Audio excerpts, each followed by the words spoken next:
Looking at number 2 doubles, Luis Heredia Gomez serving for Marquette. Greg Anderson, his partner at the net. Big return by Ogie Tregut up the line. The left-hander likes to hit the ball big, and that time he really jumped on that return.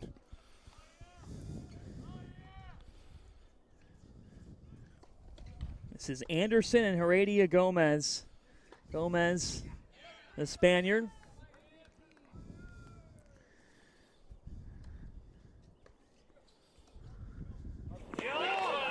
There's Nunez Aguilera with the big forehand return. The veteran, the emotional leader for the Red Storm, one of their 6 seniors.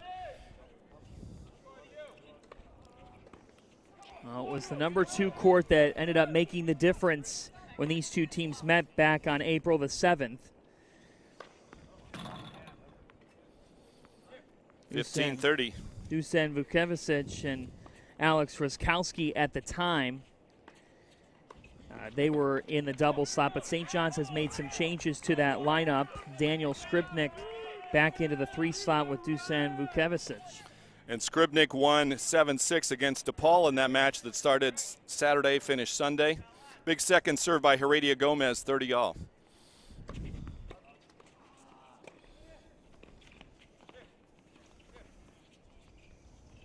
Just underway between Marquette and St. John's. Double fault there, so 2 break points coming up for St. John's. Another difference with college tennis, if they get to deuce, they play the deciding point. The receivers can choose which side of the court. That point decides it as opposed to the add-in, add-out traditional method. This would be key for St. John's right off the bat because Marquette's bread and butter has been getting that doubles point. It's been a difference for them this year. Both coaches talked about how key this is to winning this championship. 2 break chances for the Red Storm. Ace for Heredia Gomez, went up the middle. And now that sets up that deciding point. This goes back to receiver's choice. St. John's deciding on which way they want to receive it. And here we go. For the first game point.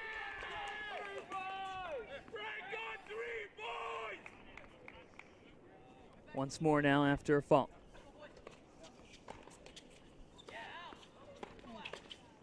Marquette setting the tone on court number 2. Anderson aggressive at the net, looking for that cross-court return, jumped in there, attacked that ball. So the Golden Eagles hold serve at number 2 doubles, start off with the 1-0 lead. Taking another look. Anderson ready as ever. Big serve, big second serve by Heredia Gomez there to set that volley by Anderson.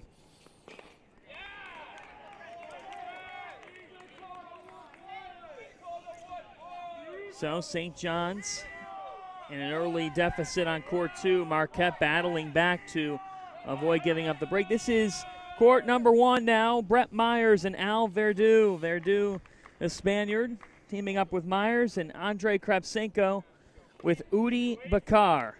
Krapsenko getting the hold there on number 1 doubles. Here, let's take a look. The match is the first 1 to 4 team points. The match stops there when one team gets 3 points. The doubles, each match plays a set. The winner of 2 of 3 doubles gets that 1 team point. Then 6 singles matches, each one counting a point. No ad scoring, we mentioned, with the deciding point. And one difference in men's tennis, the let serves are in. They are not in women's tennis.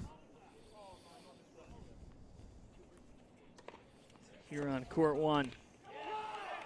Big return there. We mentioned Krapsenko with the hold to start the match out, and then he attacked that second serve from Verdu. Hit it right at his feet, forcing the volley air. Momentum is so key early in these doubles matches. Krapsenko and Bakar up 1-0. Krapsenko was down early in his singles encounter in the semifinals, but battled back after a night's rest. Bakar blasting that forehand. And talking to Dylan Potash before the match, he said that his guys are comfortable at the baseline playing 2 back and ripping that forehand, and that's what Bakar did right there. We asked Coach Potash, as we'll have another here, about who is best serve receive is, and he said, without question, Andrei Krepsenko. That one is wide, so now Love 40. So 4 break points for St. John's, looking to take an early 2-0 lead here on court 1. St. John's already up 1-0. Decisive, Skripnik on court number 3. Marquette with the early advantage on number 2 with Anderson and Heredia.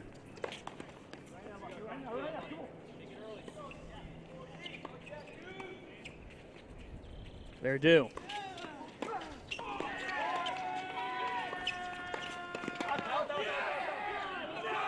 That one out. St. John's breaks. The Red Storm out to a 2-0 lead.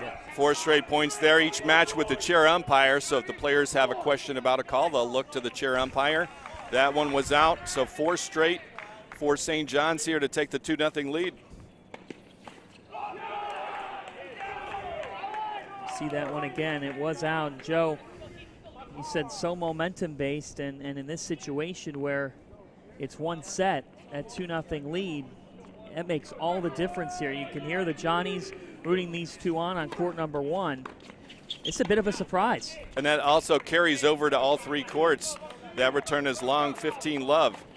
Winner of this match gets an automatic bid to the NCAA tournament. As we mentioned earlier, Marquette went last year, and St. John's went the first 3 years after reconfiguration. Either way, a familiar champion will be hoisting the trophy.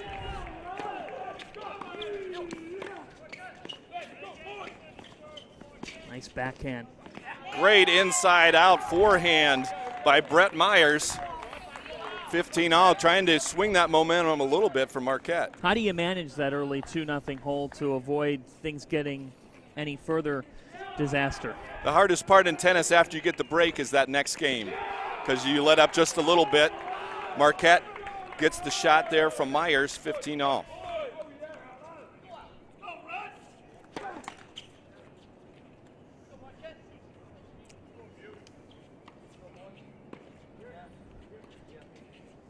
Udi Bakar.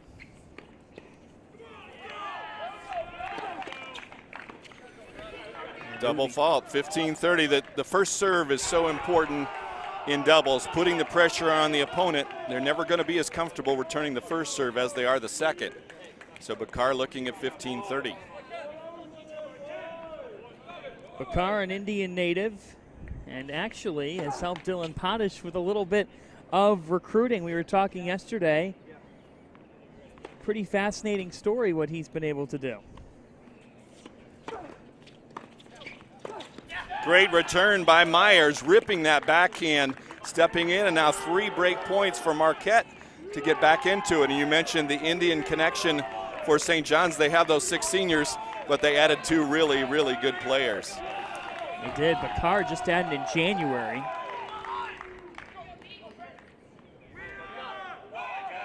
And a fellow Indian native, Adi Vashista, we'll be talking about throughout the broadcast, actually led Coach Potash on to Bakar.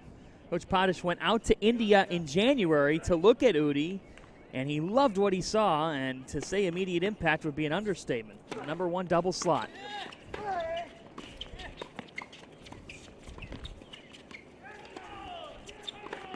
Myers! Great aggressive game by Marquette to get right back into the match at 1-2. Verdu with the good hands. Krapsenko tried to fight it off, but Myers put that away. Great game by Myers, couple big returns, and Marquette right back into it at number 1 dubs. Let's head over to court number 3 now.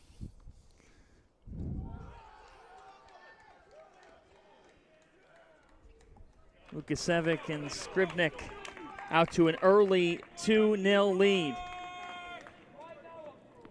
Luke Schmreck forcing the error for Marquette.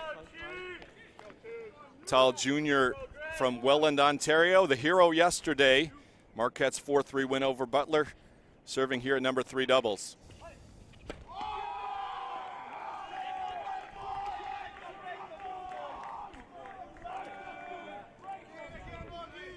Schmreck, the junior, first team All Big East selection last year. Showed us why yesterday. as St. John's takes that point.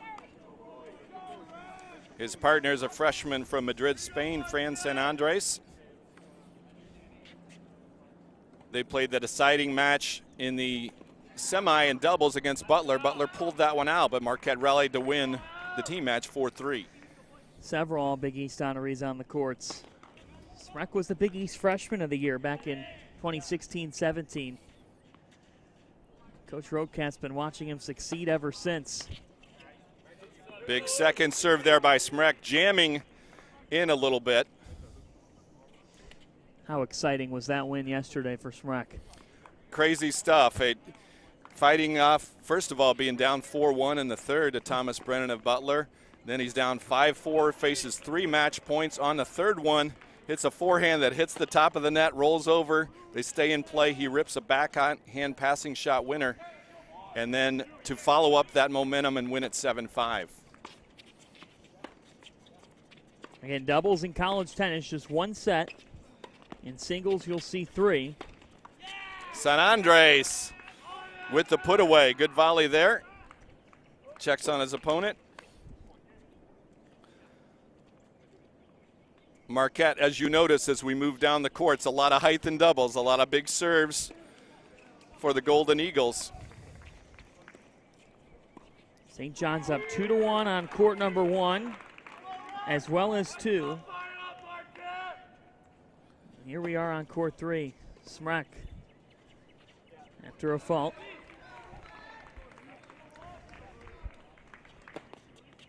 Big serve from the junior.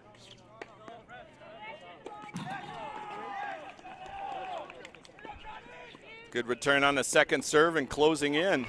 This is a huge game for Marquette to stay in this. As you mentioned, they're down in the other 2. They need to right the ship here a little bit after getting broken in the first game of this match. Seeing Smrek play alongside Fran San Andres, Madrid, Spain native.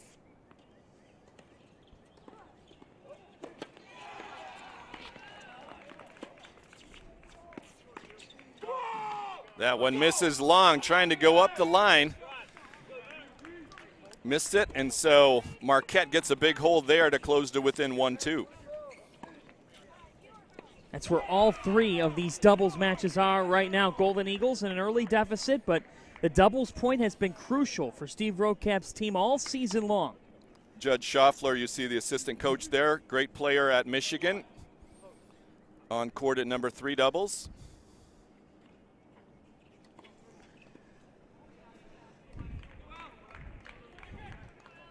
See Frank Russo on the other side for St. John's.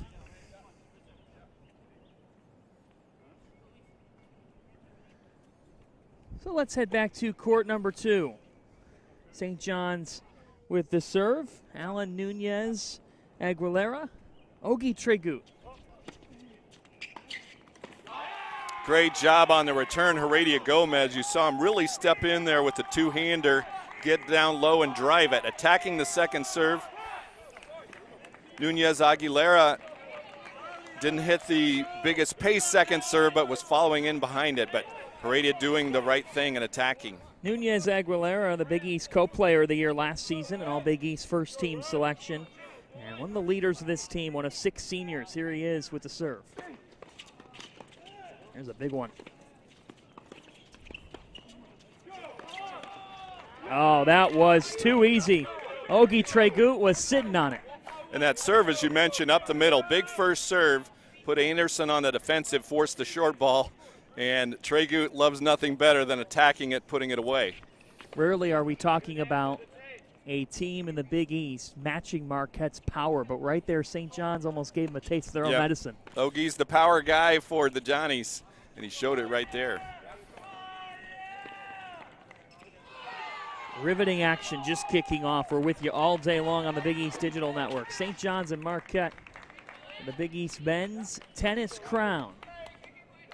Women's title on the line later today, Xavier and DePaul.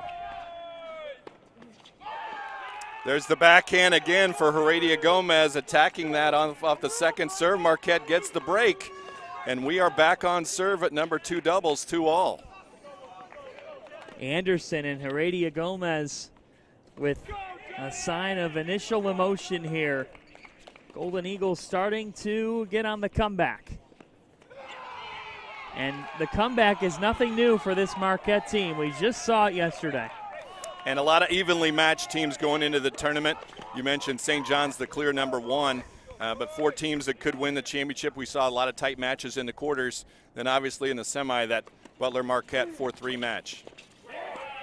Big return there by Nunez Aguilera. Broke a string on it. Going to change rackets. But again, answering that break. Just broken to make it 2-all. First point, he got a second serve. Ripped the forehand, love 15. How much power did you have as a player? Not much. The game has changed a lot since I started my career with a Wilson Jack Kramer wooden racket, and it's amazing to see how hard these guys hit the ball with the improved strength and conditioning. The rackets are better, the strings are better, the players are better. Luis Heredia Gomez with the serve here, the sophomore. Tied for second for Marquette in singles wins last year with 18. This point belongs to St. John's on the double fault. So love 30, he's got himself in a hole, so he needs the first serve right here. Good job by Greg Anderson to go over, slow it down a little bit, talk about what they want to do on this point. Heredia Gomez had championship experience as a freshman. He had the clinching points in the wins over Creighton and St. John's, but trying to find his serve here.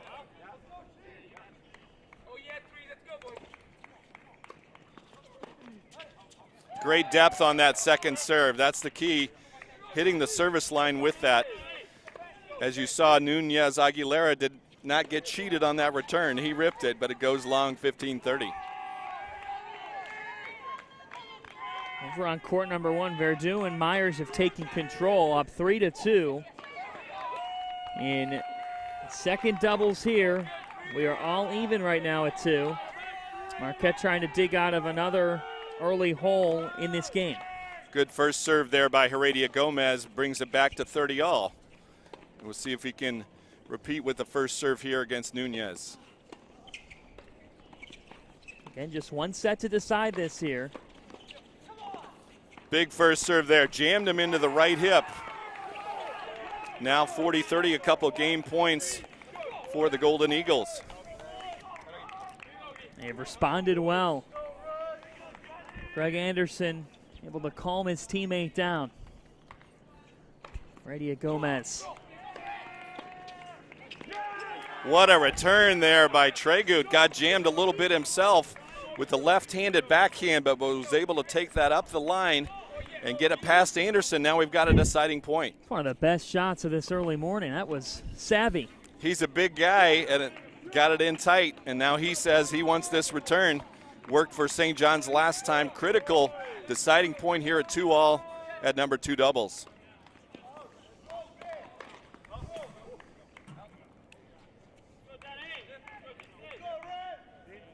Heredia Gomez. Huge point on the line here for the lead. Oh, that was picture perfect. Nunez Aguilera attacked that first volley. That was a low ball. He got it low and looked, he closed into the net, textbook form, and that's taking that point. They got the second serve, the return started it, the good first volley, puts it away, and now St. John's back up a break. Nunez Aguilera right in front of the net, coming up with a great backhand. St. John's up 3-2 in doubles number 2. Motion picking up here on the courts as we move along in the double sets. This is court number 1 now. Marquette taking a 3-2 advantage after Kravchenko and Bakar set the tone. Marquette down 0-2. Nice backhand by Brett Myers. Too much for St. John's. Al Verdu, one of 2 seniors in the Marquette lineup, chatting with Coach Steve Roadcap. Verdu also plays number 1 singles for Marquette. You'll be seeing him go up against Andrei Kravchenko in a little bit. Verdu beat Kravchenko in straight sets in their first meeting. This time the point belongs to the Johnnies. Huge forehand to get the break by Krapsenko. Big serve by Verdu, goes to the forehand, and Krapsenko just ripped that return. Dylan Potash likes what he sees, and we are back on serve at 3 apiece. This doubles point is going to go right down to the wire, fitting for the championship match. We had a great day yesterday of tight matches all the way around. The weather is beautiful, so we've had 3 out of 4 good days of weather. This is perfect weather for the championship matches. The Butler Hall of Famer Joe Gentry, I'm John Fanta. Breakfast in KC, St. John's, Marquette for the Big East men's tennis title, starting off with a doubles point. 1 set apiece between these 3 courts. Best 2 out of 3 takes the doubles point. Marquette took it when these 2 teams met on April 7th. Did not matter. St. John's proceeded to reel off 4 singles victories. And you talked to Dylan Potash yesterday. He said, we'll be unfazed depending on how things go because he knows how strong Marquette is in doubles. Huge forehand return by Myers. Ripped that one. And Bakar on the first point was smart to change it up a little bit. Got that first serve in. Got the miss from Verdu, but that time Myers with the big forehand. 15 all. Brett Myers, 19 overall singles wins last year and ended up with 15 dual wins as well. Another big first serve by Bakar, 30-15. Got it into the backhand, serving toward the left hip of Verdu. Huge game.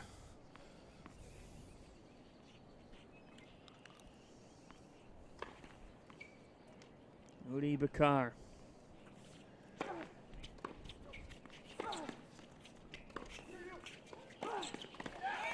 Myers, too much this time. Started with the return, the good ground strokes there. Exchange with Bakar, now 30 all. So twice this game we've seen Bakar get the serve in toward the backhand hip of Verdu. He's gotten the first serve in twice here. Huge swing point. What a whirlwind for Bakar. In January, he's in India, and right now he's competing for a Big East title on doubles number 1. Bakar, big forehand. He got good depth on that first serve and then not afraid to attack that forehand. A couple game points coming up for St. John's. He's had a little more trouble on this side against Myers. You see the strength of St. John's, a baseline-oriented team on display from Bakar.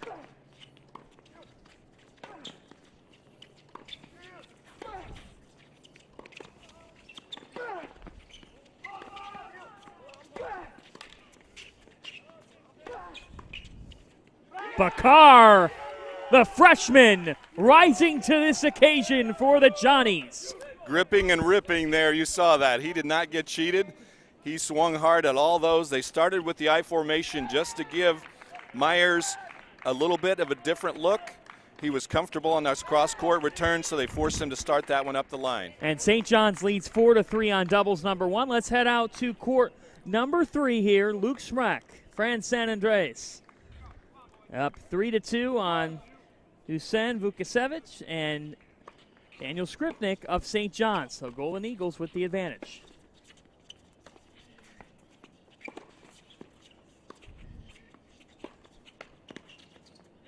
Backhand battle won by the Red Storm up front. Skripnik attacking that backhand volley. Breaking up the cross-court exchange. We mentioned Smrek, the big ground strokes at the baseline. The net person looks to be aggressive and get what they can.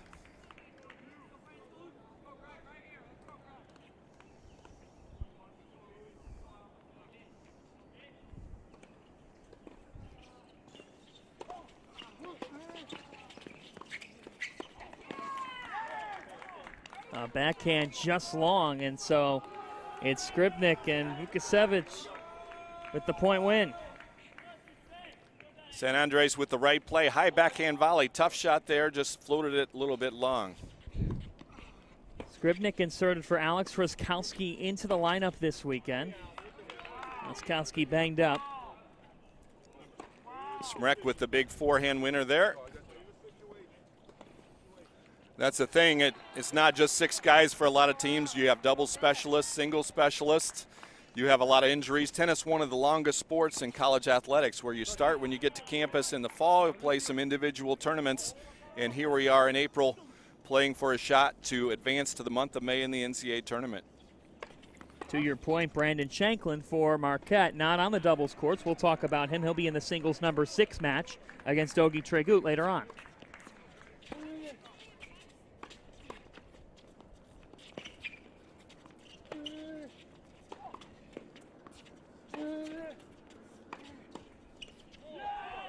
Johnny's with another.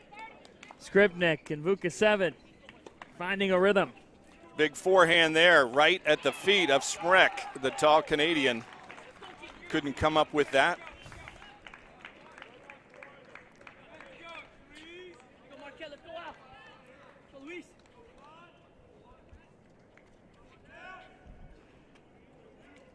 Skripnik and Vukosevic down 3-2 in this doubles match. Holding serve here. San Andres attacking that backhand volley, closing in, hitting it low, forcing the error.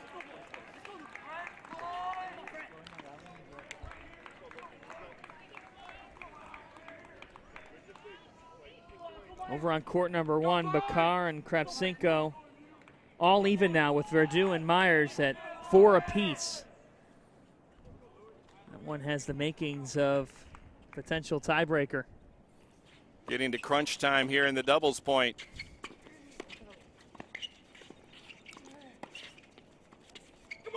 Great backhand volleys by San Andres.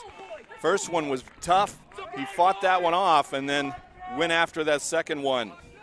Judge Schaffler likes what he sees for the freshman from Madrid, Spain. Big break for the Golden Eagles. Now Smrek will serve. A huge moment in that doubles match with the Golden Eagles up 4-2. Just 2 away from securing a first doubles point. The other 2, it looks like this will be decided on courts 1 and 2 as we head to court 1, and this is the most dramatic match thus far. Kravchenko, the top server for St. John's, serving 4 apiece. They've traded breaks earlier in the set. Huge serve up the middle. Hitting the tee, both lines. Verdu could not handle that. Kravchenko last year, he finished the regular season with a perfect 15-0 record on the number 3 court. And fittingly, that natural growth now on number 1, both in doubles and singles.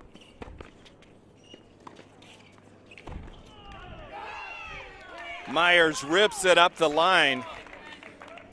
Had a little bit of an opening. Bakar gave him a little bit of that line, and he did not waste it. Myers has liked that line early this morning.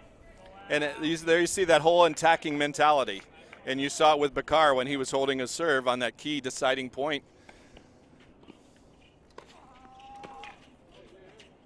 Big serve, Kravchenko.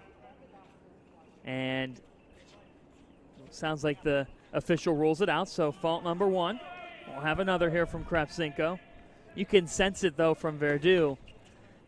He's having his hands full with this serve.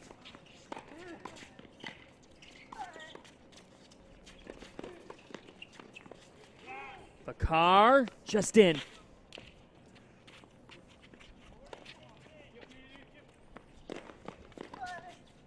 That is long. Great hustle by Myers off the miss hit overhead. You're not used to seeing that. And he got there, got low enough to fight that one off, forces the error. Just because Marquette's got length doesn't mean they can't show a little bit of speed when the moment calls for it, especially in a championship setting. And it's interesting out here, Marquette, both these teams really played a lot of their matches indoors. So you're playing out here in the sunshine, beautiful day here, but that's some different elements than you're used to seeing a lot of the season.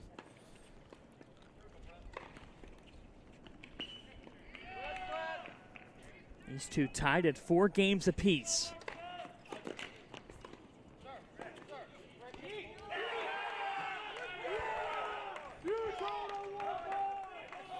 The point going to St. John's. So Myers thought it was wide. St. John's asked the chair. Overrule makes it 5-4 Johnnies on court 1. Steve Rowe kept talking things over with the official. Marquette not happy, but St. John's up 5-4 as we head to court 2. Nunez, Aguilera, and Tregut have taken some control here. 5-3, and with a break, can seal it.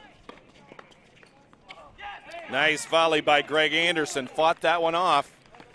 Tregut ripped a forehand at him. Heredia Gomez needs to keep his team in it. The way things are trending on courts 2 and 3, Marquette down on court 2 but up 4-2 on court 3, which means at this doubles 1 could fittingly decide what happens with the doubles point. Again, Marquette took it against St. John's back on April 7th.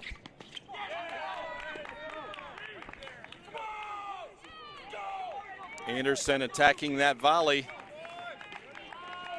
Getting the emotion back to the wall at 2 doubles. I think what we're seeing early on, though, Joe, this morning is the championship experience of both these teams. They've been unfazed when the other has broken. And then this is what you work for all season, all off season, in the weight room, doing conditioning, all the drills. Winner moves on, and loser is done. Big second serve by Heredia Gomez. Went out wide.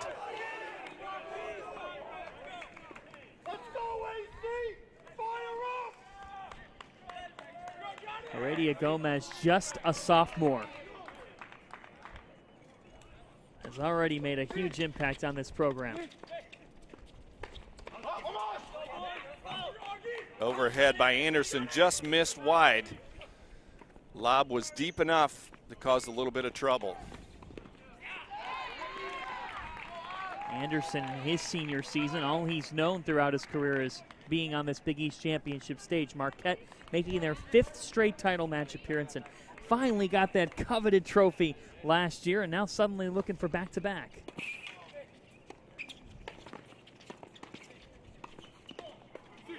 Anderson. There's a miss hit overhead, so we talked about the conditions a little bit. That was a great wide serve by Heredia Gomez that set up the attack, but Anderson just missed hit that overhead a little bit.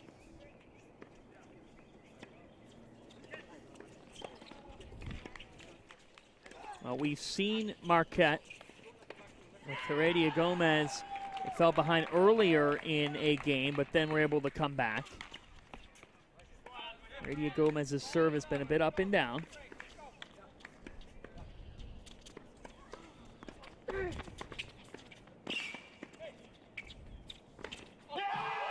Oh, out. St. John's takes the point. The Red Storm take the first doubles point here on court number 2. St. John's out to a 1-0 lead in doubles. It's Tregut and Nunez Aguilera with a 6-3 victory. And they had just enough defense there. They got it deep enough to force the missed overhead. Now the Johnnies with the momentum, and we'll see shift over to court 1. That's not the only momentum for St. John's. It's Udi Bakar and Andrei Krepsenko who are up 5-4. Marquette now looking to answer with the serve. The Golden Eagles, Al Verdu, Brett Myers. Over on court 3, Marquette in control. Brian San Andres, Luke Smrek up 5-2. So the Golden Eagles appear to be on their way to an equalizing point in doubles. Big second serve. Took him out wide. That makes it 40-30. Verdu and Myers with a couple points to even it up at 5 apiece.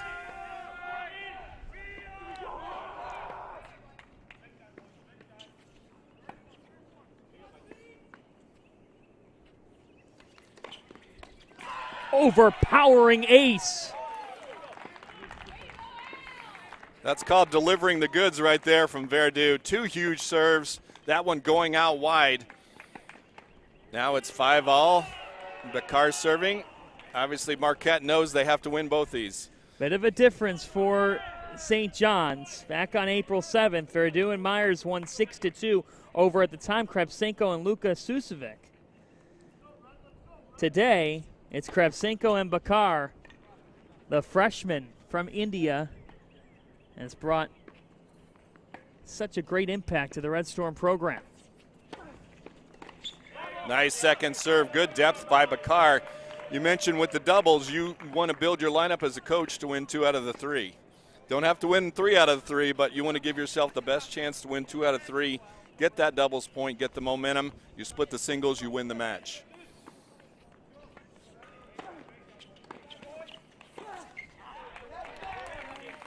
Good return right there by Brett Myers, 15 all. This has been neck and neck on court number 1. We've seen Myers returning well, and that's opened the door a little bit in the backhand side.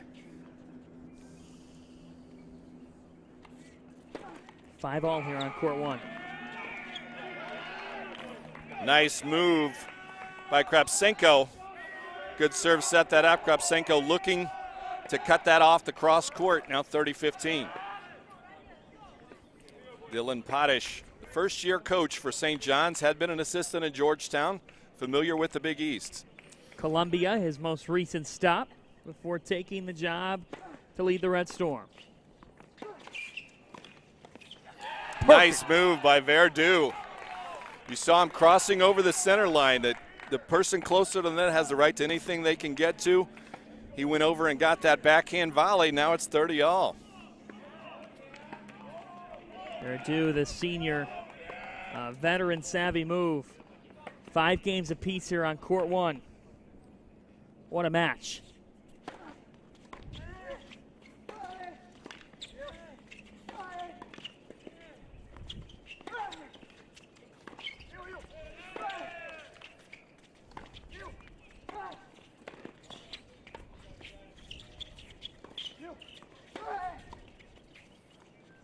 How about that from Verdu?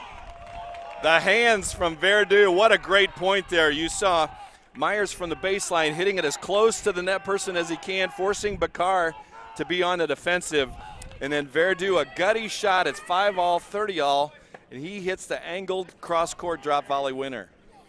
2 break chances for Verdu and Myers, which could set up serve for a match point for them. This is a pivotal moment.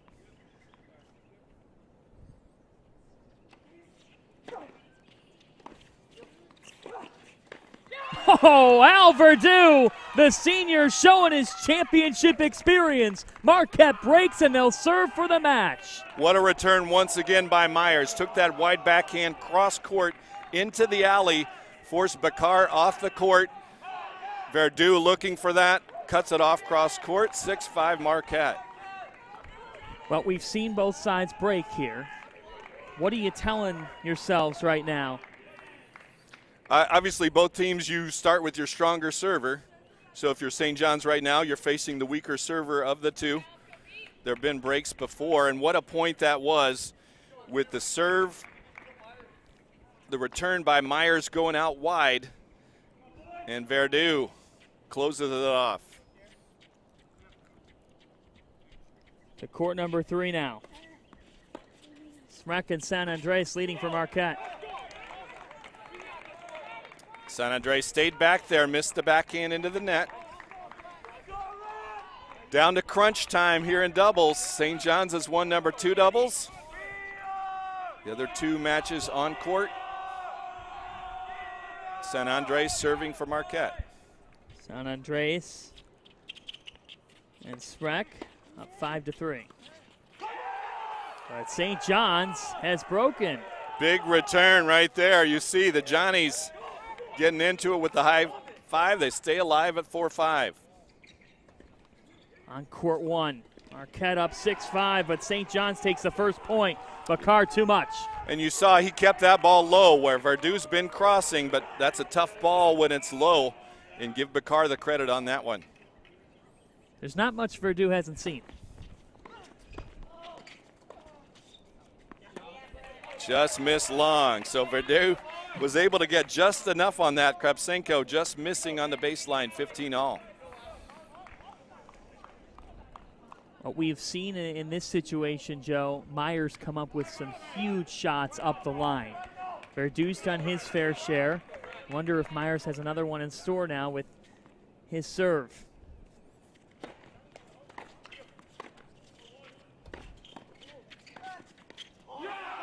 Great job by St. John's attacking with the return in the first ground stroke from Kravchenko, and then Bakar stepping in to rip that one low.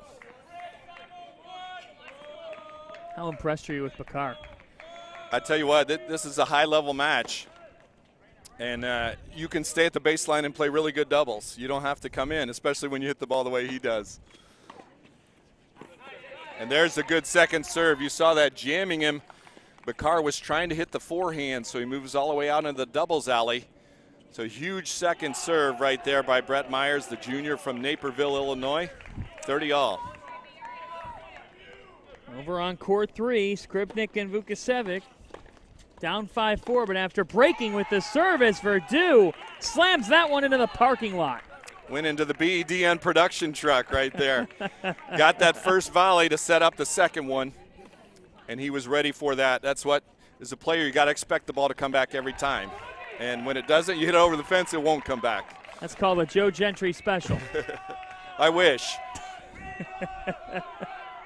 The Butler Hall of Famer with me. I'm John Fanta. Doubles point on the line. Big East Men's Tennis Championship. St. John's up 1-0 with the doubles 2 win. Nunez, Aguilera, and Tregu.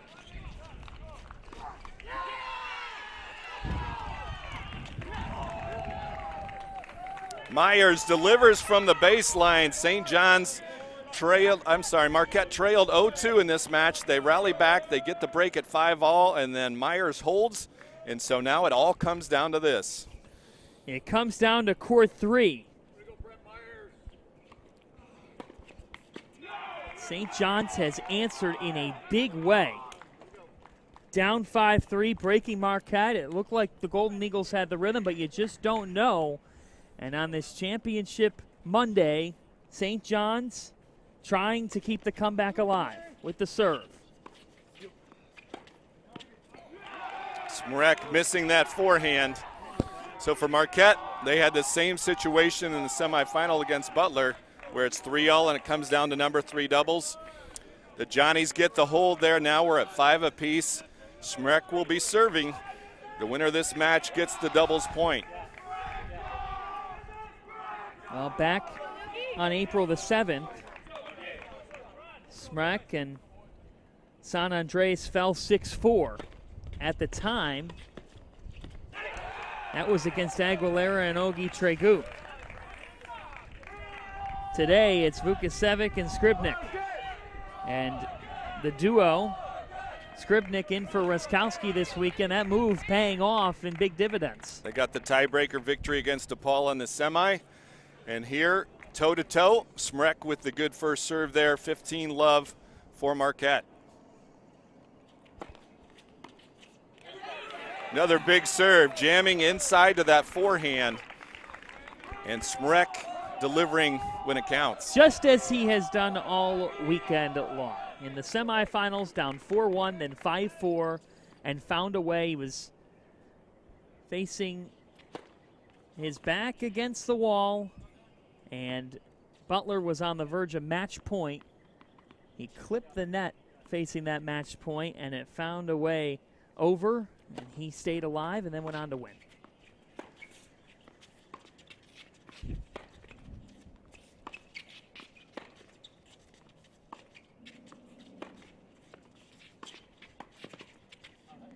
San Andres with the move right there.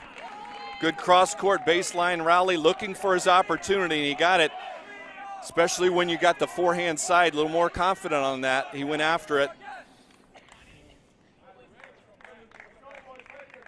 Good service game so far by Smrek. And Smrek now serving for the game rather, to go up 6-5 and put the pressure on St. John's.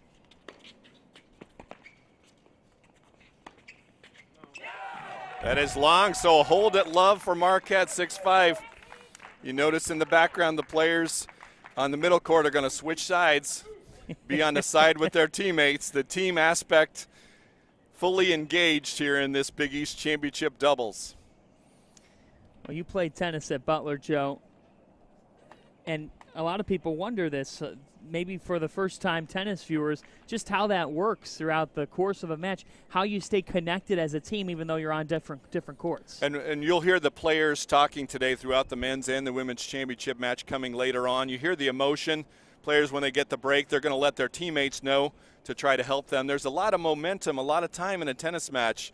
If you think the hours can take 45 minutes or so even with a set, 5-minute set break, you start singles, you could play 2 hours in singles. And that's one of the challenges for tennis coaches, is to turn what's an individual sport into a team sport, and that's what makes it meaningful. And you see these teams, the buy-in all the way through it. We've seen it throughout the tournament here at the Big East Championship. Judge Schaffler talking to his team for Marquette, up 6-5. We told you earlier about Luis Heredia Gomez and his impact as a freshman for Marquette, now as a sophomore continuing that. Now here's a chance for another Marquette freshman, Fran San Andreas with Luke Smrek. Trying to break here and take the match in the doubles point. That one is long, 15-love, and if the Johnnies hold here, we're going to go to a tiebreaker, first 1-7, win by 2. So that's the ultimate decider. Each team is 1-1, could be 6-all if they get the hold here. Who wouldn't love to see that to kick off the day on the Big East Digital Network? That's the kind of drama we saw yesterday throughout both the men's and women's semis.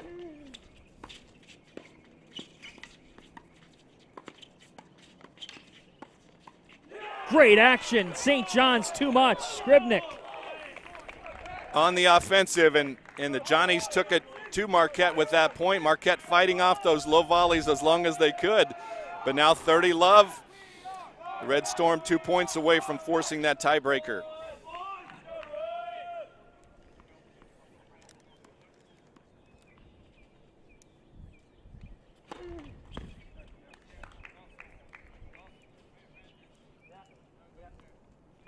Marquette and St. John's even at 1 apiece. This will decide the doubles point. Nice change up on the second serve. San Andres wasn't expecting that. Mix up the tempo a little bit like a baseball pitcher. You're not given the same velocity, the same spin each time. And now 4 game points for St. John's.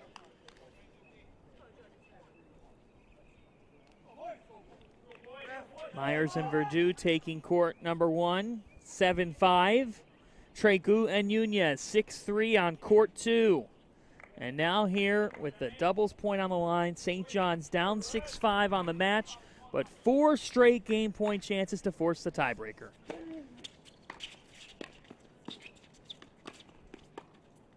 Tiebreaker it is for the doubles point.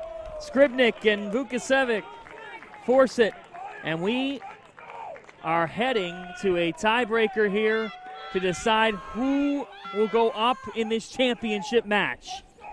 John, that was a great first volley. Good low return by Smrek. Great first volley to get into that. Now critical to start off well for Marquette in the breaker. Ace up the middle, San Andres. That's what you want as the coach. Went to the tee and blasted that serve. Again, they're playing to 7. Win by 2 points, 1-0 Marquette. San Andres, the freshman, unfazed. St. John's looking to answer.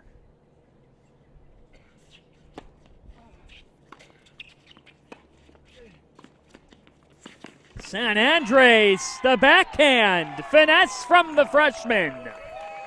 Spanish, great hands on that low volley. Right in between the players. That's never a bad play in doubles to go between them. A little bit of hesitation as to who was going to take that, but you give San Andres the credit. He gets the ace on the first point, and he comes in with that backhand volley. Now 2-0 Marquette. St. John's in the early hole. Vukasevic and Skribnik.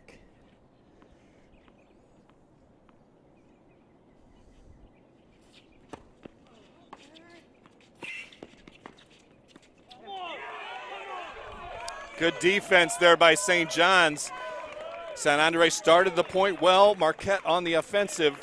And then Smrek got handcuffed a little bit with that low ball.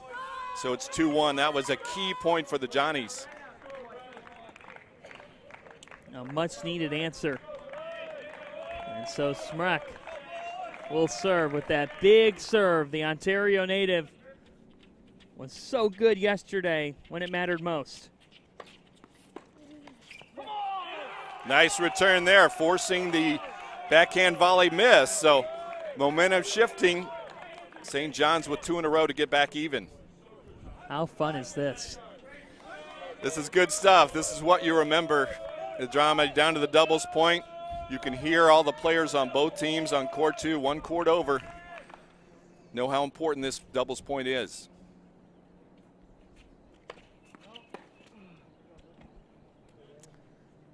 A fault for Smrek. Try again here. 2-all in this tiebreaker.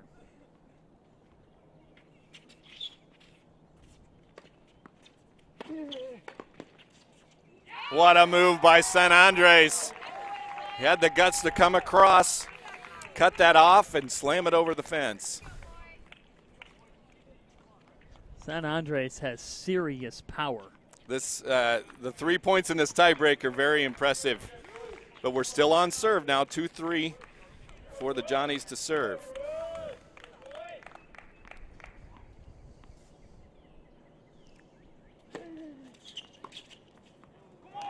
Smrek up the line.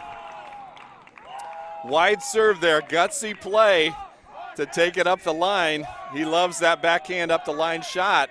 And a mini break for Marquette now. They're up 4-2.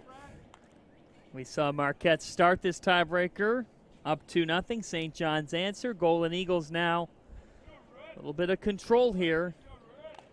Smrek and San Andres make such a difficult duo to have to deal with because of the power. You just saw Smrek with some finesse.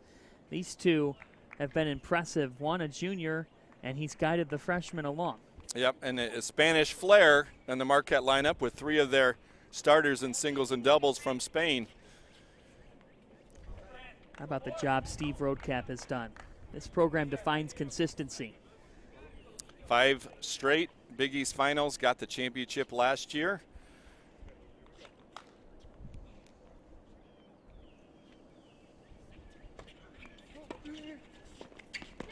Great return by San Andres. That backhand, that was a tough low ball on the return. He got down low. He's a big guy right at the shoestrings, and now 5-2 for Marquette. 2 away for the Golden Eagles. They took the doubles point when these two teams met on April 7th, but St. John's won the match.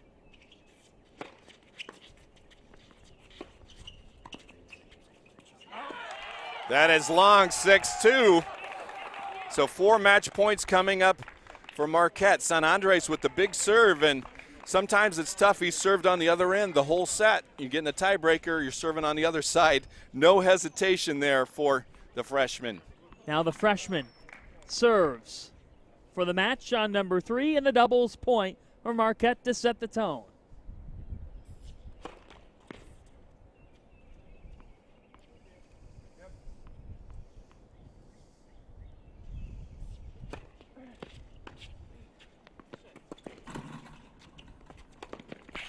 St. John's staying alive. Great return right there.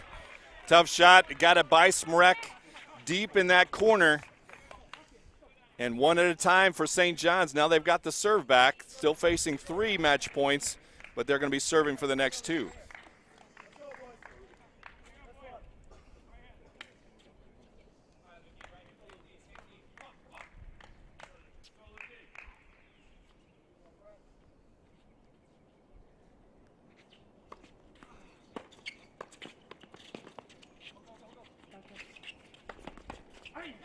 St. John's getting Marquette on the defensive, and now the Red Storm just within 2. And now it's back to 4-6. Johnny's playing their game, being aggressive. All you got to do is play this point, try to get it, and then you're back to a 1-point difference. Can Marquette figure out a way to turn the tables, get San Andres forward? He's been so good in that role. A couple of put-away points. 4-6, Johnny serving.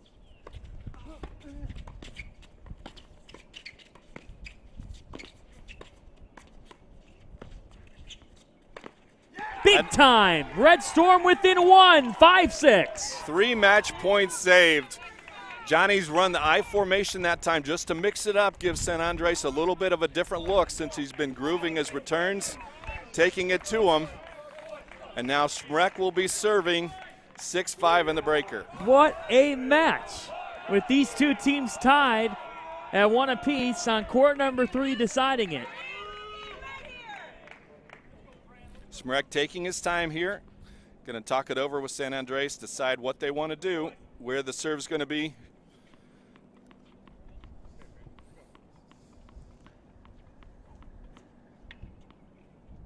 This is Smrek, the junior.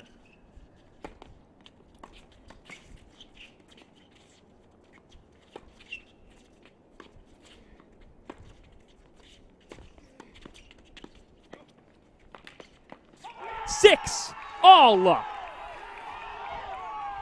What a great point there. Good low volleys again. St. John's being aggressive. They were down 2-6, and they've been the aggressor. Saved 4 match points. Now we'll switch ends at 6-all. You have to win by 2 in the tiebreaker, so Smrek will be serving 1 more. But back to the wall effort, St. John's delivering when they had to. How did they do it in your mind? I think that aggressive mentality. I'm going to hit my shot. We're going to play our point the way we want to play it. We're going to execute that. It's not easy, but they did that. And then you get one, you're like, okay. They got the serve back at 3-6. They mixed in the I formation there to get it back to 5-6. And then you're saying all we have to do is get 1 point. We're back even. Now we're switching ends, 6 apiece. Skrivnik and Vukasevic. Clutch, Gene. A couple of seniors. 6-all. Oh, San Andres. Miss hit the put away. Good first serve by Smrek. Don't have to hit it perfectly all the time. San Andres hit it where they weren't, as you say in the business. And now match point number 5 for Marquette. 7-6 Golden Eagles.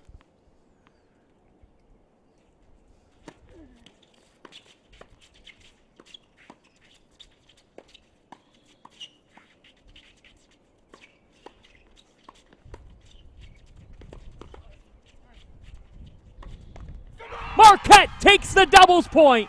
San Andres, the freshman, delivers. What a great point there, battling. San Andres finally got the opportunity. They forced the short volley, and he did not hesitate whatsoever. He stepped in, ripped that in the middle right between them for the Marquette doubles point victory. Let's take another look at this one. And both teams we talked about looking to be aggressive. St. John's serving there, looking to be aggressive. Here you see Smrek forcing the short ball, and then stepping in, San Andres rips that winner in between. Marquette grabs that doubles point. Just as they did when these two teams met in early April. St. John's, they knew that this could be the situation. They've had to deal with this once. Exactly, and that's what we worked all season for this point. All we have to do is win 4 of the 6 singles matches. And the other thing for Marquette is the opposite. Hey, that was a great win. We got the point, but now we got 5 minutes to regroup, and we got to get 3 more. We'll give you 5 minutes to grab another cup of coffee if you're with us. Breakfast at Casey for the Big East Men's Tennis Championship. Joe Gentry, John Fanta, we are with you all day long. Do not go anywhere. Singles matches starting in about 5 minutes. We'll bring you the lineups and more, but Marquette taking the doubles point in this championship match between the Red Storm and the Golden Eagles.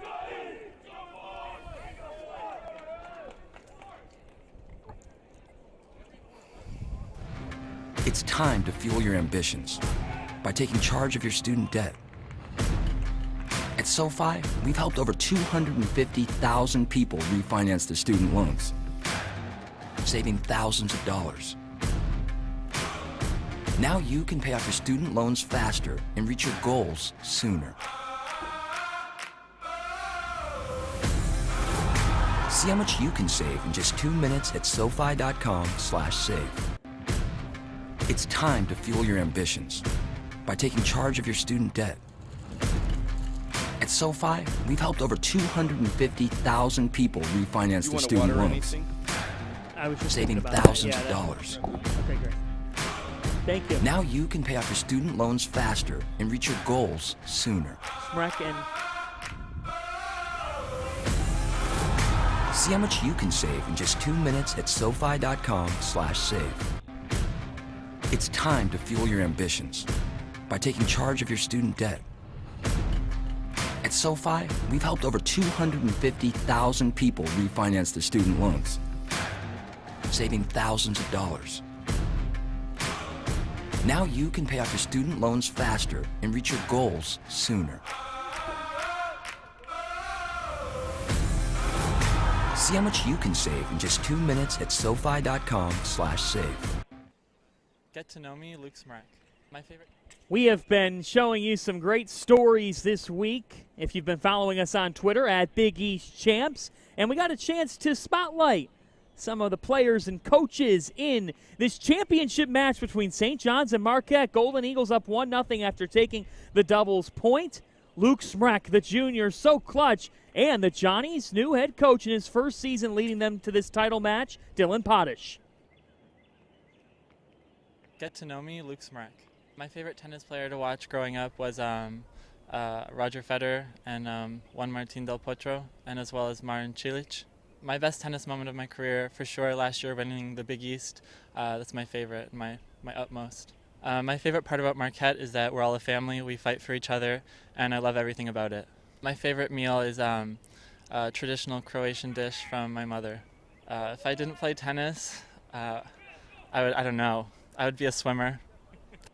You've got championship experience as well. How much does that matter in the finals? Yeah, I think, we've been in the finals, I don't know, over, last 4 years, whatever. Winning last year, I think that's a lot of experience, on the losing end and the winning side, so you know how both sides feel. So I think that's really going to help us and the team tomorrow.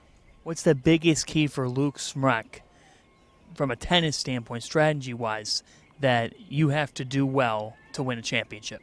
Yeah, I think, I'm going to try to be aggressive as I can and just fight every point.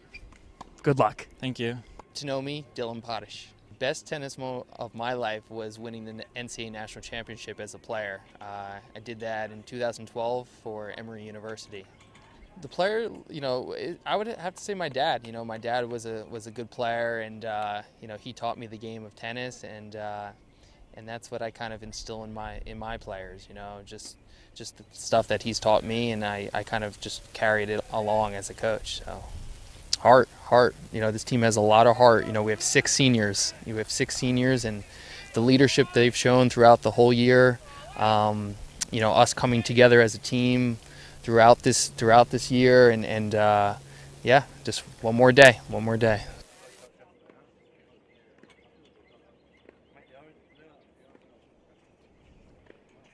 Well, how about this? We've got a surprise here for you, Joe Gentry. We're spotlighting you, the Butler Hall of Famer. Oh, we boy. actually reached out to some of your Butler colleagues for some old photos of you in your playing days. Oh, boy. Well, first of all, I'd like to apologize for the short shorts, but that's what we wore back then. I tell some of the younger alums that we did not wear flannel pants. We did not play on grass courts, so at least we played on hard courts. So, oh, boy, yeah, the hair's the hair, the shorts. That haircut's special. Sorry that everybody had to see that. Come on. We love seeing it. It was fun. I missed those playing days, but this is awesome here. Obviously, Butler was a long way from the Big East back in 1986. Now the Bulldogs in the Big East and have been able to win a men's title, showing that in this league, when you start this week as we're revving up singles matches, you said it at the start of the week. Even though we have the number 1 and number 3 seeds, the way the competition's gone, it was anybody's game at certain points. Yeah, and really, John, since the reconfiguration, you saw St. John's come out. They won the first 3 championships, kind of with dominant super teams. Then things open up a little bit. The door opened for the rest of the conference. 2 years ago when Butler won it, they won 4-3 matches to win the title, and that's what you want. Same thing we're going to see today with the men's match and also the women's match, where it's 50-50, and we saw that in the doubles right here. That'll come between Xavier and DePaul. How about DePaul making their 6th consecutive title match appearance. Meanwhile, Xavier has won 20 straight matches. They have not lost since February the 1st. Pretty special story that Doug Matthews has put together there. But let's turn back to this, and let's reset the table for all of you that might just be joining us. Joe Gentry, John Fanta, Big East Men's Tennis Championship, driven by Jeep.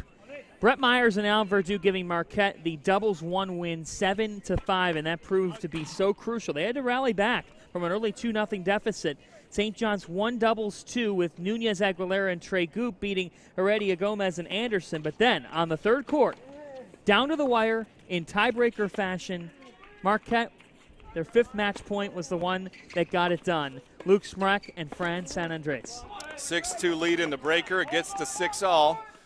They regroup a little bit as they switch ends, get the last 2 to get their team that doubles point. Smrek and San Andres delivering. Smrek the junior, San Andres the freshman. Joe, we have seen several freshmen throughout this tournament deliver, and I think it's a sign of not just the present but the future of these programs. You look at Marquette and the talent that Steve Roadcap keeps bringing in. San Andres just put it on display. So you have both things. You're bringing in really good talent and you're bringing them along, and this is what you want to peak for. And you talk about when they come in August, we want to be ready to play in April and we want to get to May. And both these teams have tasted that, and they want to taste that again. St. John's, it's been 3 years since they tasted it, and we talked to those players, the 6 seniors. They've been so hungry to get back to this stage as we take a look at the singles lineups now. So let's set up here as these matches have just gotten underway. Anything that you really have your eye on here, Joe? You know, I think it's an even match, and these teams played a while back, so it was 3 weeks ago. Everything's different. You're playing outdoors here. It's the conference championship. Everything's a little bit higher. The motivation, the intensity is higher, and it's a momentum thing as you hear the chants in the background. Well, just looking back when they met on April the 7th, Al Verdue was able to get it done over Andrei Kravchenko in straight sets. That's on court number 1. A fascinating showdown between 2 veteran players who just know how to win. And you love to see the senior versus senior matchup on court 1, and that's kind of where the momentum starts. When you get to singles, you look for number 1, for those guys to get it going, and those senior leaders have done it in the past, and they'll look to do it right here.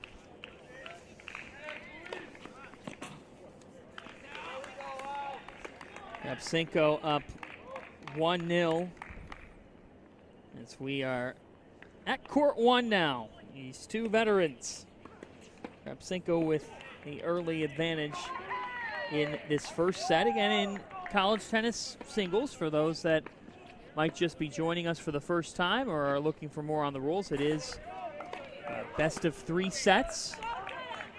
And pretty simple. As we saw in the doubles, we could get to a tiebreaker if that scenario played out in the 3rd set, but best of 3. And when these 2 met back in early April, it was Verdue who won 6-4, 6-4. And of course, the deciding point, as we had in doubles, we also have in singles. Receiver with that option of which way they want to see the serve. So Verdue gets the hold, 1 apiece.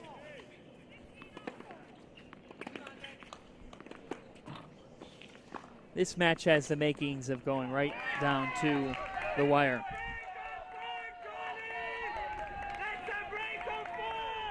And you hear in the background when somebody gets a break, their teammates are going to let everyone else know to get the rest of the guys on court up.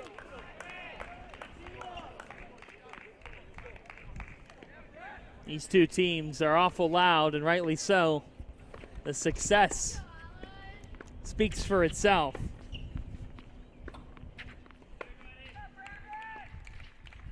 Glad that you're with us here in Casey, South Carolina. Picture perfect skies.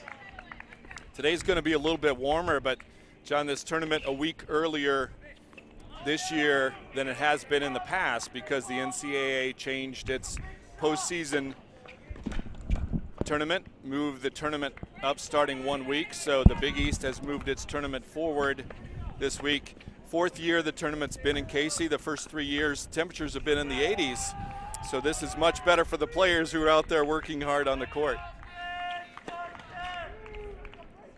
This facility has been such a treat to be at year in and year out for the Big East. And it's neat for these seniors. This is their 4th time coming to Casey, so they love this experience. They love these courts, the way they're set up. It's great for the fans who are here. South Carolina's become a championship state for the Big East. They've got a key to the conference, basically, or vice versa. Not sure how that works, but they're also the host of the golf championship, Kalawasi Island. And you talk to those seniors, and they love the familiarity to be able to come back and see all the patrons and the people that help them year in and year out. It's pretty cool. And it's a great new tradition that's been started for 4 sports, really, men's and women's golf and men's and women's tennis. Here, after the reconfiguration, tennis played the first year at Flushing Meadows in New York, which was a great experience. They moved to Indianapolis, the Barbara Wynn Tennis Center the next year before coming to Casey, and now year 4.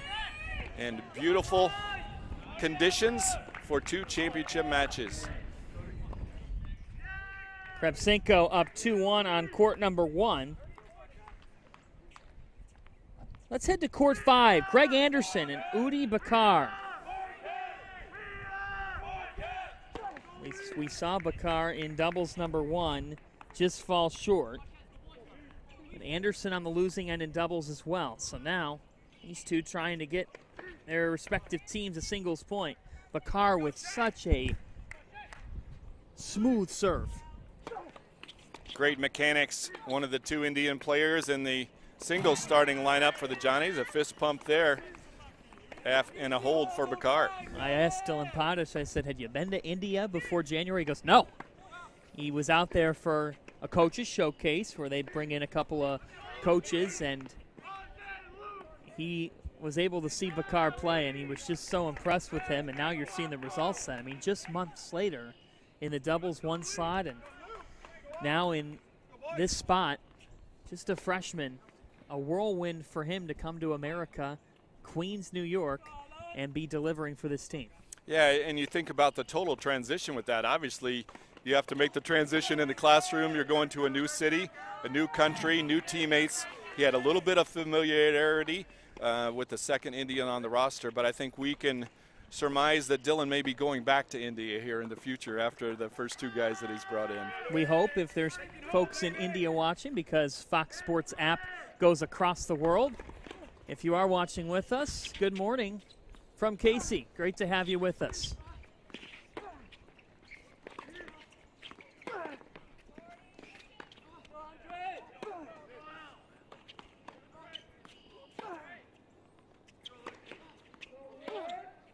Great back and forth.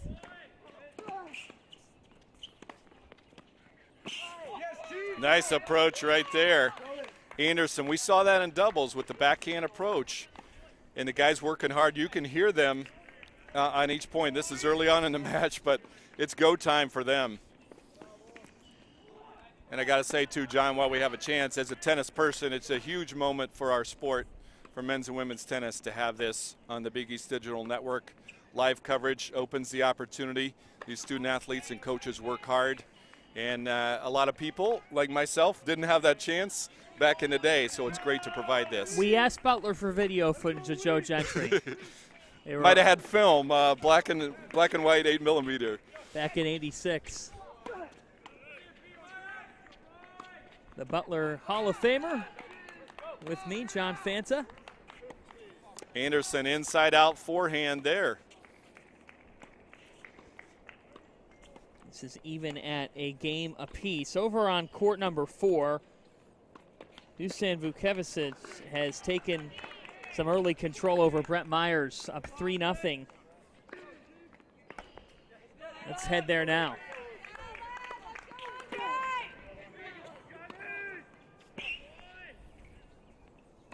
Myers serving for Marquette.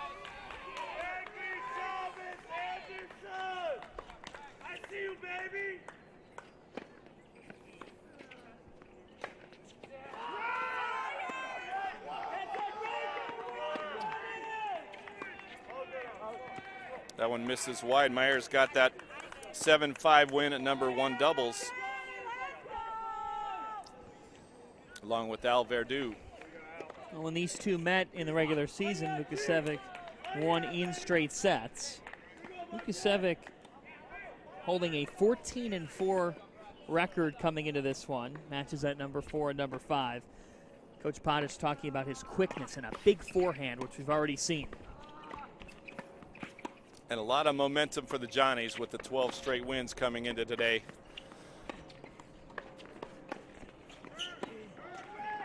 Good depth on the ground strokes by Myers, just inside the baseline. It's fascinating what this St. John's team has done. They started the season 6-5. And then March 16th at Drexel, that started what has been a 12-match winning streak. And they played a lot of top 75 teams in the ITA rankings, and that's what you do. You want to get yourselves ready for conference play. You want to improve and peak at the right time. How much have you seen that throughout the conference? Teams challenge themselves to get ready for a moment like this. And I think, first of all, I think the coaches are doing a great job of scheduling more Big East matches. It makes it easier for the Big East Tennis Committee as they're doing the seedings with that. But then playing as many ranked teams as you can play in that preseason in January and February to get ready for the Big East schedule.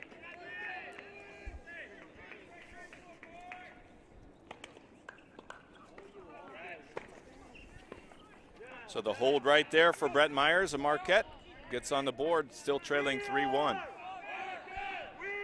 Dusan Vukevicin, the senior from Serbia. One of 6 seniors for St. John's. That one lofty. Good depth right there, forcing the forehand air.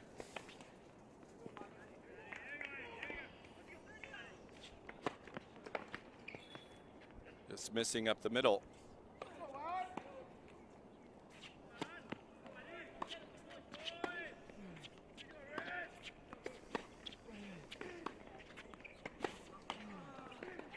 That one hit the tape, 15-all. Lukasevic back in 2016 when St. John's last won the Big East tournament. He was in doubles action with Michael John Every at the time. They came out on top in the Big East Championship. Right here in Casey, I can remember roll drying the courts before that match. So they kept the storms away, and the Red Storm stayed, and they won their 3rd straight championship. You went from squeegeeing to the broadcast booth. Doesn't that show if you pay your dues? You know, I think my experience roll drying over 45 years has helped me get on the tennis committee, and now I'm at the top level with you watching some great tennis. Nearly 5 decades of squeegeeing. Joe Gentry, a Hall of Famer. Let's go to court 2.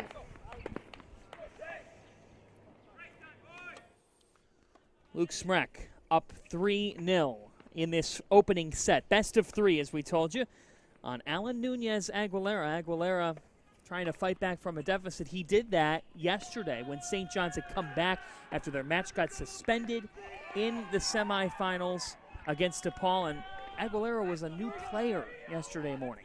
Much different conditions on Saturday when we started. Colder, windier. We had a lot of rain here at Casey on Saturday. The match got suspended. The conditions yesterday were fabulous. So happy for the student athletes. Much better playing experience for them and for the fans that are down here. And we saw both these guys with comebacks yesterday. Smrek, the dramatic 4-1 comeback in the 3rd set against Thomas Brennan at Butler, helping their teams get to this championship match. Let's head to court 3 now. Adi Vashista in a 3-0 hole in the opening set to Heredia Gomez.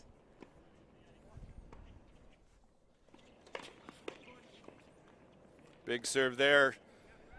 Heredia Gomez missed that. He's been a dominant player, John, since he came in the league last year at number 3 singles. And obviously for Marquette, they have their 6 singles players back from last season's championship team. He's just come in and got a big forehand, and it's been a point that they count on throughout the season and throughout his 2 years at Marquette. Well, we have a moment in the opening sets. Andrei Krepsenko up 3-1 for St. John's, but then Marquette with a commanding lead in a couple of matches. Luke Smrek up 3-0. Luis Heredia Gomez up 3-0 in the opening sets. Vukasevic in control on singles 4 of 4-0, and then it's Anderson up 3-1 against Bakar. Marquette with the lead in both 5 and 6, with Shanklin up 3-0 on Tregut. So Golden Eagles leading in 4 of the 6 matches, and they already have the doubles point. And then the early singles action, the momentum, and then we're going to couple minutes away from getting to crunch time in these sets, and you start seeing who gets the first set on the board and how that is, and then you have the momentum of starting the second set. So up for grabs here at the 2019 Big East Championship.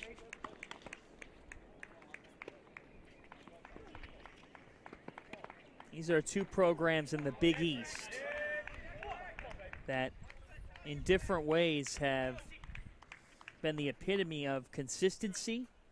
And throughout the conference, sometimes when you get to these championships, you talk about the same team being there time and again, and you can get into that Big East dynasty type talk, and it might not be too bold to say it with these two just because they've won as much as they have. Marquette looking for back-to-back, and if St. John's won today, that would be their 4th Big East title in 6 years. In both these teams, one of these teams has been in the final all 6 years, so that's one constant that we've had, and looking to make a statement. And as we said, a little contrasting, St. John's has the 6 seniors. Marquette doesn't have as many seniors. They only have 2, but yet they have the experience of winning the championship last year.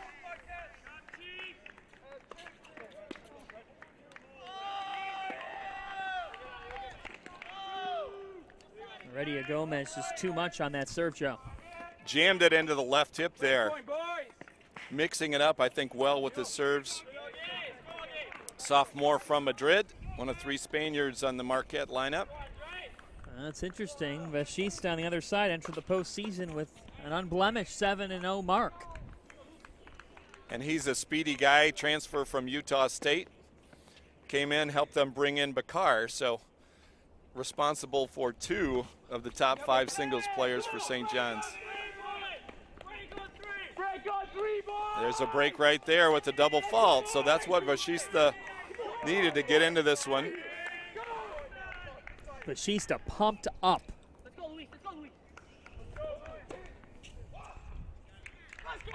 We saw that in the doubles. If the door opens a little bit, these teams are going to take advantage of it. Shifts the momentum in the match.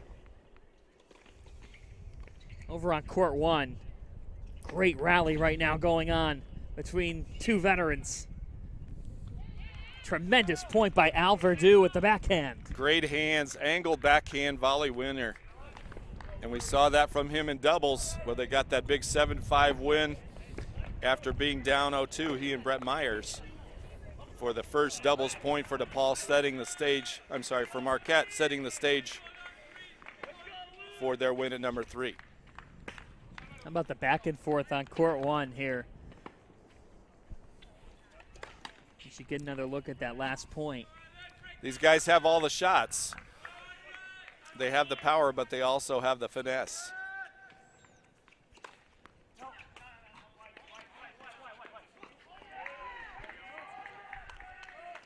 Second serve just missed wide. Verdu went for it, just missed.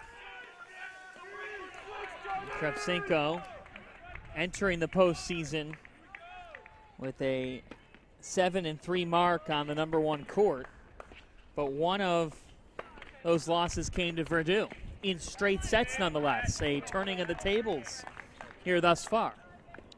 And that just 3 weeks ago, but it was indoors.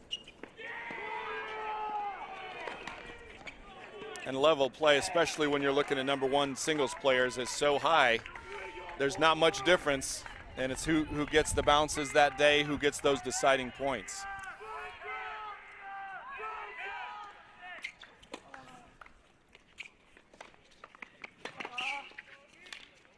Verdu from power to finesse from the senior. Nice deep approach shot, pulling Kravchenko out of the court. Then he has the hands to go down and get that low volley. He heard you, partner. You said he's got all the shots. That's good. He does. He knows that. We saw that late in their number 1 doubles match. Some nice low volleys. Big serve up the middle right there, right on the tee. Nothing Kravchenko could do with that. Couple game points now for Verdú. Who's down 4-1, but showing some signs of life.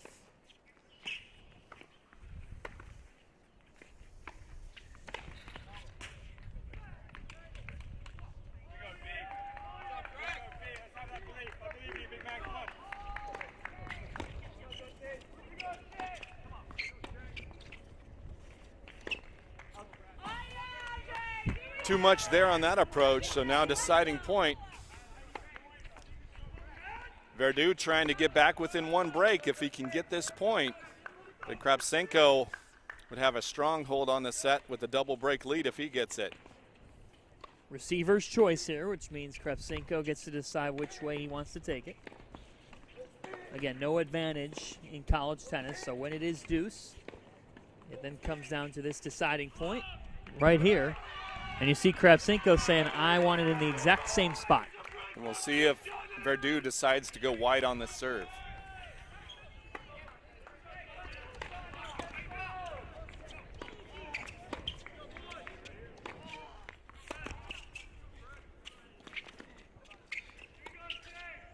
Oh, what a shot by Kravchenko! Great disguise there. He went down like he was going to rip that and just got underneath it, looped it over. Beautiful shot and a double break lead. We have not seen that one yet this morning. And that's when you pull those out, John. It's deciding point. It's 4-1. You're in a defensive position. He turns it into offense. How much of it is, as a senior, when these two have seen each other, that in the 3 weeks leading up to this match now, you are trying to work on that bag of tricks constantly and finding something here or there? It's the little things that can make a difference, and you pull them out on the deciding points when you need them the most. And if you win more deciding points than you lose, you're probably going to win the match. We have not taken you over to court 6 yet. And that match is getting interesting in the opening set. It's Brandon Shanklin of Marquette and Ogi Tregut of St. John's. Shanklin broke out to the early lead. Now it's 3-2 in favor of Shanklin, who we did not see in doubles action, but he is in the singles number 6 spot. Singles specialist from Miramar, Florida.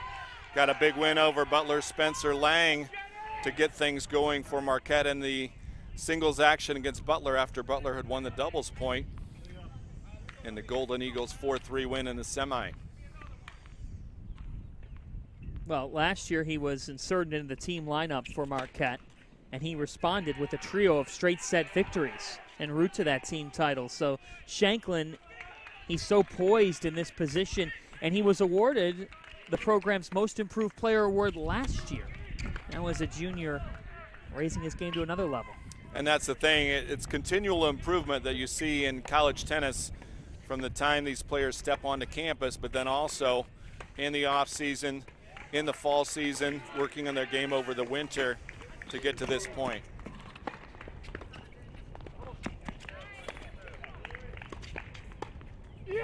Tregut right there attacking, set it up with the approach shot, closed off the volley.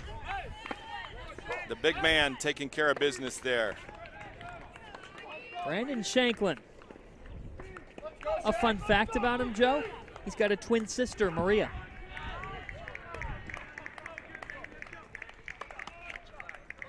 Brandon majoring in business economics and finance at Marquette.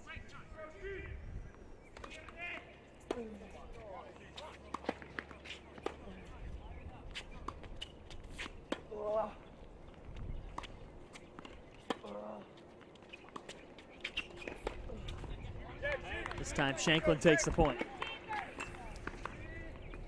Aggressive mentality for him at the baseline. As you see, he tries to stay up on the baseline, not get backed off. And pinned Tregut back deep.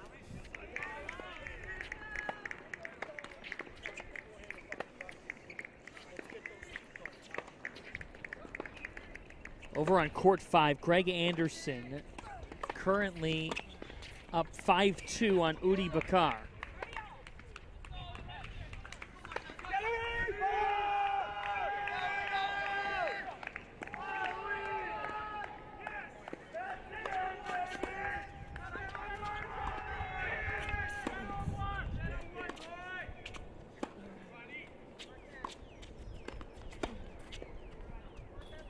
That one is wide.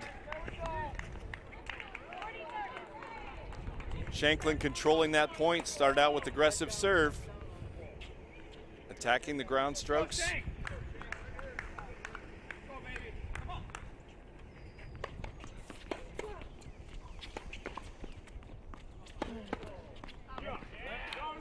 You see Tregood trying to run around that backhand. He wants forehands.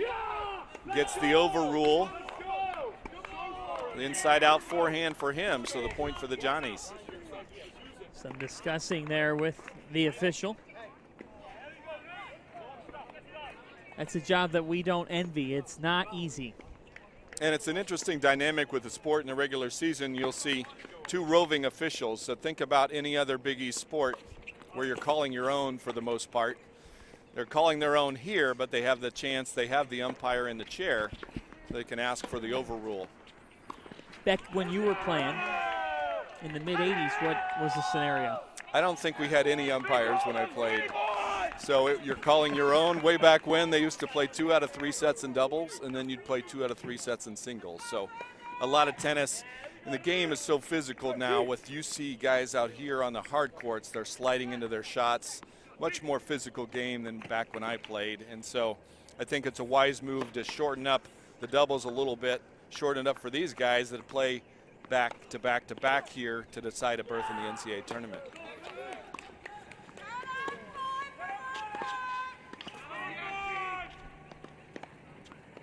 Nice shot. Shanklin. Came up and got that passing shot. On the defensive, was able to neutralize. When I was coaching, like to talk about red light, yellow light, green light. Like think of it as stoplight, defensive position in the red light. Get back to neutral with the yellow light.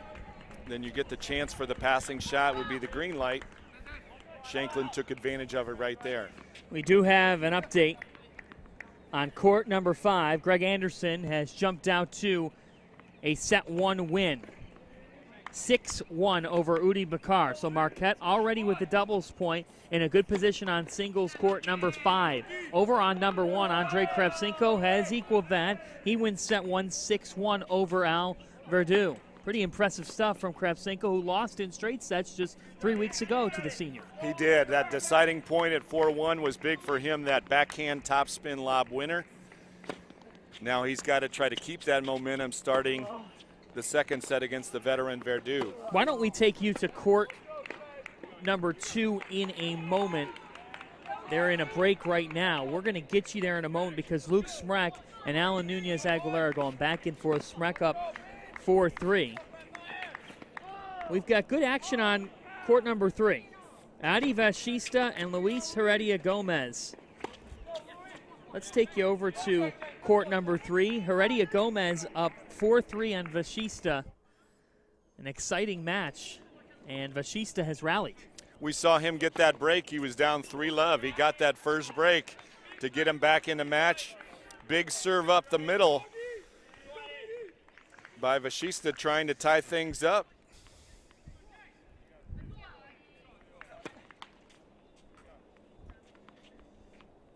Heredia Gomez, a second-team All-Big East selection as a freshman.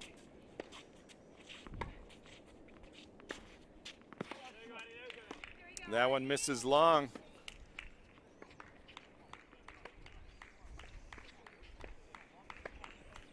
And that break for Vashista, we saw how excited he was. It really flipped things in this first set. And a lot of times that's all you need is a little bit of momentum, get into the match. If you start out slowly, there is time to recover. A little bit different than the doubles where you're just playing one set, you get behind a break in doubles, you may not recover. Adi gets the hold right there. We're tied at 4-all, so from love 3 to 4-all.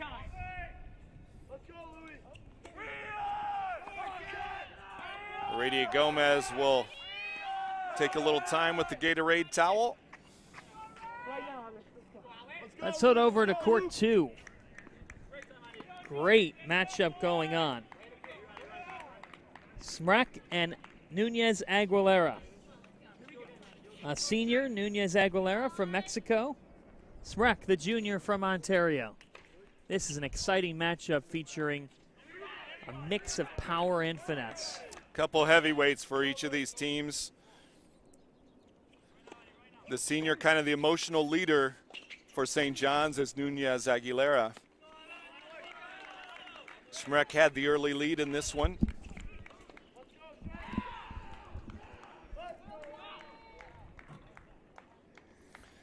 It's nice, interesting to see the chess match on each of these courts. And then you have the overall chess match for the coaches. Each team with 3 coaches. You got 6 courts out there you got to manage. Try to be in the right place at the right time to get your player through that set or whatever that is, that next opportunity to seize the momentum. Nunez Aguilera, the serve too much for Smrek. And a quick hold there. So we're looking at number 2 and number 3, 4 apiece on both those courts. Riveting action with the Big East men's tennis title on the line. Marquette looking to repeat. St. John's aiming for their first championship in 3 years after they won the first 3 in the reconfigured Big East Conference. Here's Smrek, even at 4 games apiece in this opening set. Marquette took the doubles point, up 1-0.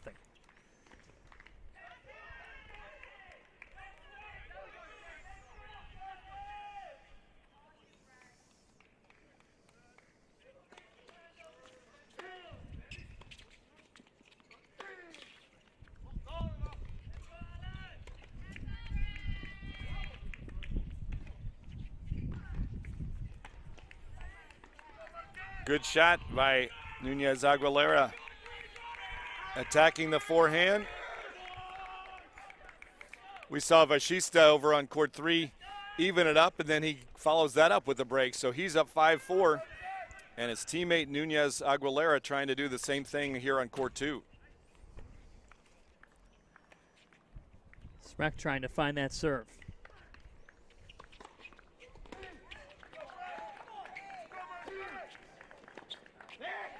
Nunez Aguilera with a fist pump. Love 30, a couple points away from taking a 5-4 lead.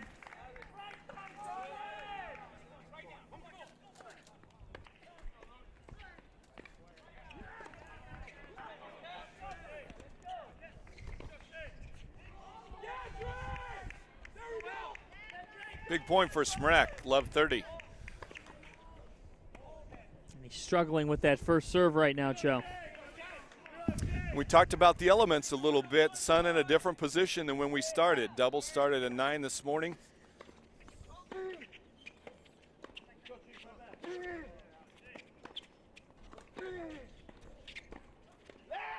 Great depth on those ground strokes. Just an inch or 2 inside the baseline. And now 4 break points. Alan Nunez Aguilera, the senior, told us yesterday, after some struggles in my sophomore, junior season where we didn't put it all together, it's so rewarding to be back here on the championship stage. Things have come full circle for the senior from Mexico.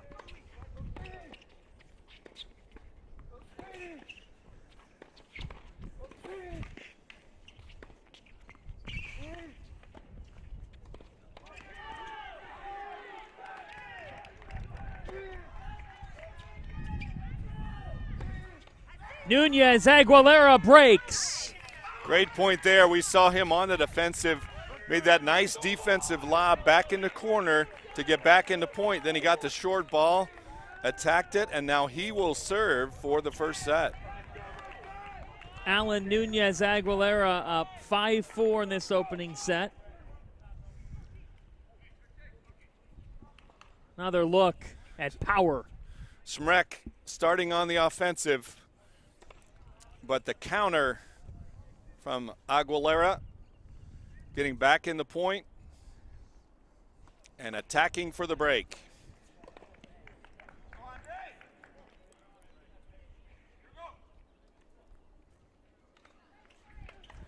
Let's go to 3.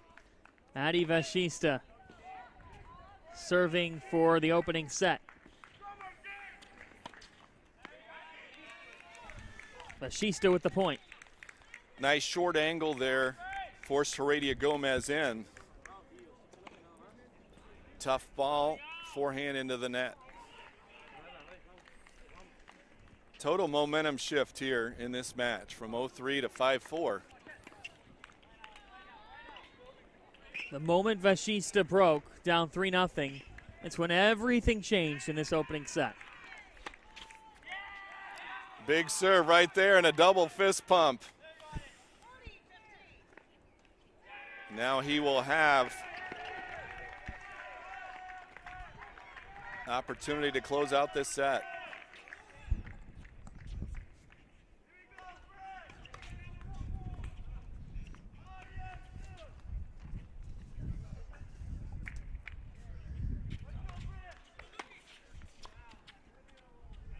Huge return by Heredia Gomez and a fist pump on his side. Got that second ball, and he took advantage of that. Adi Vashista, 7-0 when playing on the third court entering the postseason. Just a sophomore. We told you about the 6 seniors for this St. John's team. Well, Vashista is part of the future. The Indian native. And he led Coach Bonnings to Bakar.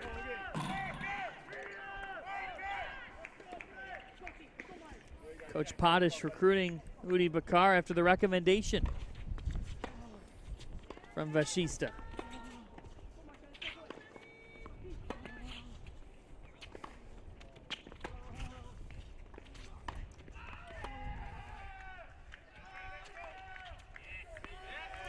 Finally, the air from Vashista. He had the positive position most of that point with some great depth on his ground strokes, attacking especially off the forehand side, but he misses there.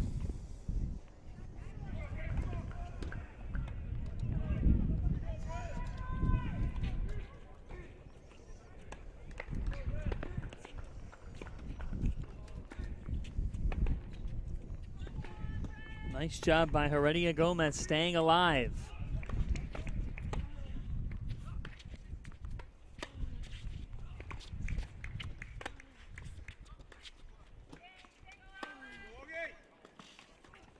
Huge forehand up the line.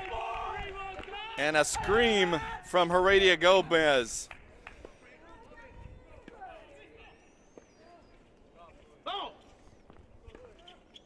Heredia Gomez not afraid to attack that forehand. Got the opportunity, and he seized it.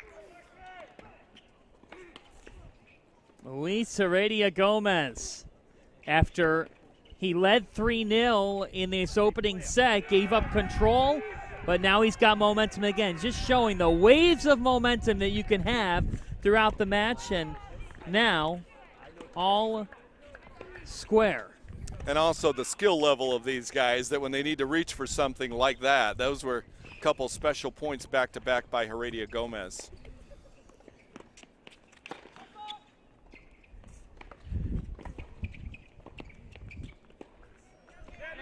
Heredia Gomez with the serve. 5-5 in this opening set. Elsewhere right now, Andrei Kravchenko up 1-0 on Alvaro Verdu on court number 1. We've got drama on court number 4 as well. Dusan Vukevicic and Brett Myers. All even at 5 apiece.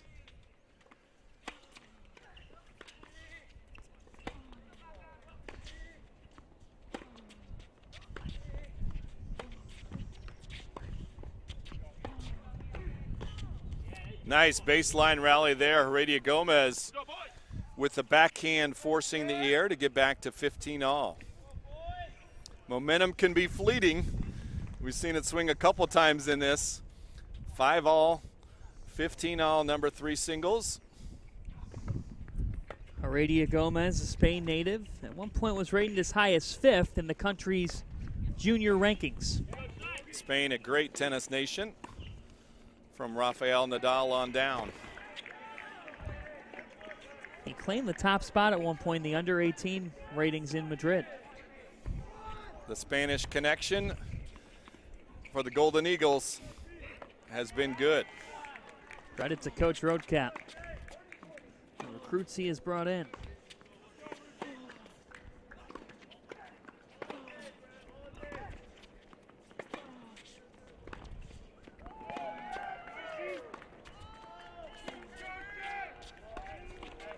Heredia Gomez. with the vamos down there on court 3. Pretty impressive. And you see those guys, see the effort from them they put into each shot on the point. And it's a slugfest of high quality tennis.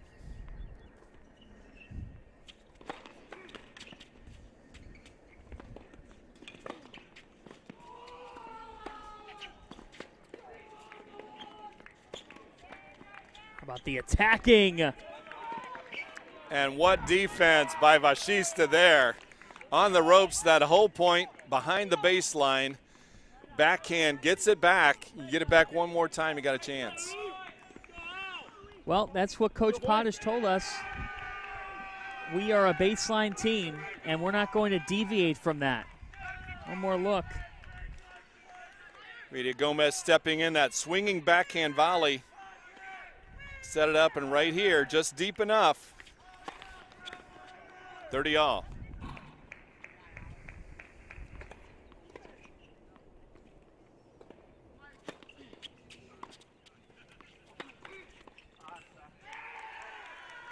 That one just out. Double break point now. Opportunity knocks for Vashista. Adi Vashista entering this postseason with a team-high 15 singles victories. 7-0 on this third court. Nice combination by Heredia Gomez. Inside-out forehand. Took it up the line. Now a deciding point at 5 all in the first. This championship match living up to the expectations. These guys are bringing it, and they're making plays. That's what you love to see, and that's what we saw yesterday. Great day of tennis, but players making shots, hitting winners to decide it. Second serve coming up. The We Are Marquette bellows. We heard a lot of that yesterday, a lot of that on Friday, and we'll hear it today.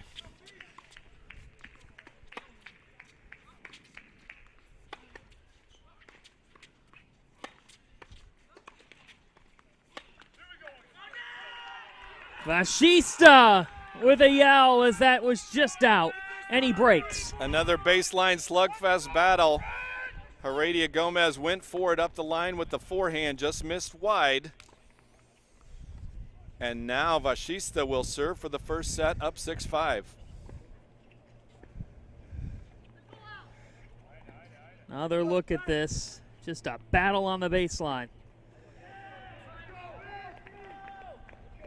Heredia Gomez with the advantage most of the point. He knew he had that opportunity with the forehand up the line, missed it. Vashista now will get 90 seconds to think about serving for this first set. How about Vashista's defense throughout this opening set? And as you mentioned, St. John's comfortable doing that. That's what they've done all year. It's obviously working. They've won 12 straight matches, put themselves in this position. He didn't doubt himself when he got down 0-3. He got that one break to get back into it. Momentum swung a little bit the other way, and now he's got a chance to win this first set, which would be a huge statement for the Johnnies. That it would. On court 2, Alan Nunez-Aguilera winning 6-4 in the opening set there. On court 4, Brett Myers of Marquette up 6-5 in the opening set on Dusan Lukasevic. Crunch time here late in the first set. We mentioned Marquette won the doubles point. Each team got one early singles first set, and now we've got a couple in the balance.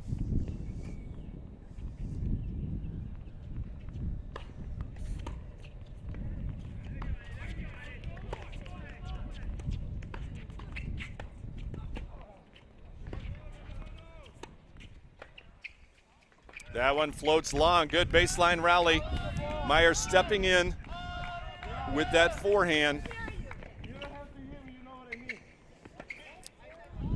He was part of that win at #1 doubles.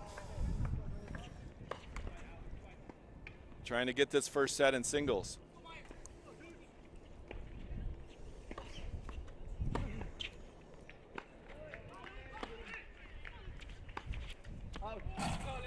That one misses long. Went for the backhand up the line, which we saw a lot in doubles. 15-all. Brett Myers, Jr. from Naperville, Illinois.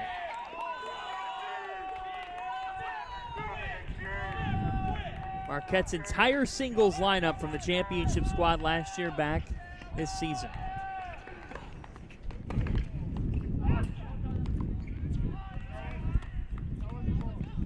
Good first serve there, forced the air, just missing long. 30-15, 2 points away from the first set.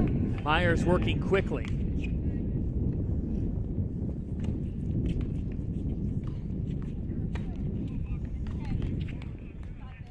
Big return by Vukocevic. 30-all. Tennis, you play at the pace of the server, so you see some of them like baseball pitchers, some of them work quicker. Some take a little more time. And that's on the official to evaluate that. We've seen a couple of violations this week where a player was deemed not ready to play.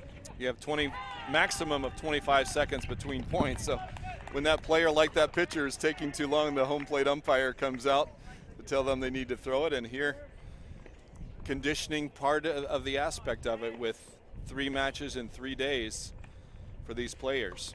30-all here.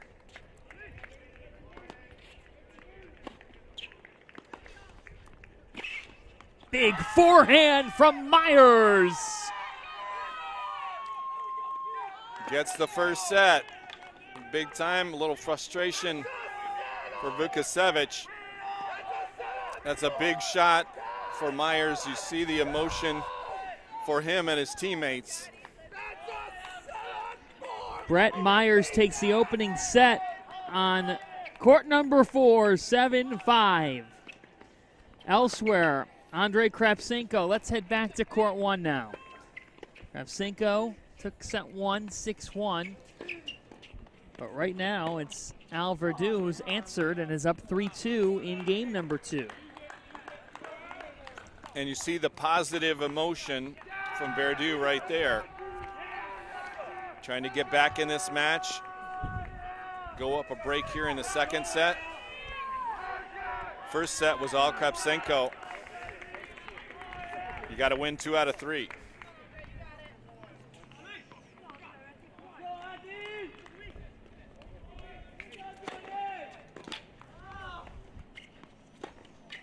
Oh, big Kravchenko. serve, big forehand. Too much. Andrei Kravchenko. The senior from Romania. Just stepping up there and overpowering Verdu. And trying to equal things up here in this second set. It's 3-2 Verdu. Verdu looking to rally, down 1-0.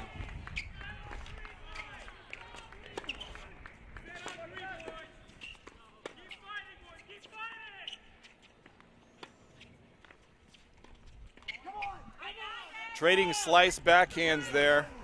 That one just missed for Verdu. And there you see the bag of shots, the variety that each of these players have. They can drive it, they can slice it. Trying to keep it low. Again, if you think of like the baseball pitcher analogy, you're trying to mix it up, show some things, see what works. Try some different things to shift the momentum.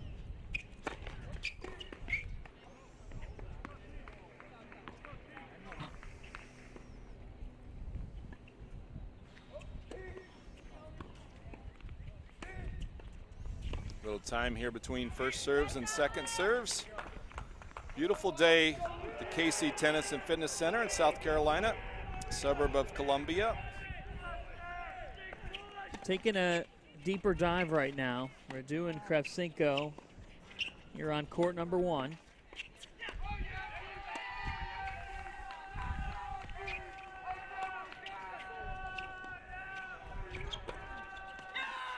Nice slice approach by Verdu. He stayed low, stayed down on that, got it deep in the court, put the pressure on Kravchenko.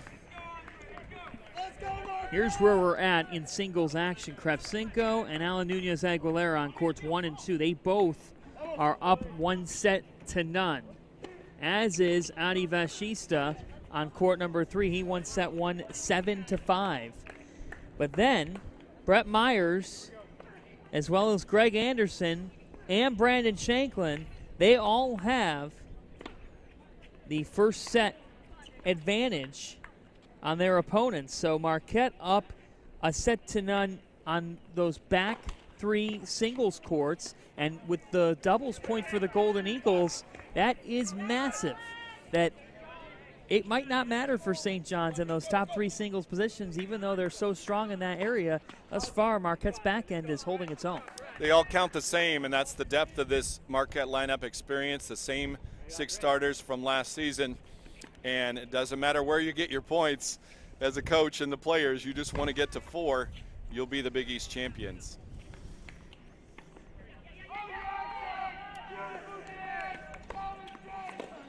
Purdue up 4-2 now in this second set.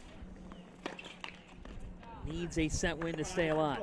Kravchenko went for that up the line. Higher degree of difficulty shot. The net is higher toward the sideline, lower in the middle.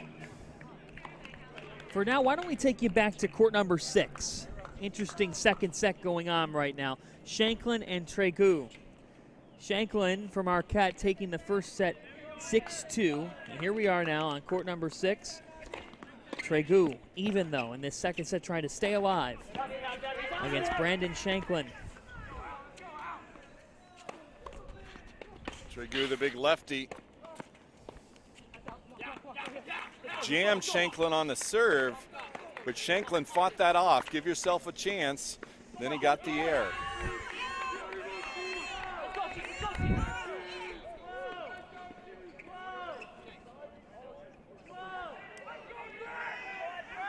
Brandon Shanklin back in this number 6 slot. Winning pedigree in this championship last year. We told you about that earlier. Won in straight sets in all 3 of his championship matches a season ago when Marquette hoisted the Big East trophy. Nice play there by Tregu. Big left-hander, took that serve out wide, serve and volley behind it, put the pressure on, forced the error.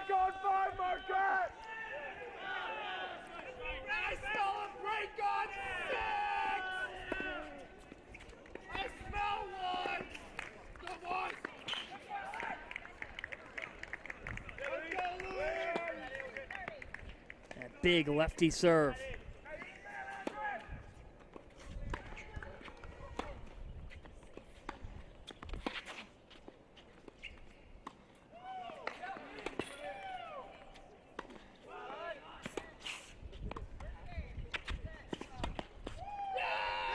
Oh, serious back and forth, and Brandon Shanklin somehow comes out on top there on that point. Got the passing shot up the line, went for that. Got a little benefit with the let cord to give him a chance, and he gets the break. How about Shanklin? Fortunate in that moment. It could have easily been misfortune for him. And he had the tough shot up the line against the lefty, playing to their forehand, pushed it by him. So Shanklin breaks. He's up 3-2 in set 2. He already took set 1. Huge development for Marquette as we go back to court number 2. This is Smrek and Nunez Aguilera. They're even at 1 apiece. Taking a seat now. So let's go over to court number 3. Back to Adi Vashista and Luis Heredia Gomez. Heredia Gomez up a 1-0 in this second set. Vashista took the first set. Great comeback by Vashista from 0-3 down in that first set. Got the break at 5-all. Served it out to close it for 7-5.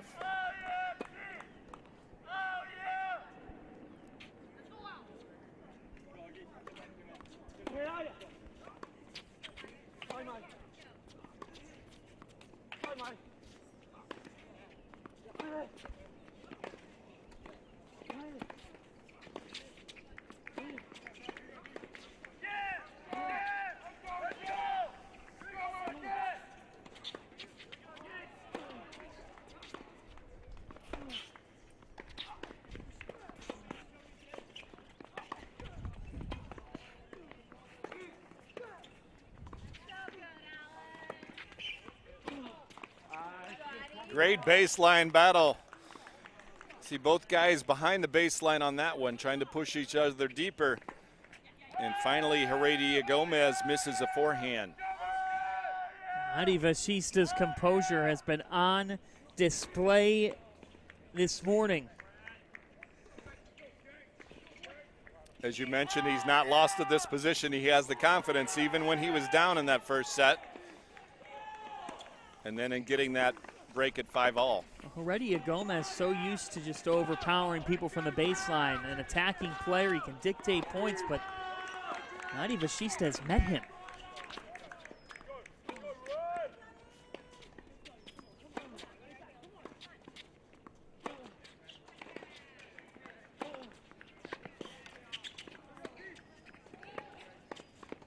Great hands by Heredia Gomez. That ball was right at his shoelaces. And he got it over, kept it low, and then got the air. He made it look easy. How difficult can that be?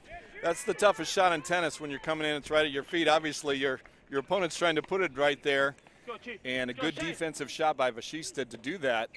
But Heredia Gomez, kind of an unusual position for him. Both these guys have been winning most of their matches for their season, their collegiate careers. Heredia Gomez not used to losing the first set. A long way to go in this one. Greg Anderson over on court number 5. He took set 1, 6-1. Now in set 2, he's up 4-1. So we'll see what happens in the next game there, and we'll get you there for a potential match point for Anderson. He's up 5-1 now. So let's head over to the 5th court. Greg Anderson has a chance to put it away in straight sets and get Marquette up in this championship match 2-0. They got the doubles point, now trying to add to that lead.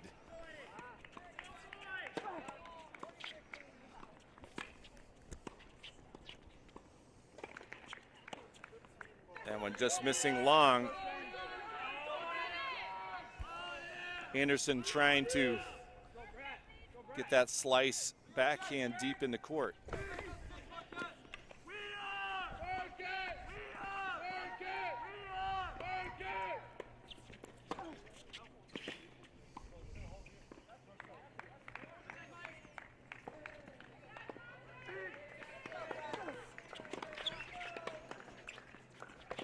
Well, Anderson hits the inside out forehand winner. That was beautiful. Stepped in on that ball inside the baseline. A lot of confidence from him. He's been bringing it all day. Well, Coach Steve Rokap almost gave a preview of that yesterday because he said, look, our seniors did not deliver as much. Our younger guys, they got them one more match, a championship match to try to hoist a trophy. And he said, I think our veterans will bounce back in a big way. Now, Smrek's Jr., he delivered the winning point, but Anderson coming off a loss to Butler and has answered in a huge way. That one is long, gets the backhand air, trying to close it out.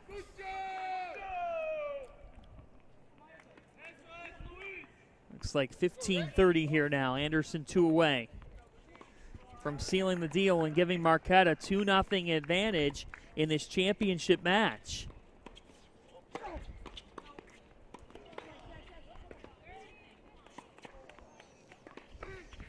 Bakar trying to stay alive, find any sort of momentum.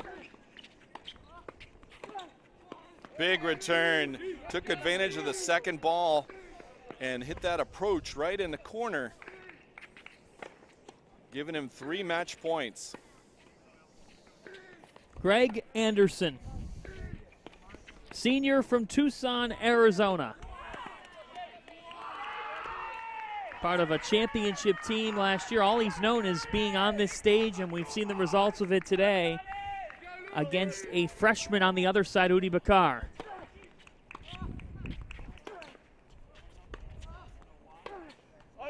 Greg Anderson seals the deal and gives Marquette a 2-0 advantage in this championship match. The senior wins in straight sets, 6-1, 6-1. Dominating performance for Greg Anderson. Been attacking the whole match, any opportunity he can to seize. No hesitancy whatsoever, very focused. Takes care of business, and now he's going to go cheer his teammates on. Experience wins. Nobody's got more of it in this championship match than Marquette. Steve Roadcap's program in their 5th straight title match appearance. Let's go to court 1. A couple of seniors now. Verdu and Krepsinko. Verdu up 5-3 in the second set, trying to even the match.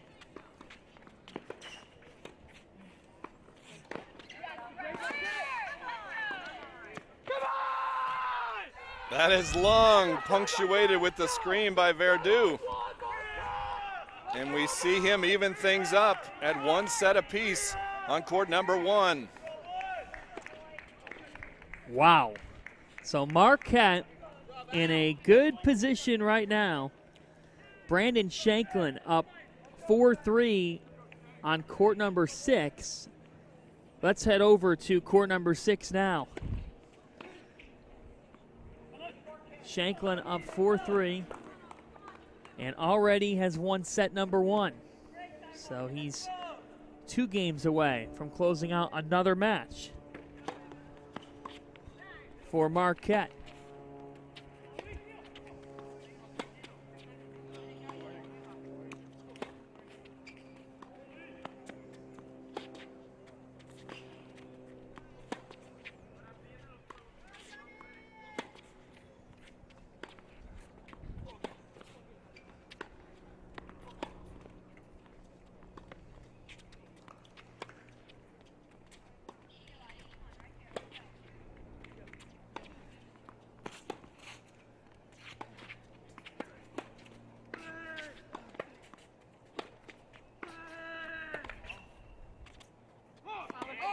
Just out. Shanklin gets the point. Great job by Shanklin. You saw him working that point. He wants to keep it away from that big left-handed forehand of Tregut. So keeping it towards the backhand side, also mixing in the slice. And he played his point right there, and he wins that. This has just been a case where that doubles number 3 win for Smrek and San Andres, it just seems like the momentum has carried right into singles. And especially, as you say, 4, 5, 6 for Marquette. Getting all 3 of those first sets, they get the win at number 5 to take a 2-0 match lead. And Shanklin sees the finish line.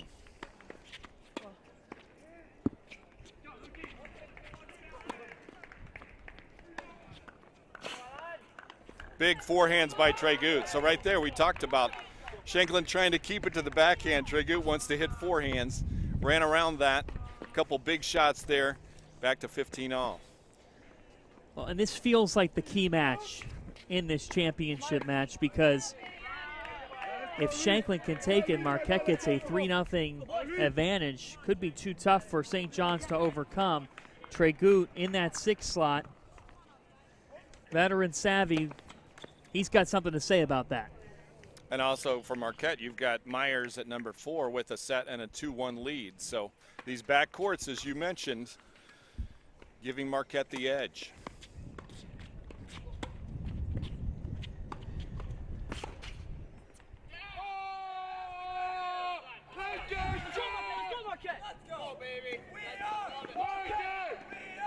Shanklin forehand up the line winner, 30-15.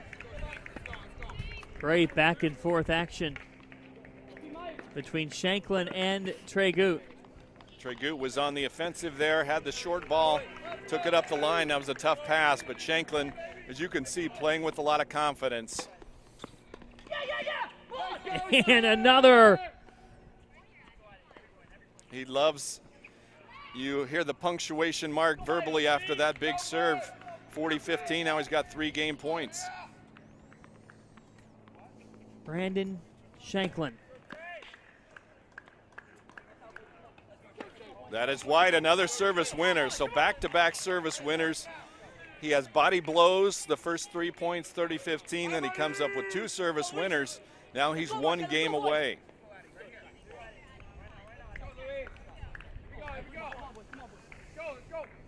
In the number 6 spot, we did not see him in doubles action. He's a single specialist, and Shanklin, just a junior, he delivers in that number 6 role. Oh, reliable.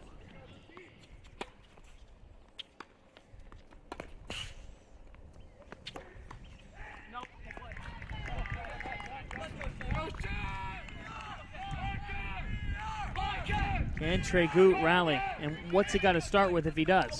Well, he's on his serve, which he likes that, to set the tone early, and he wants to hit forehands. So he's thinking big serve, and I want to get a forehand and rip it.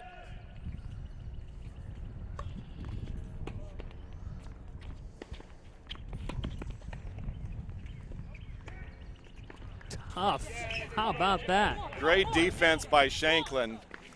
Tregut got what he wanted there. He had the big serve, he had the good approach, but that's a great lob by Shanklin, using the wind, and there was nothing Tregut could do with that. No, took him all the way back to the wall.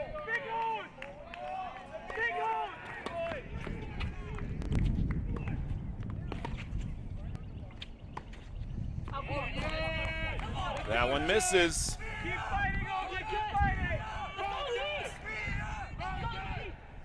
Tregut in a tough spot now.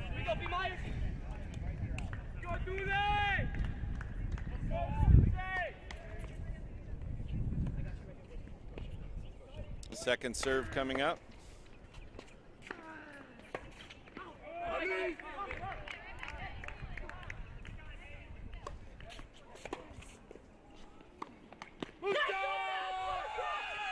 And Brandon Shanklin Double revved fist up. bump. How about that? Brandon Shanklin controls it. The junior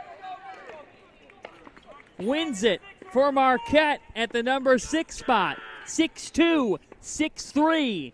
And the Golden Eagles have a stranglehold now, up 3-0 as the number 3 seed in this championship match. So they come back to win the doubles point 7-5. They get a dominating win at number 5 singles by Greg Anderson, and then Brandon Shanklin close behind. 3-0. Marquette did win the first set at number 4 with Brett Myers. St. John's won the first set at the other 3 matches. Number 1 singles, Al Verdu. Marquette gets a split, so they're playing the deciding 3rd set. So let's go to court number 4. That's where we're at now. Myers up 2-1, and St. John's now needs Dusan Vukocevic to make a run. What's amazing about this right now, folks, Marquette up 3-0 in this championship match, is that Marquette could have easily not even been here if it not have been for Luke Smrek's heroics yesterday, down 4-1, then 5-4 in his number 2 match, an epic affair, and he found a way to come back. But if the ball bounces one way or doesn't hit the net yesterday when he's facing match point, he's not here right now, and it's Butler, so this is incredible. 3 team match points that they saved, and also it shows how close it is at the top level of Big East tennis. Very competitive, little separation now, 1-3 here. So Myers win the first set 7-5. Now he's up 3-1. So Vukocevic needs this hold badly.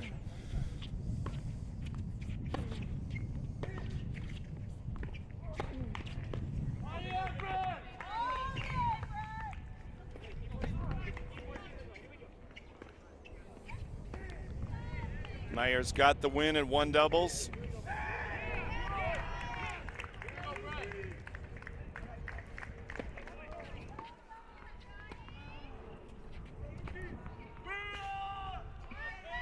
A look at all 4 courts right now. We've got a quad box for you here in the Big East Men's Tennis Championship. A lot going on. On court number 1, Kravchenko and Verdu even at a set apiece. Luke Smrek up 3-2 in set 2 on court number 2 after dropping set 1. Over on court number 3, Adi Vashista up a set on Luis Heredia Gomez, and now on court 4, Myers in the lead, and with a win, Myers up a set to none and 2-1 in set 2. That would give Marquette the championship. And you see the top left there, Kravchenko gets the break early in the third, so he's up 2-0 that match against Verdú. But bottom right, number 4 singles, that's 3-1 Myers. That's our focus here, folks, because Myers is just 3 games away from Marquette winning a Big East championship in a bit of a surprising fashion, that it would be 4-0, because it wouldn't really reflect the kind of match this has been collectively. Exactly. Doubles came down to number 3 doubles. It was 7-5 there. We had the tiebreaker within that even. I'm sorry, 7-6, and the tiebreaker was 8-6 at number 3 doubles.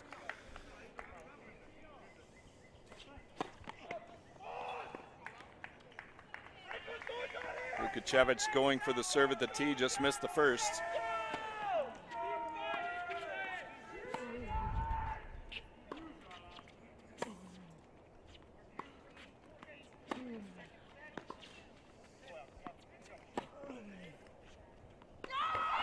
Just long. Myers pumped.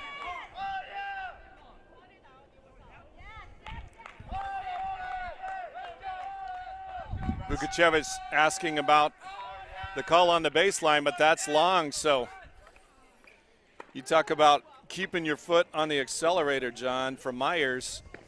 He gets the hold to go up 3-1, and now he's up 2 breaks with that break. 4-1, 2 games away.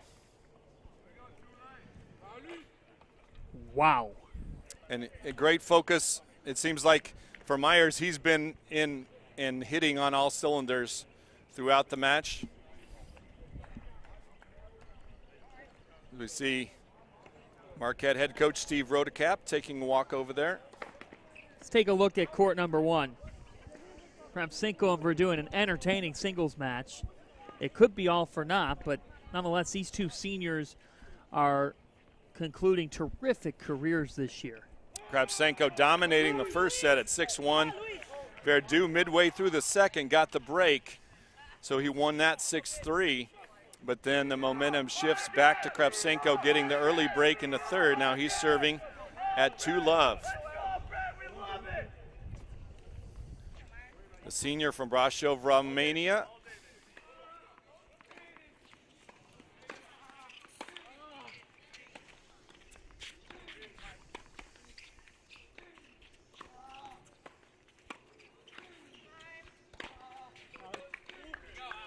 Forehand misses long.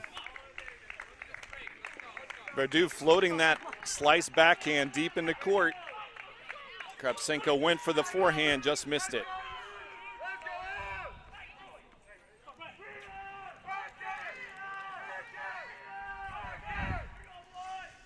So here is Myers up 4-1. Over on court 4. Let's go there right now.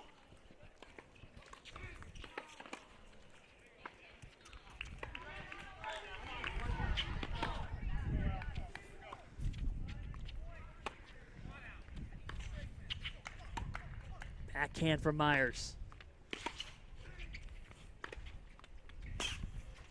Vukocevic.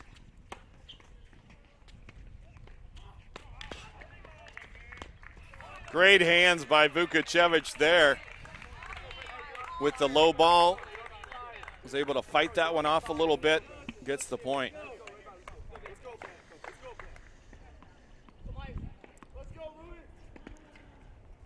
Vukocevic. Quite the challenging situation now, Joe. But you've said it.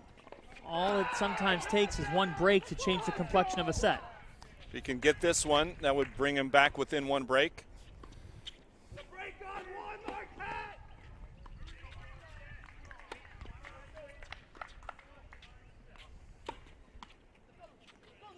There's a lead cord there from Myers that goes wide, so A little bit of an opening for Vukocevic. When these two met in the regular season, Vukocevic won in straight sets. It was a complete performance. 3 weeks later, you go outside, and we keep bringing that up because it is upper 60s, near 70 here in Casey, so the viewer at home may think, well, what's the biggest difference if the conditions are perfect? What is the biggest difference? So outside, the courts have more grit to them, so you're going to have to work a little harder to win the point. Indoors, the ball skids, so you can do the power, big serve, big forehand, kind of end the point quicker. Out here, you're going to have to work it a little bit, as we've seen from these players this morning with some long rallies and singles. Vukocevic is working Myers.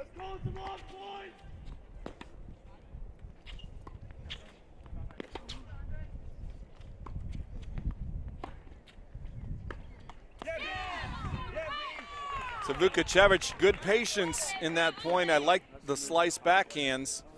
He got the opportunity with the forehand. He went forward up the line, caught the tape.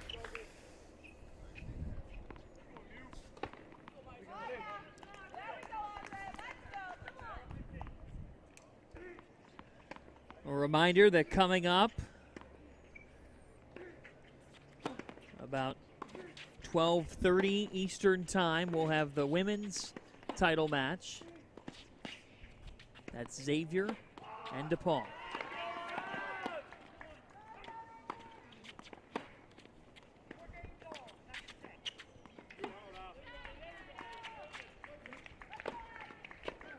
Backhand battle.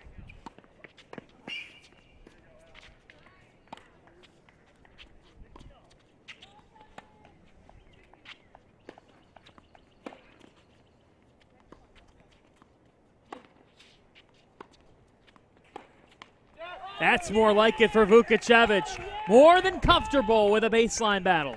A lot of patience there, smart play. Finally got the mistake. Catching his breath in between. These players know what's at stake. They know as the match goes on, you have singles matches ending, you get more and more people on your court, you get more and more screaming for each point as the plot thickens. So now Vukocevic can break.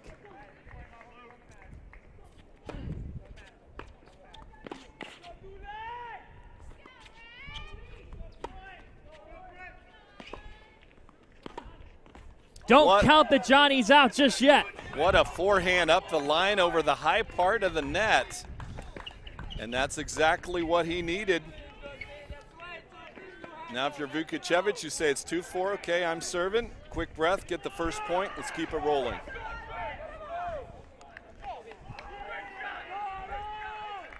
Two matches have gone final in singles. It's Greg Anderson, Brandon Shanklin, both winning to give Marquette a 3-0 lead. And that 3-0 lead wouldn't be possible without what we saw in doubles. Smrek and San Andres coming up clutch in the tiebreaker. And winning that 8-6 in the long run. What a match it was after they were tied up at 6 apiece. Big forehand again, Vukocevic. That time he got the short ball, and he knew what to do with it. Took it to the forehand side, 15-love.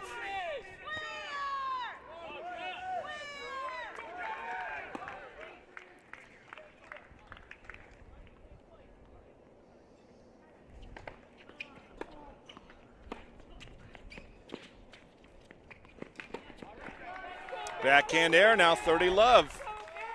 How about the way this has shifted things? Dusan Vukocevic right back in it for the Johnnies.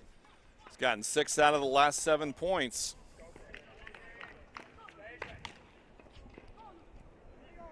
The senior from Serbia. A 13-4 singles record last year. At one point had an 8-match winning streak. Seeing the best come out of the senior now. Short there. 30-15. Tried the same shot he did the previous point for the winner, but was in a tougher position.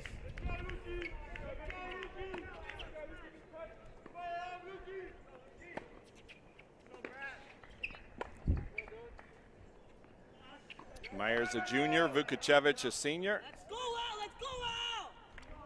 Let's go, Marquette!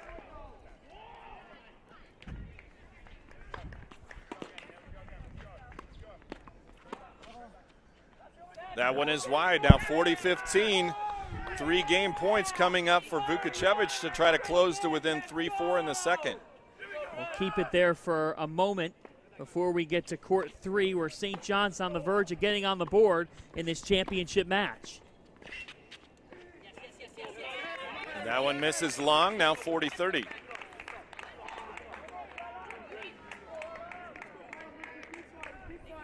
Vukocevic will take a little time, regroup. Let's go over to court 3 for just a moment here. We've got a good one brewing if Adi Vashista can get the match. He won 7-5 in set 1 over Luis Heredia Gomez, and now up 5-2, looking to close it out. Vashista with the serve. Vashista. A high five. Pumped up. Heredia Gomez definitely down as St. John's is on the board. What a comeback by Vashista from 0-3 down in the first set, wins that 7-5, and then takes it to him in the second set to get his team its first point. That match completely shifted when Vashista was down 3-0 and broke. And so St. John's is on the board. Their first point of the match overall. Marquette up 3-1. Adi Vashista closing it out, and he won in 3 sets over Heredia Gomez in the regular season, so he sweeps him on the season and comes up huge to keep St. John's going and get them on the board. As over on court 4, Brett Myers was once up 4-1. Dusan Vukocevic is within 1 now, and a break away from tying things up as we go back to court 1. This has been a terrific match. Back and forth, and we mentioned Kravchenko dominated the first set 6-1. Verdu gets the break in the middle of the second set to win 6-3. Kravchenko gets an early break in the third at 2-0, but Verdu right back, and we are back on serve at 2 apiece. This is a terrific swing of events for the drama of this championship match. Just 10 minutes ago, we were saying, well, it looks like Marquette on the back 3 singles, but now St. John's with life. And as a tennis coach, the hardest point to get is the last one. So you get to 3, that's good, but you got to get to 4 or you're not the champions. Well, I'd say that Steve Rokap would be sweating right now, but after what he watched with Luke Smrek yesterday, nothing phases him. He told me, he goes, I've watched a bunch of these. He goes, but he did say about Smrek's performance, wow, unbelievable. And the outward calmness of the coach, you know, internally they're thinking a lot of things, but outwardly confident, 1 point at a time. We're now on court 2 with you. Alan Nunez Aguilera up 5-4 in this second set. It's taken set 1, 6-4. John, he was down 3-4 here in the second. Got the break and now a chance to serve it out and bring his team within 3-2 in the team score. Oh, that was a picture-perfect backhand. Beautiful approach shot up the line. That created that opportunity, and you see great form by him coming in, attacking that backhand volley. The senior, the emotional leader for the Red Storm, trying to close it out. Just 24 hours ago, Smrek was in a similar spot with his back against the wall. He found a way to come out on top and lift the Golden Eagles to their 5th straight title match. Now Marquette trying to close, but here comes the top seed, St. John's.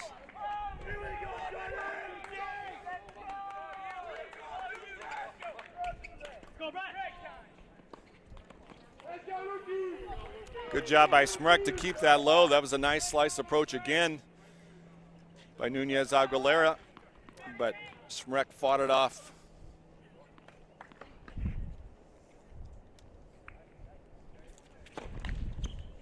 Just to reset here, Marquette up 3-1 in this championship match for the Big East men's title. Along with Joe Gentry, I'm John Fanta, Kevin Brolenthin, and Brad Zach producing here from Casey, South Carolina. We have had a thrilling day thus far. And some great action developing now. Nunez Aguilera trying to close things out on court 2. Good return by Smrek, cross court, short angle, forcing the air. 30 all. The majority of the audience in person here is over at court 4, where things have tightened up between Myers and Vukocevic. 30 all here. Over on court 1, Krepsenko up 4-2 in set 3 on Al Verdú. He had the early break, got broken back, gets the break again. Nunez Aguilera. Ace at the tee, huge serve right there. Puts him in a match point situation. The senior from Puebla, Mexico. First-year head coach Dylan Potash says he's our steady hand. Now trying to get St. John's within 1 in this title tilt with Marquette.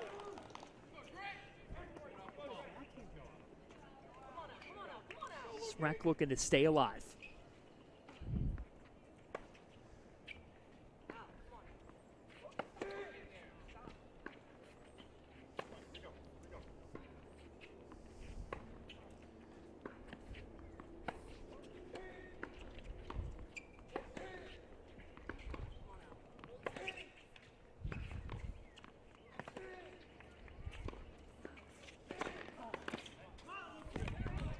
That is long, brings us to the deciding point. You can hear how hard these players are working on every shot, putting everything they have into it. So this will be match point number 2 for Nunez Aguilera. Won the first set 6-4, 5-4, deuce point. 40-40. Nunez Aguilera one set, 1-6-4 now. Smrek trying to even things up at 5 apiece. High drama in Casey. So Smrek saved 3 match points yesterday. He saved 1 so far. Can he make it number 2? Let's see.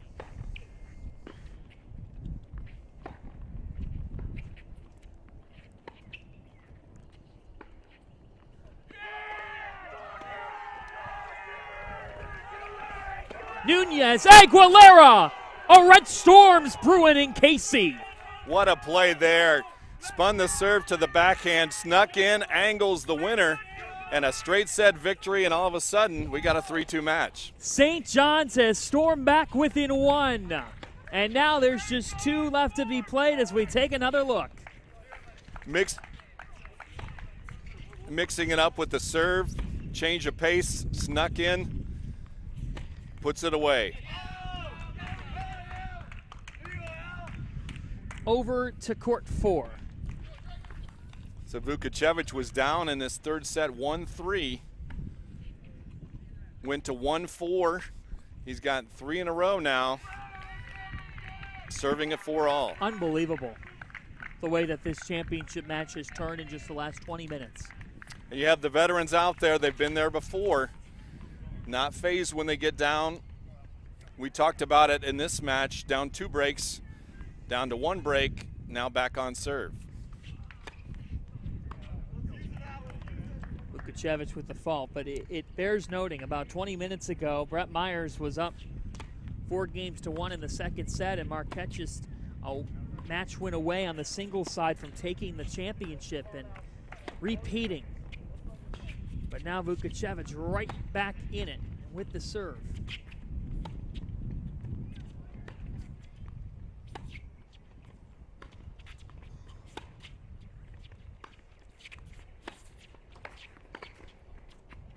Just out. The point to Vukocevic. We talked about the patience from him. He's turned that up a notch here since he trailed 1-4, working the point. Going to regroup in between, catch his breath, take a little walk.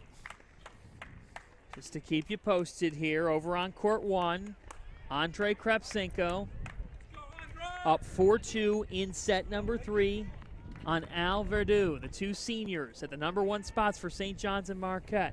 And Krebsenko up 4-2 with the serve right now.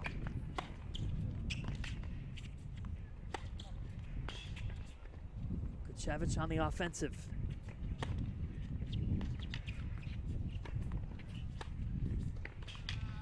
Too much. Dusan Vukocevic. Great point, working it with the forehands, and again, he can be attacking, but yet he still showed the patience. Didn't try to force anything, had the opportunity. Nice deep forehand, won that point. Joe, why has this match changed so much? I think the increased patience by Vukocevic. He's willing to work the point a little bit longer before he goes for the big shot.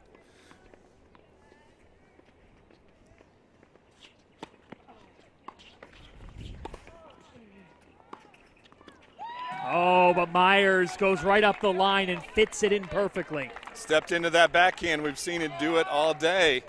Gutsy shot there to get back to 30 all. How about the way these two teams, in their own way, you just brought it up with Vukocevic, but right there, Myers, sticking to their approach. And that's what you have to do. Take the time between points, do your ritual to get ready. Debate now. Serve just missed wide. Vukocevic went for that up the middle. Just missed. It'll be second serve here, 30 all. 4 all in the second set. Marquette up 3-2 overall on this match. Just 2 singles left to be played.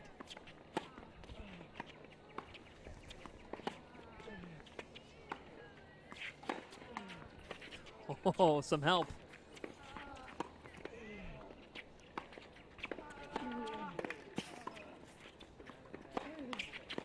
Myers, 30-40. So close, you saw the lead court in the middle of the point.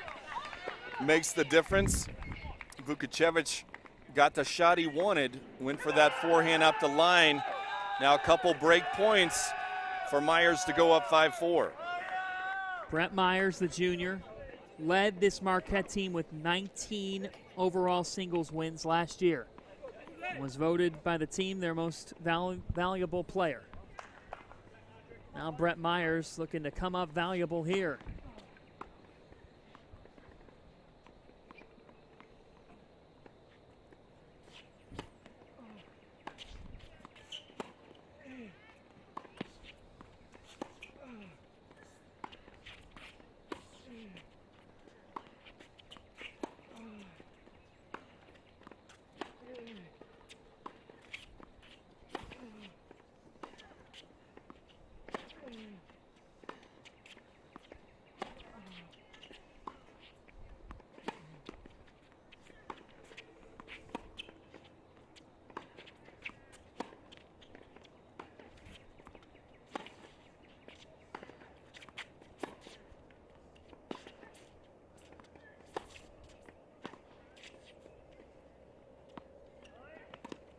Myers fit that in.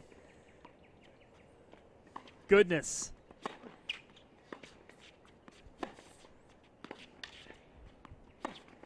This is Big East tennis. Unbelievable defense by Vukocevic to fight that one off at the baseline. Got it back to neutral. He gets the chance, and he takes advantage of it. That was incredible. Vukocevic looked like he was playing in the backyard with that no-look shot. That's how much confidence he has. Found a way. You got to find a way, and he did. Well, we asked Coach Dylan Potash in his first year with St. John's what the buy-in has been like of his roster, and he said, well, these guys just love to have fun, and I realized it the first day, and I've let them run with it. These 6 seniors, fantastic what they've been able to put together, and Vukocevic, a perfect example of it. The senior from Serbia. How much fun was that to watch? Good patience throughout the point, working the point. They each got their chance. This point for a 5-4 advantage.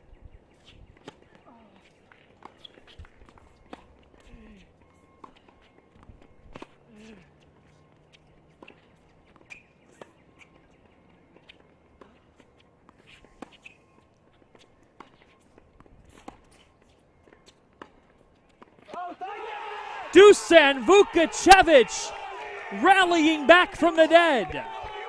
4 straight games won by the Red Storm senior, and he is a game away now from evening this match on singles court number 4 at a set apiece. From 1-4 to 5-4. So Marquette leads the team match 3-2. 2 courts on at number 1 singles. We saw Al Verdu down a break at 2-4. He got that break back. And now he's serving at 3-4, trying to do what Vukacevic did on court 4 right here on court 1. Everybody walks over to court 1 now. Big serve by Verdu.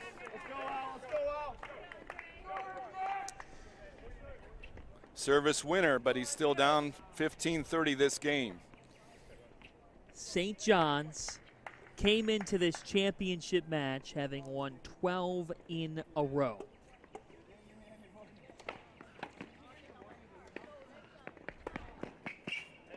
What a combination from Verdu. The big serve, got the short ball, went after it.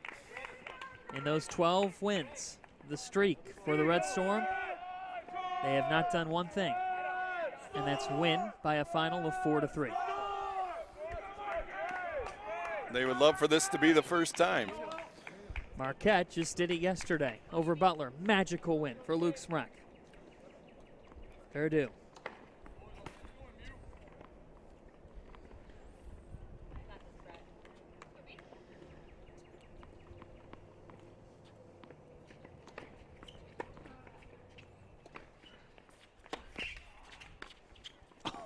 My.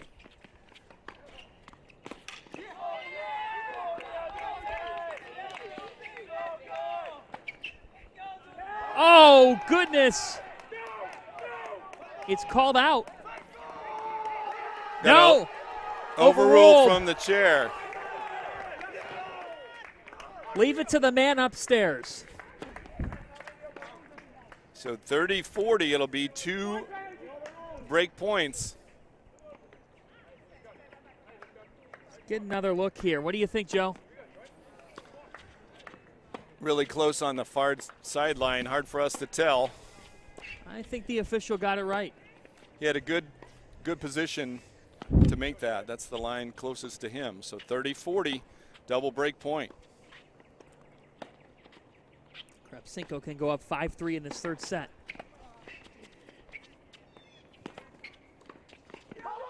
Krapsenko! They do play the net.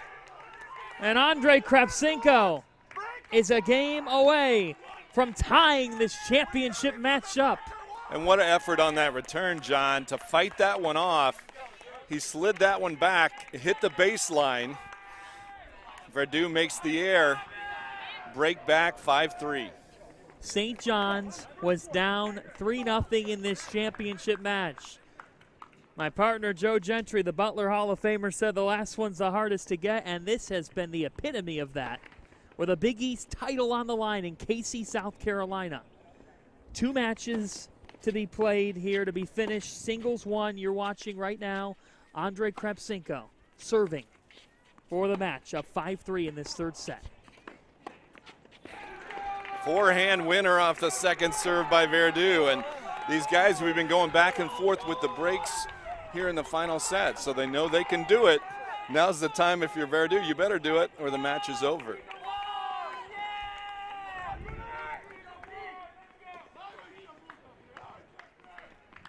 Two seniors. They both know this stage well.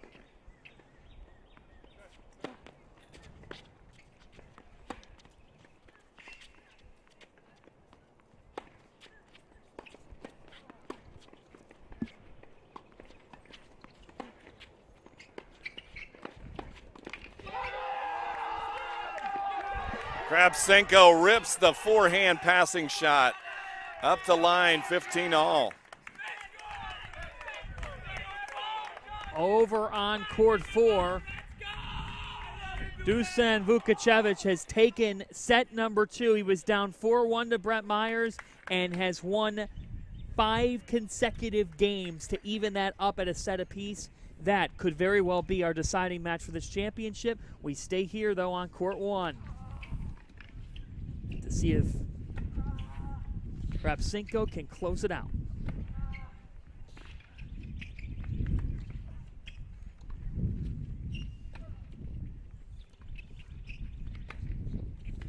Wow. You could not hit that approach shot any better, John. Slice approach, kept it low on the baseline, and somehow Krapsenko hits a winner off that.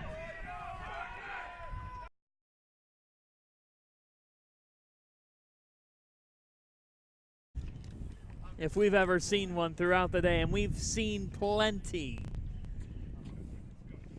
here on the Big East Digital Network. The first presentation of the Big East Tennis Championship has delivered in infinite ways.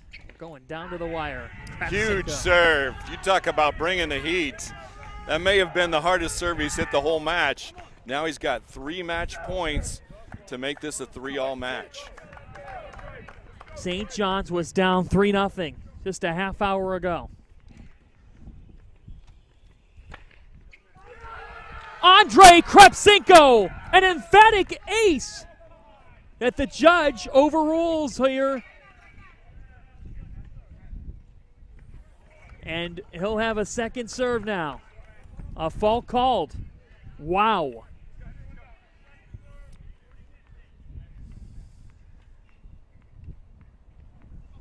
Wow. Has to regroup.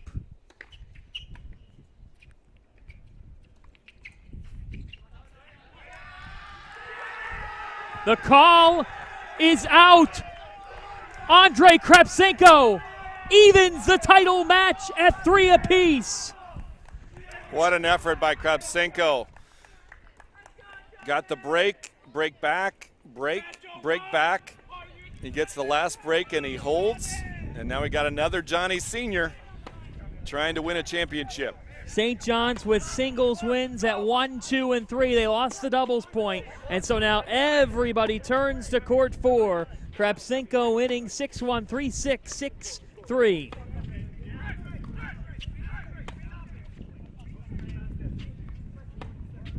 This, the first game of set 3 between Dusan Vukevicius and Brett Myers. Myers forces the forehand air there. Momentum back and forth in this one, with Myers getting the first set, being up 4-1 in the second. 5 straight games for Vukcevic, but now you got to start over. It's 0-0, as you mentioned, starting the third. It's 3-3, everybody's gathering around. And for the players, you just got to focus on 1 point at a time, trying to do what you want to do, execute your plan for that point, and let the chips fall where they may. What a throw this is. Along with Joe Gentry, the Butler Hall of Famer, I'm John Fanta, bringing you the Big East Men's Tennis Finals. Remember, this is just the start of our day. DePaul and Xavier warming up. That is long, 2 in a row for Myers. The ladies scheduled to start at 12:30. They're going to have to be on hold for a bit. Good serve there by Vukcevic. Needed that to shift the momentum in this game.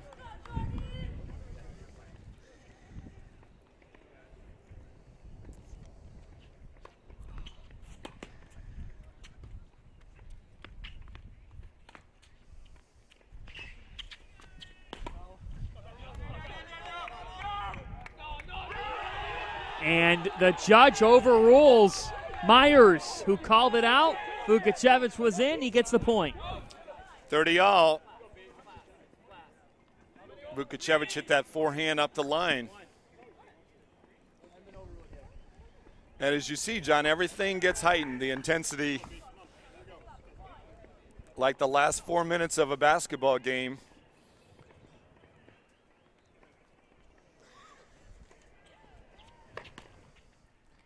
We've seen Vukcevic work the baseline so well throughout this match to get back into it. He was down 4-1 in the second set and won 5 straight games to take it. Dylan Potash loves his quickness. And that big forehand.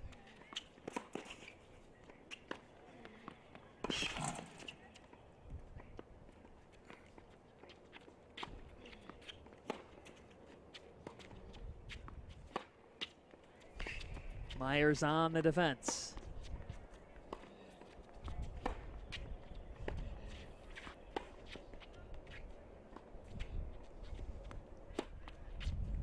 What a shot. How did he hit that?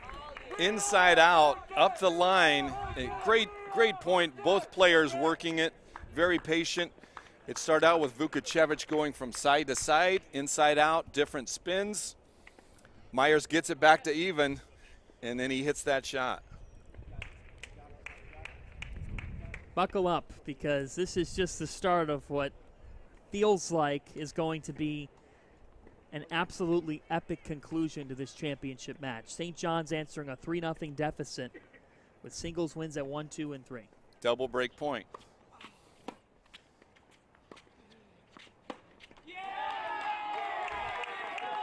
So 1 break point staved off. Fist pump for Vukacevic, now deciding point. Myers will get to choose which side. Looks like he's staying with the same. Where does Vukacevic go with the serve? I think Myers' backhand returns have been really strong all day, so I say he goes up the tee. That shows what I know. Smart change of pace serve. Don't have to hit it 130 miles an hour. Got the first serve in. I don't know that Myers was expecting that. So a huge hold there, saving 2 break points for Vukacevic to take the early lead in the third set. And a St. John's Red Storm player says 6 in a row, Red Storm, let's go. What a turnaround for Dusan Vukacevic. And he's really, even though his match has not wrapped up and is going to decide it, but it felt like when he started to win some crucial points, everybody for the Red Storm starting to hear that. You hear that, the seniors carrying on. You had the turnaround at number 3 with Vashista. Nunez Aguilera going from 3-4 in a second to get the hold at 6-4. Now Myers serving at 0-1. Third set. The winner of this set gives their team the Big East championship.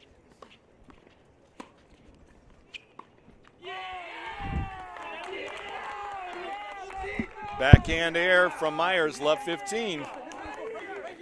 What can Myers do to regroup? You know, I think he's playing well. You just got to weather the storm a little bit. Like this momentum, he's got to think about getting this hold and, in short, getting this point to make it 15 all.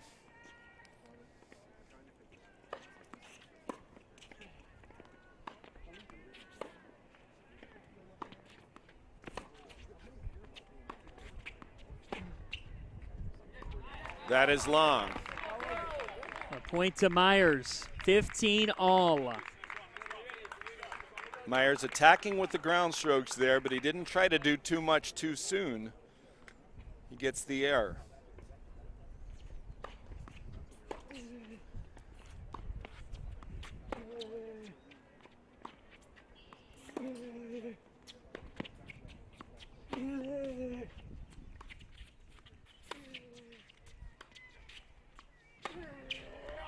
Wow, what a forehand. And a couple emphatic gestures after that. Vukacevic with a blast. It just stayed in, too. That was a risky decision, and it pays off. And he knows that's the time to go for that shot. He felt it. He can hit that shot, and he picked a really good time to do that. 15-30. This is singles match number 4 in the Big East Tennis Championship on the men's side. Marquette, St. John's, Golden Eagles were up 3-0. St. John's has evened it. All eyes are on Dusan Vukacevic and Brett Myers for the Big East crown.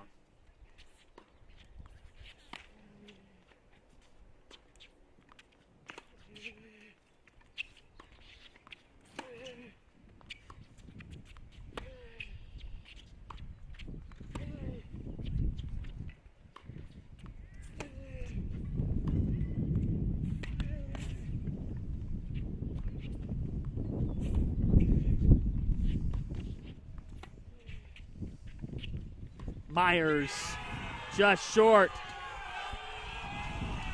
Vukacevic again very patient on the defensive that point. Floated a lot of those balls deep in the court. Myers with a nice cross-court short-angle roll, but Vukocevic had the answer for that. Now he's got 3 break points to try to go up 2-love in the third set. Break time, good set, break time.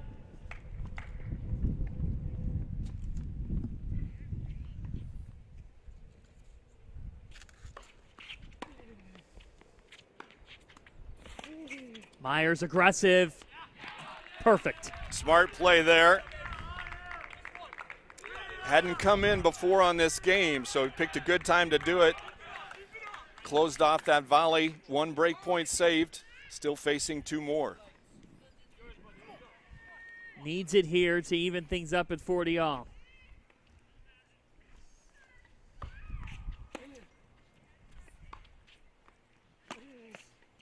Myers evens it. Deuce. Stepping into that backhand, looking for the short ball. So same thing. Now for him, he's got to try to do that one more time to get this even.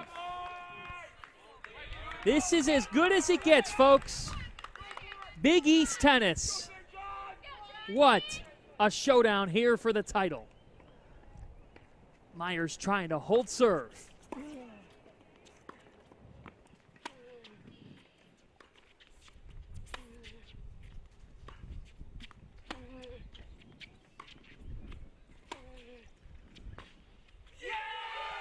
Long. Make it 7 straight game wins for Dusan Vukocevic. And he's fired up, understandably. Once again, good patience right there on a second break point opportunity. Got the forehands, which he likes to hit. Then got the air from Myers. Now St. John's 4 games away from its 4th Big East championship in the past 6 years, an automatic bid to the NCAA tournament.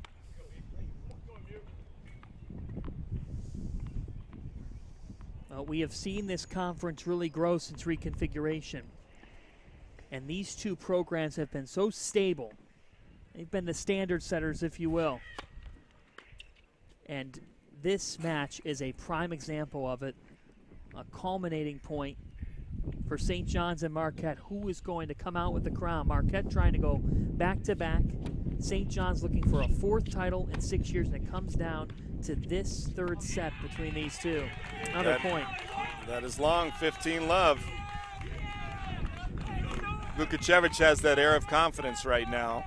His back was to the wall literally at 1-4 in the second. He righted the ship, made some key plays, some big deciding points that he's been able to win. Well, if we would have talked this morning and we would have told you, hey, it'll be a tight match, I think we both would have said Vukocevic, he's just on fire now. 7 straight games and another point to go up love 30. We would have said Marquette's more poised to win a tight match. They've been there more, as we talked about. None of those 12 matches the Johnnies have won in a row were 4-3 matches. But yet they have the experience, the 6 seniors that have been there and seen a lot of situations during their careers.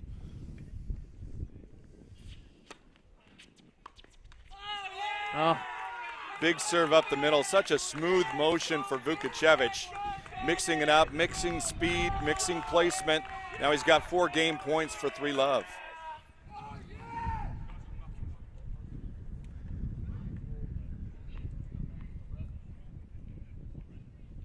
The senior from Serbia.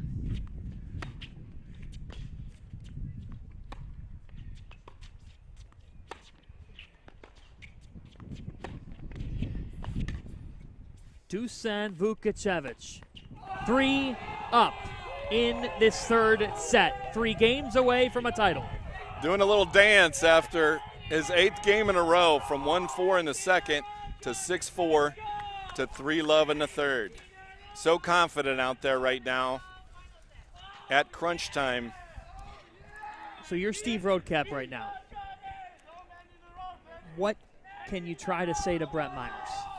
I think he's had success when he gets the short ball and he comes in to put the pressure on, to dictate with that. Tough to do against a player like Vukocevic, but as we saw in his service game where Myers got from 15-40 to the deciding point with a couple approaches.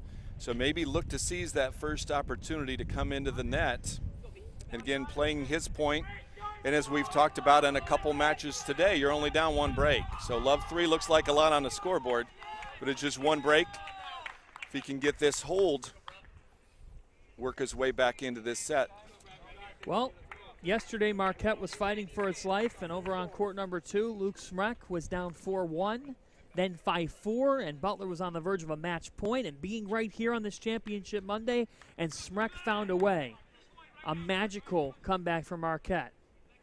So perhaps it's destiny, but can Brett Myers bottle some of that up and give Marquette some sort of a spark?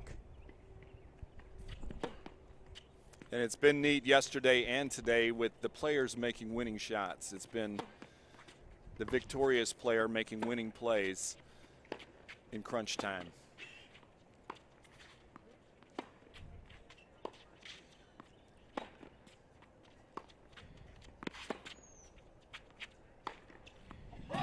Wow, so you saw Myers trying to be more aggressive, but now Vukocevic, his confidence is on high, and he just made an unbelievable shot.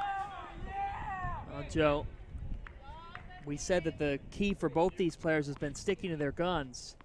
If there's a time to try something in your bag of tricks, the time is now for Brett Myers. I think he had the right mentality the first point of this game, trying to be aggressive, trying to dictate a little bit.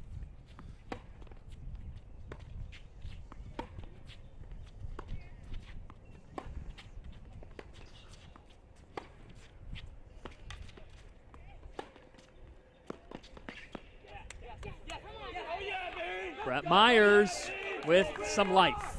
Great point right there, going side to side. But it's amazing how many good shots he has to hit to win a point. Vukocevic going from side to side, playing really good defense. Now 15-all. Deciding match for the Big East Men's Championship. The match score is 3-all.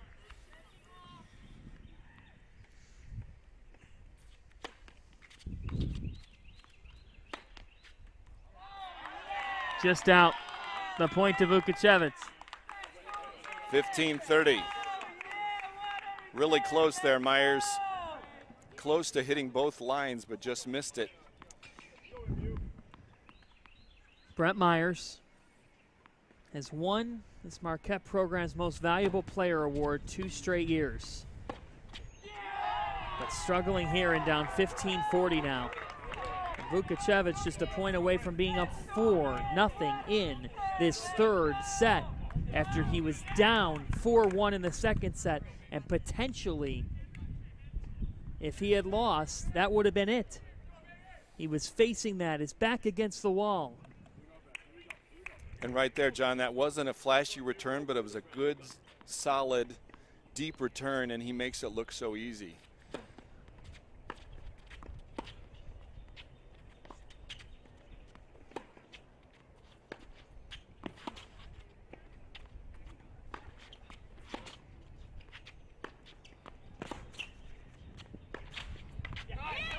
That just missed. So good defending that time by Myers to stay in that. Like you said, Joe, it's not an issue for Brett Myers of playing out of his game or poorly. He's just been a bit outmatched as things have gone on, but he's got 2 more points here to try to save break.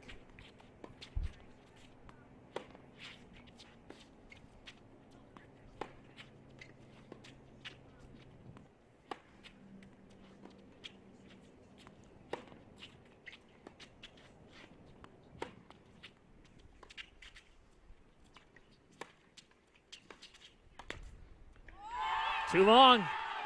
Dusan Vukocevic is just dancing it away because he's won 8 straight games and is 2 away from a Red Storm title. Doing the happy dance after that point. Just so confident out there. I think Myers is playing well, but Vukocevic has so much confidence. I asked Dylan Pottish, you learn any dance moves from your team? Because I can learn plenty of them from my team. The first-year head coach has had a magical ride to this point. St. John's with 12 straight wins heading into this title tilt, but they were staring at a shocking loss potentially in 4-0 fashion and have answered 3-3 for the title, and now in the third set, Dusan Vukacevic up 4-0 in this third set.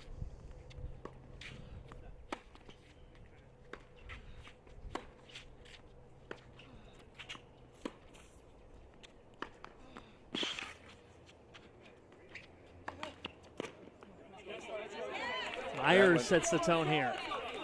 Big forehand up the line by Vukacevic gave him what he wanted. He just clips the tape to love 15, and for Myers, you're looking for anything, any kind of momentum shift.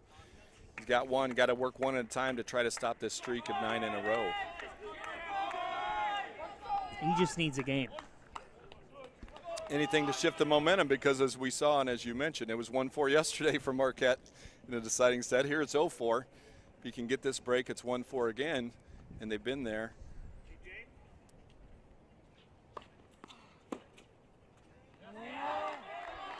There's that change-up serve out wide. That's worked very well. It's hard to expect that. These guys hit the ball so hard, you're not expecting a little bit of a change-up.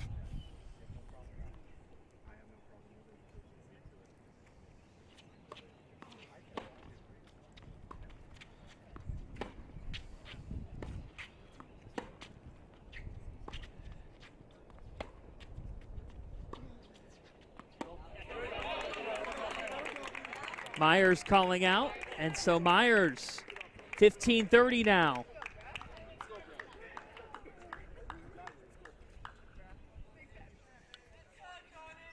The junior, 2 away from breaking.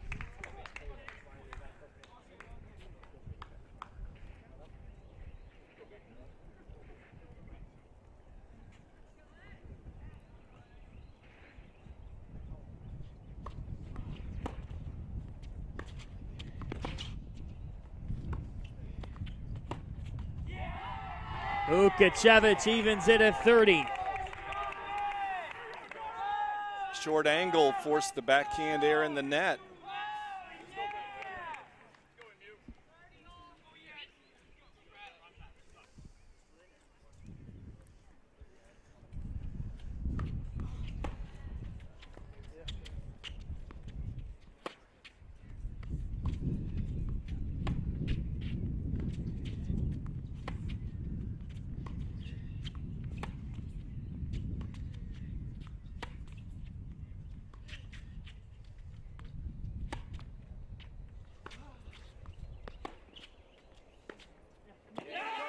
That is wide baseline battle. Myers prevails. Now he's got a couple break points to get back into this third set. As if this match could take any more of a turn. Expect the unexpected in Big East tennis. And in this 1-3 showdown for the title, it has more than lived up to the hype. Right here on the Fox Sports app. Myers with 2 chances to break.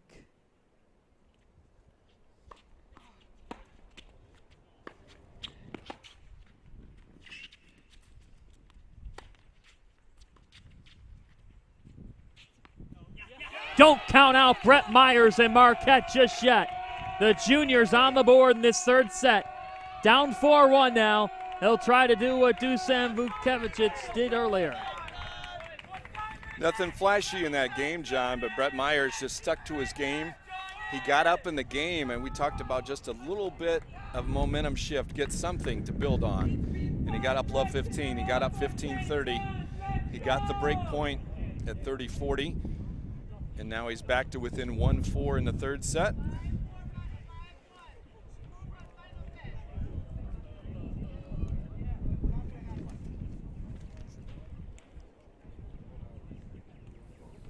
What a match this has been. Marquette had to fight to win the doubles point, 7-5.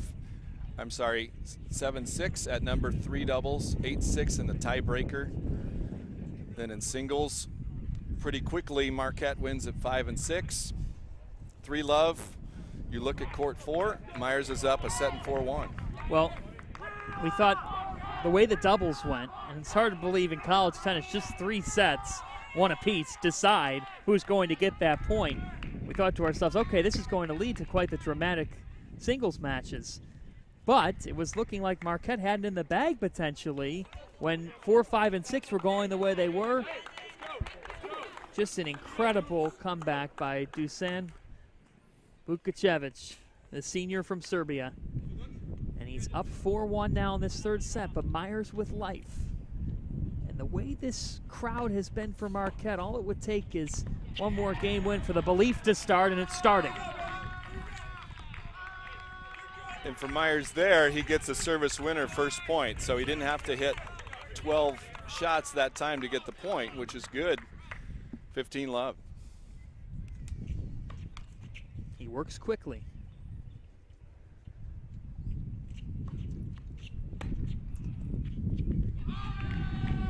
But a miss at 30-love. Nothing comes easy in the final set. These guys have been out there a long time.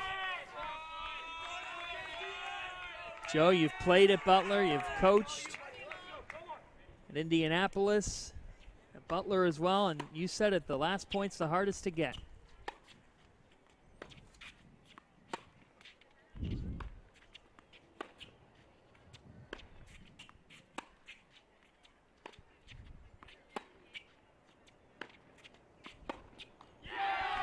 Great ground strokes, good depth by Myers.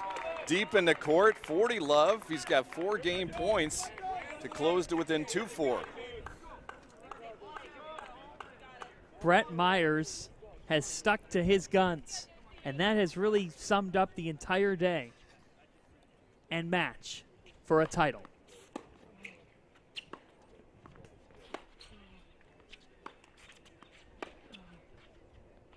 Brett Myers is just within 2 games. Holds at love. Impressive game there for Myers.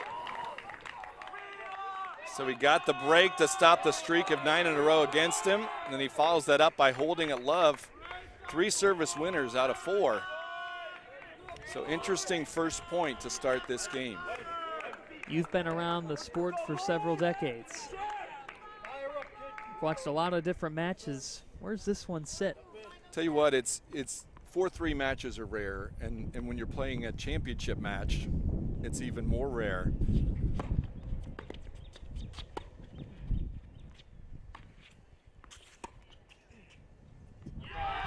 That's long. Great depth again by Myers. Love 15.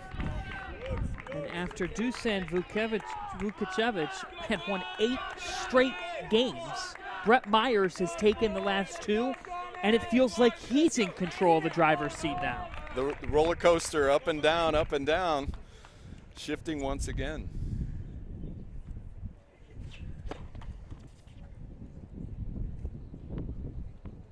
Vukocevic, senior from Serbia.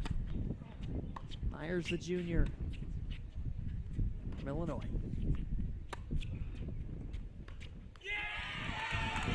That time, great depth by Vukocevic, 15-30.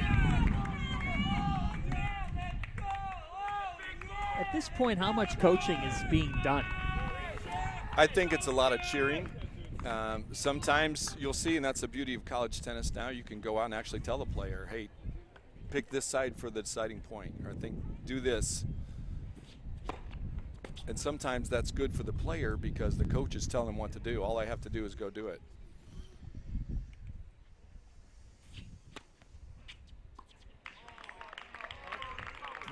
Vukocevic with a double fault.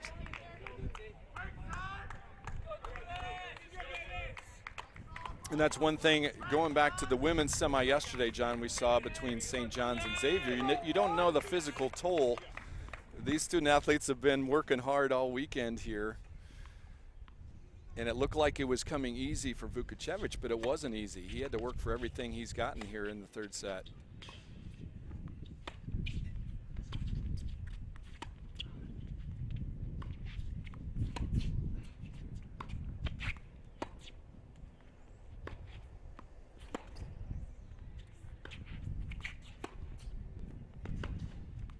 Myers overpowering Vukacevic. Cross court, short angle, forehand winner. Degree of difficulty high. And now Myers with break point situation to close to within 3-4. He looked buried. And now Brett Myers can make it 4-3.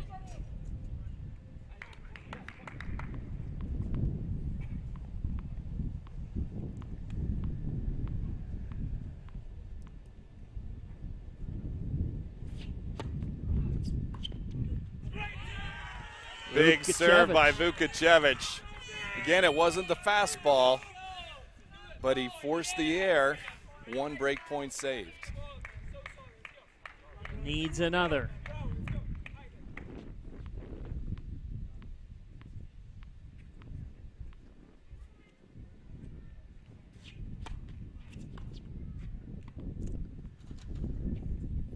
Second serve.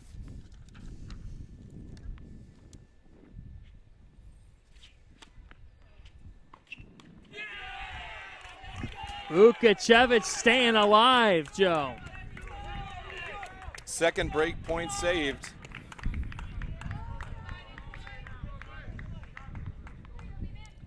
Picks the backhand court. Deciding point. Myers to get within 1.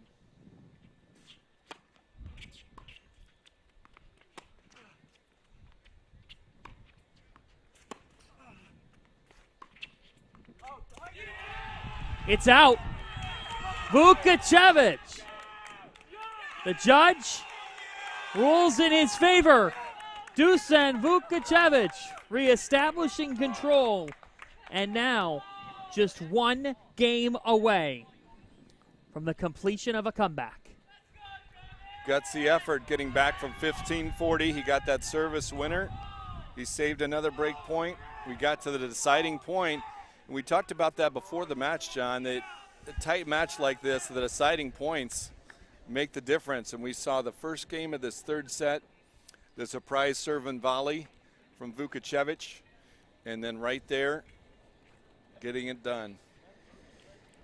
So, 5-2, Dusan Vukacevic, the senior from Serbia, in the driver's seat. St. John's was down at one point in this championship match 3-0. They lost the doubles point, an epic doubles affair between Luke Smrek along with Fran San Andreas for Marquette, and on the other side, Vukacevic and Daniel Skripnik. How fitting is the storybook for Dusan Vukacevic that he fell in the doubles in an epic 7-6 encounter, 8-6 on the tiebreaker, and now look buried. Looked like the senior could go out with a low note, and instead, just when he looked like he was on his way out, he got right back in, won 8 straight games, forced a third set, and now he will try to seal the deal. Myers ready as ever, and we know he works quickly with the serve. And he was in the situation at 0-4, got on the scoreboard by getting out ahead that game, gets a service winner right there. He looks very poised. You would not think that he's serving with his back against the wall.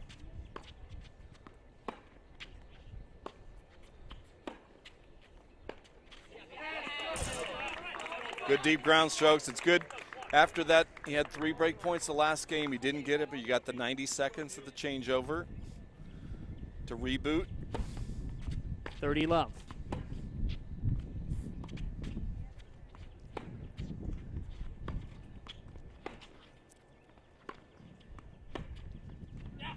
Myers in control of this game. All business from the junior.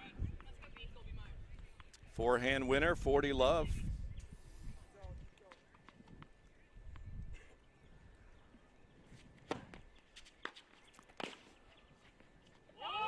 Oh. He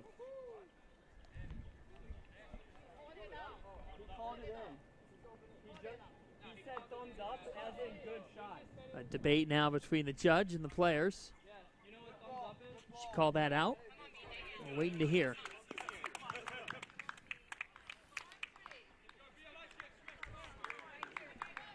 It sounds like the ball did stay in according to the judge, so the game goes to Myers. There was a bit of a discrepancy there. It looked like it fell in, and it did. Vukocevic, I think, was arguing that it might have been a fault, but instead, it's now 5-3. Dusan Vukocevic serving for the match and the Big East Championship.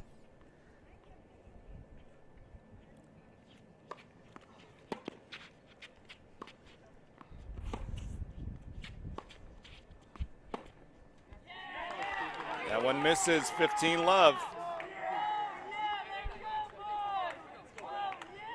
Vukocevic setting the tone, getting the first serve in, dictating the point.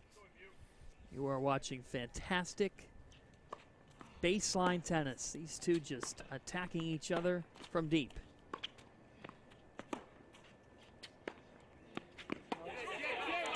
Just out, 15 all.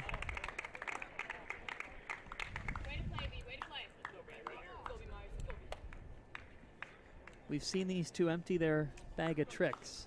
Maybe. You wonder if one of them's got something coming. They've been so baseline oriented. That's just the way this match has gone. And the other thing is that it takes so much to win points. They've emptied the bag of tricks, but how empty is their tank? In a tough weekend, see what you got left at crunch time. Well said.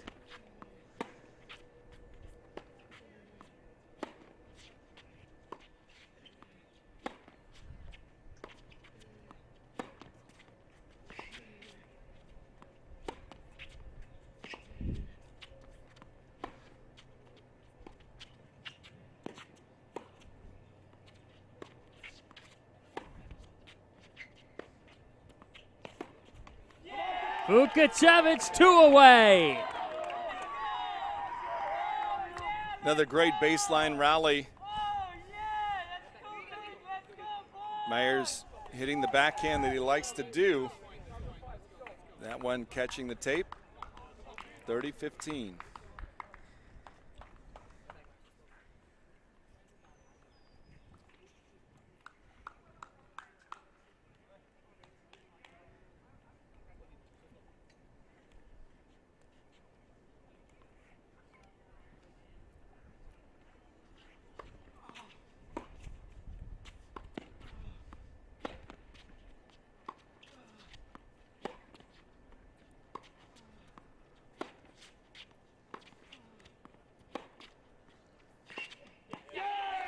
Big forehand cross court.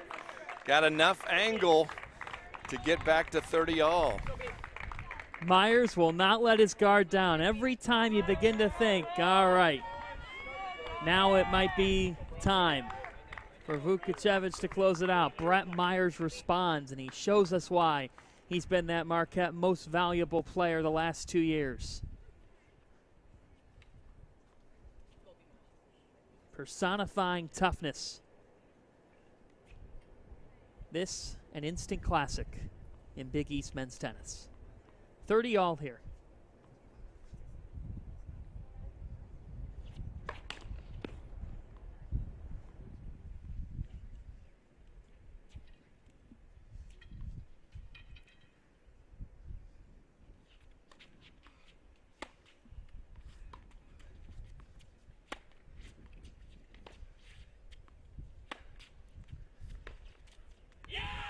Just long, and now Brett Myers can break and get back within 1. Double break point situation. He's been here in this third set.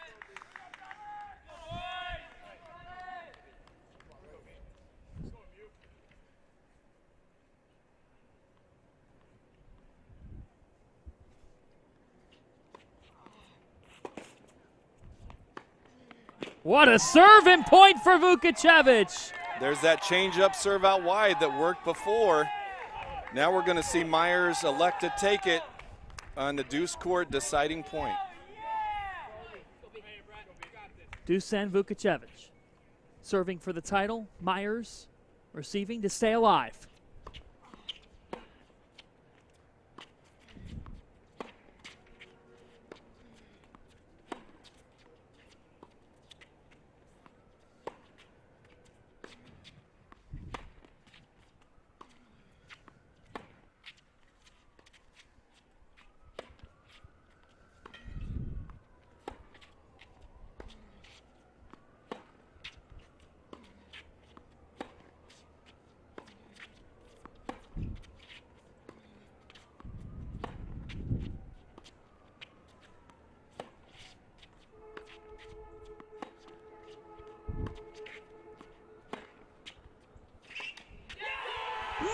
Myers stays alive, and so does the Marquette Magic. Myers stretched for that low backhand, blocked it over, kept it low, gets the air, gets the break, and now we're back on serve at 4-5. What a battle that was. The stillness here, the players, they're hitting good deep shots, the tension. Myers had to make a play, and he did. This sport, as still as it was, the heart's pounding collectively. Here, for those watching at home, wherever you are, because we're worldwide, a lot of international talent. That's what tennis delivers in sport that really separates the sport from others, that combination of stillness and intensity. And you have the team aspect, but it's one guy. It's the Ryder Cup in golf, and it's down to singles, one-on-one. Everybody's watching. You're playing for your team a lot more than yourself, your university. And these guys have brought it and delivered. We don't have a winner yet, and it's tough to say we'll have a loser today because both these teams have been so good. This match is going to live on in Big East tennis lore. It feels like one we'll be talking about for a while. Absolutely. It's a great time. This is a great thing for our sport to have this on the Big East Digital Network so more people can see this, because it's hard a lot of times. It's cold a lot of the spring. That maybe can't travel to South Carolina like we can to be a part of this. Mother Nature delivering as well. We have a stoppage now.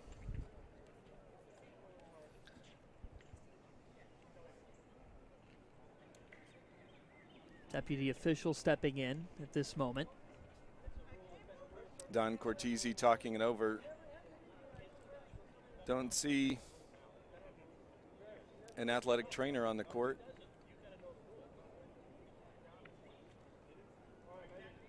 Just asking a question in between. Vukocevic was down 4-1 in the second after losing the first set.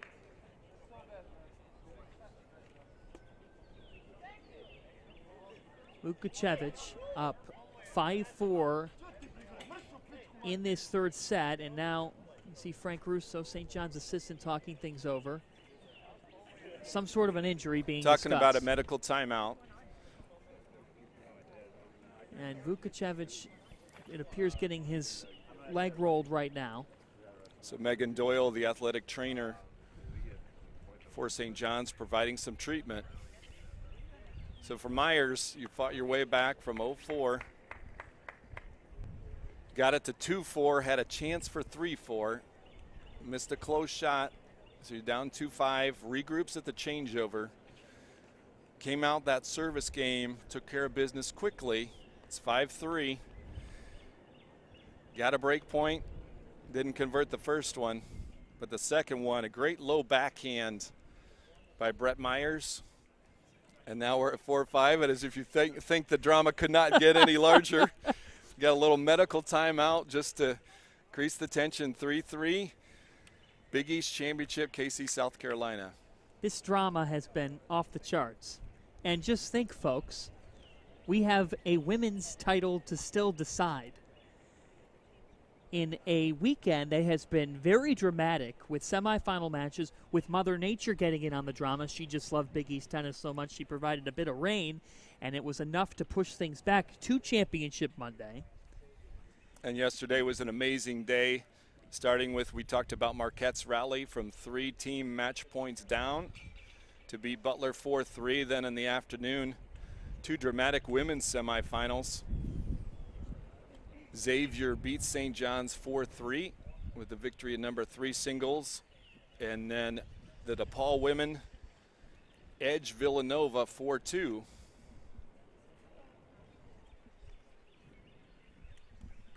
We're waiting to see. We're trying to get some word of what's going on down on the court.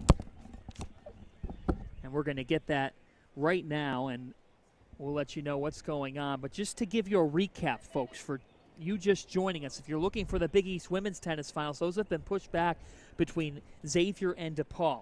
It is 3-3 here, St. John's and Marquette, in a thrilling title tilt. It all started with the doubles. Brett Myers, Al Verdu winning on court 1, but Ogi Tregut, Nunez evening things up on court 2 between Fran San Andres, Luke Smrek winning in an epic 8-6 tiebreaker to win 7-6 in doubles 3. That got the doubles point. St. John's winning singles on courts 1, 2, and 3. Marquette on 5 and 6, and Brett Myers was up 4-1 in the second set, had already taken the first set, but then Dusan Vukocevic evening things up, and now it's 5-4 Vukocevic. Joe, what did you just hear? Medical timeout on the men's side is a point penalty. So it's 15-love because Vukocevic took the medical timeout.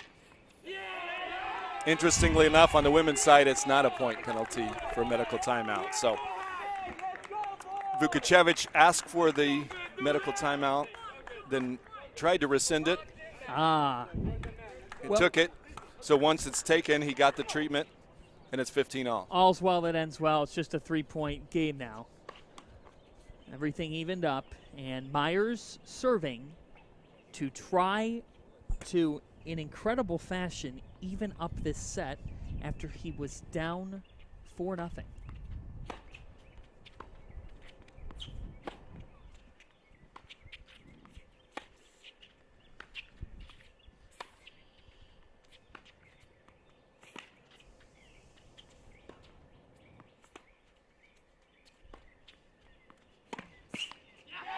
Myers working it inside out. The backhand forcing it wide one way. Then with the forehand gets to 30-15. This is all adrenaline now.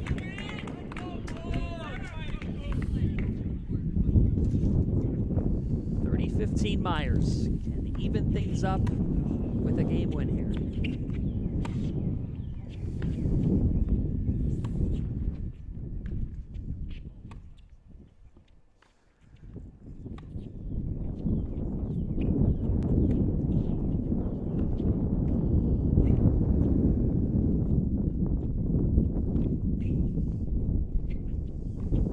Myers!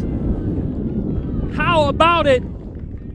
A point away from tying up set 3 at 5. What a forehand there by Myers, wrong footing Vukocevic. Waited till the last second. He took it cross court. Now 3 shots at 5-all. He's back in rhythm, Joe. He stayed with his game, as you talked about.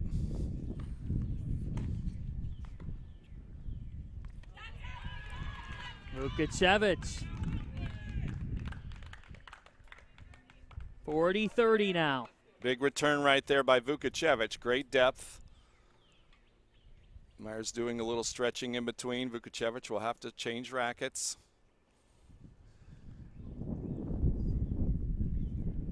We had a deciding point that resulted in an epic rally.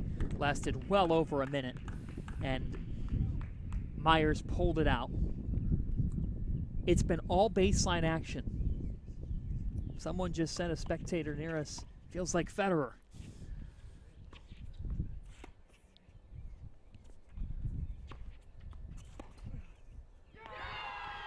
Just long. Brett Myers evens it at 5 apiece in set 3. Let court on the serve. Started that point out. You play those in men's tennis. Myers stays with it from love 4 to 5-all in the deciding set. This may never end, and that's okay because it's been that good. It lived up to the hype. 2 perennial powers in Big East men's tennis. Vukocevic, assertive. And that's the way he wanted to start this game. Quickly.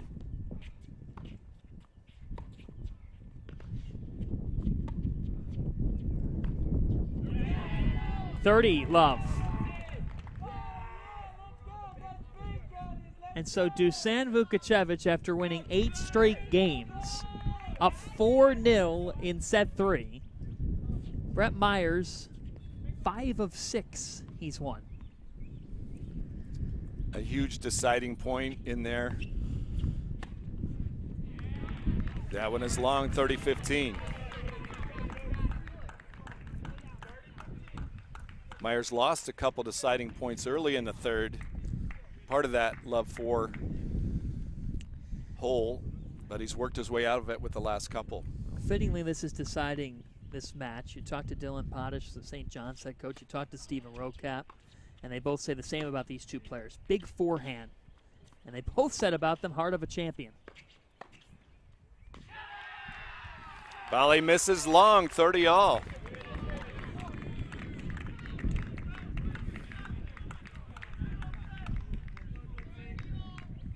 And we just talked about the guy staying back, but that time Vukocevic took the chance, came in. And Myers ripped that one with a lot of heat.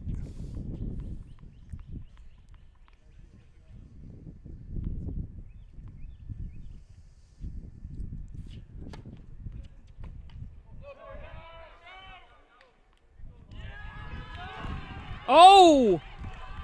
A debate, and after Myers called it out, the official ruling it was in. Overrule from the chair would be 40-30.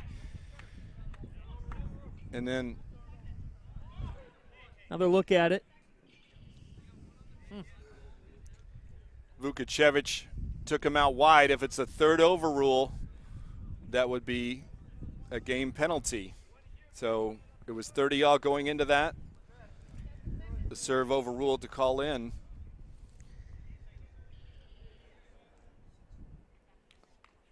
Frank Russo talking things out with the official.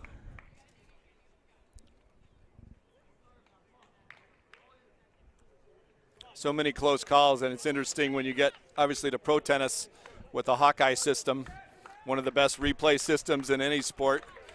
You have the advantage of lots of cameras on lots of lines. So it'll be 40-30.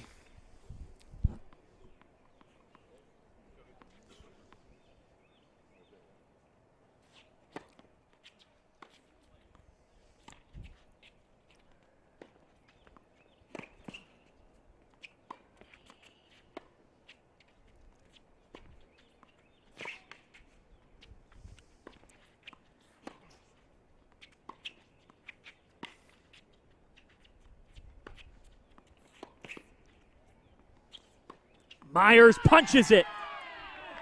Deuce. What a combination. The backhand, cross court setting up the forehand. Deciding point. Vukocevic in the backhand court has used the wide serve and won a couple deciding points. So Myers, I think wisely, is going to choose the deuce court. This for a 6-5 advantage in this third set. You could hear a pin drop.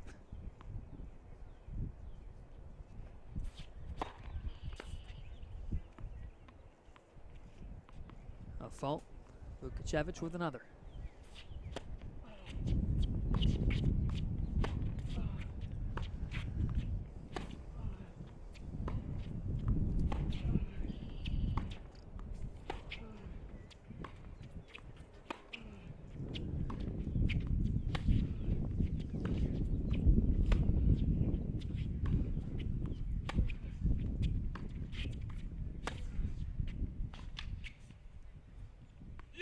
Vukocevic waited on it, and he reestablishes control, holding serve.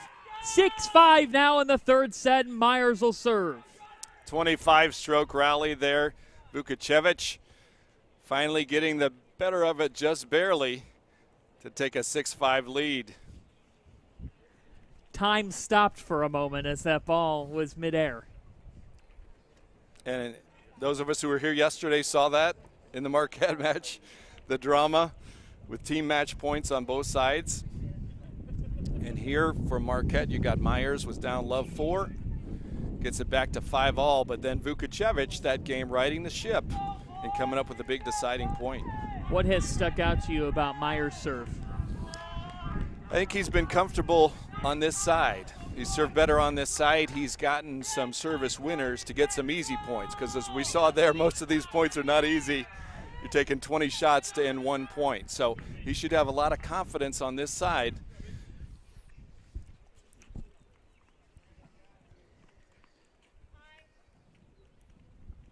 A junior versus a senior. Brett Myers for Marquette. It's been so special for this program.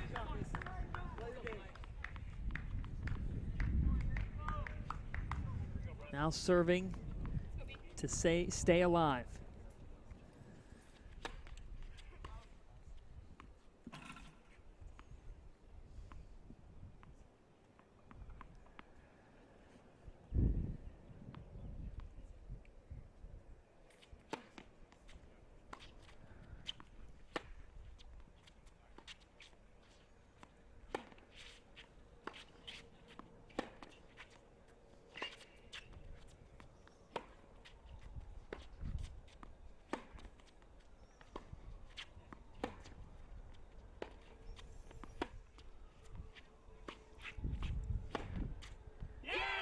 Myers, 15 love. What a powerful forehand there by Myers. Striking it clean, not a lot of spin on that, hitting it pretty flat. Rip that. 15 love.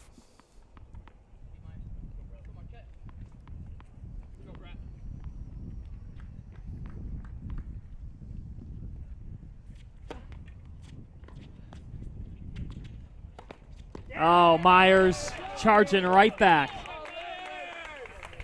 There's the forehand once again, 30 love.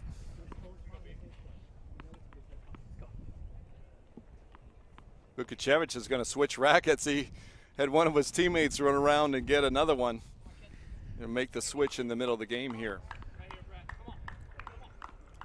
Brett Myers. Naperville, Illinois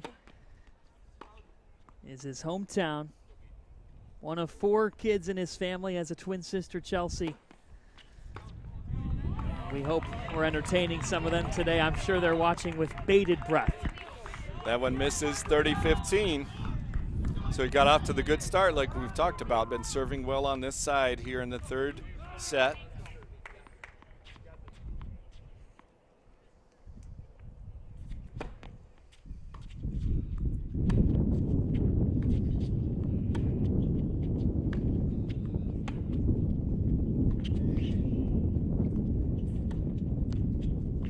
Nasty forehand, 40-15. Worked his way into that, got the short ball, came in after that, closed it out.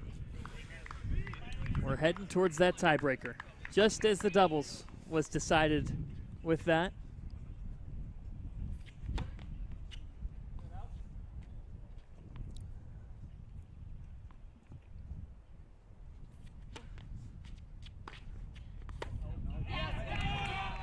It's out.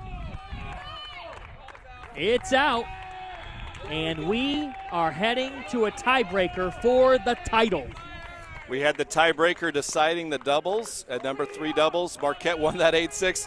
It wouldn't surprise me if we have to go overtime in this tiebreaker to decide the championship.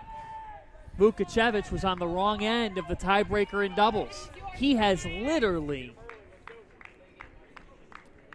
emptied the tank as much as you possibly could. He's taken that phrase to a new level.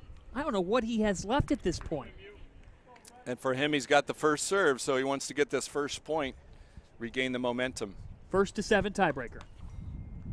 And win by 2. Instant classic in Big East men's tennis. It all comes down to this.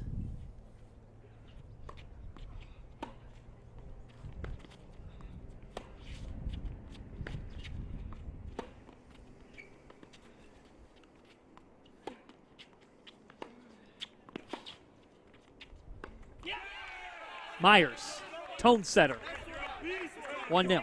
Worked that point, got inside the baseline. Good position, worked it around.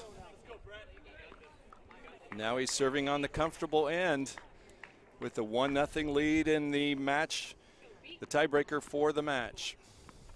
Joe, what are you telling yourself here in the most intense moment of these two guys' career? Each of them, they're thinking about what they want to do with the first shot. Where does the serve want to be for Myers? what kind of return you're looking for Vukocevic to start the point the way you want.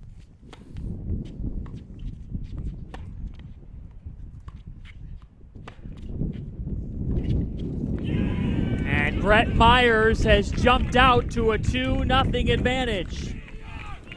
Wind picking up a little bit here, a little bit of an edge with the wind on this end. Myers taking advantage of it.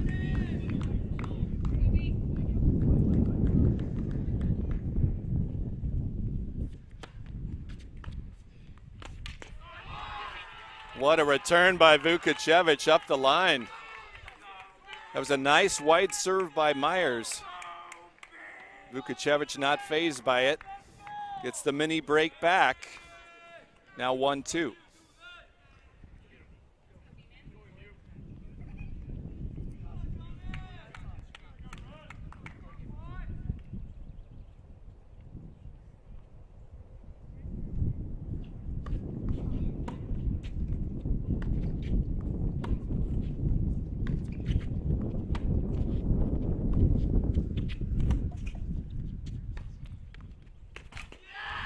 What a forehand once again. Inside out with approach right in the corner. We're back even at 2-all. It's hard to believe that one of these two teams has to lose this match. Absolutely. As we talked about yesterday, players hitting winning shots. It's not mistakes, it's winners. And that's what it takes in this match. These guys have been playing at a high level. Meanwhile, if you're just joining us and wondering where are Xavier and DePaul, a reminder, the women's title match will come up after this one. And that is expected to be a thrilling showdown as well. Fasten your seatbelts for that one also. Second serve 2-all.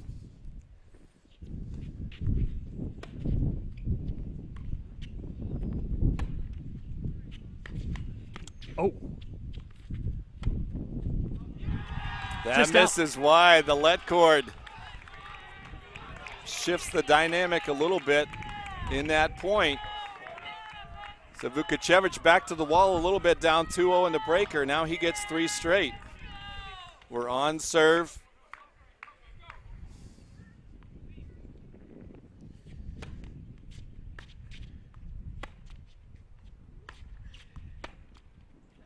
Vukocevic has answered with 4 straight points. This a match of ultimate runs. He led the third 4-0. Myers worked his way back. Now we're in the tiebreaker. Myers got the first 2 points in the breaker. Now, as you mentioned, 4 straight for Vukocevic. They'll switch ends.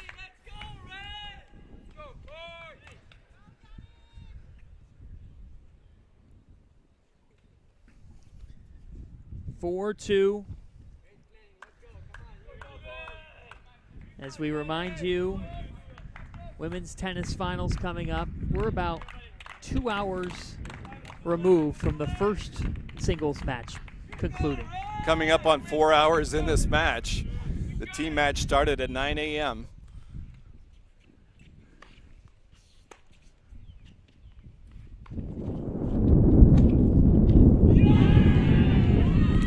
Vukocevic stepping into the forehand, wrong foots Myers. 5 straight points for the St. John senior. After falling behind 2-0. Incredible. Vukocevic can taste it. 2 away.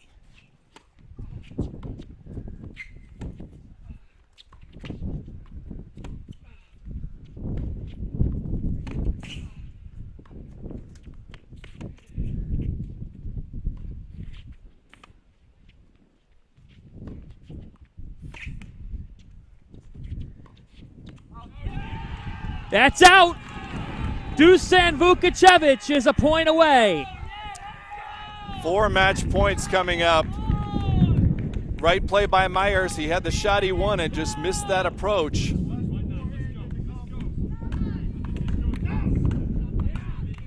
The top-seeded St. John's Red Storm. And we saw in doubles, Vukocevic came back from 2-6 in the breaker to 6-all. Now he's on the other end up 6-2 in singles to give his team the title. Can Myers find a little bit more? Marquette Magic now down 6-2. Dusan Vukacevic, the senior.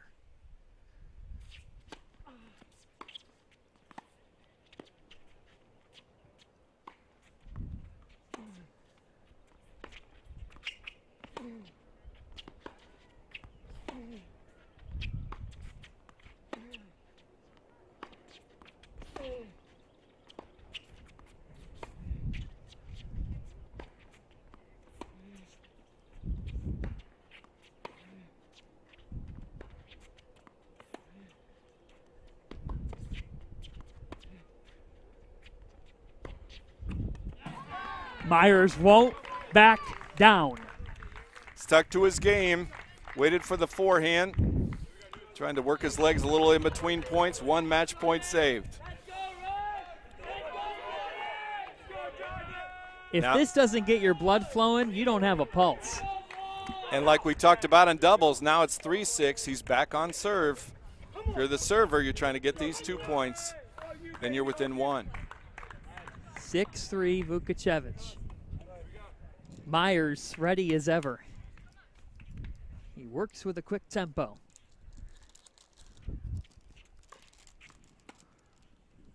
Fault 1. Pressure on the junior now.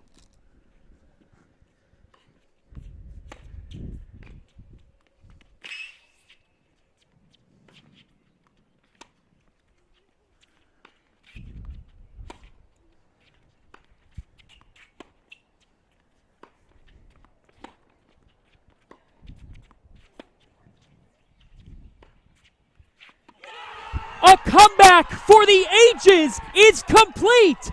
At long last, St. John's is the Big East men's tennis champion.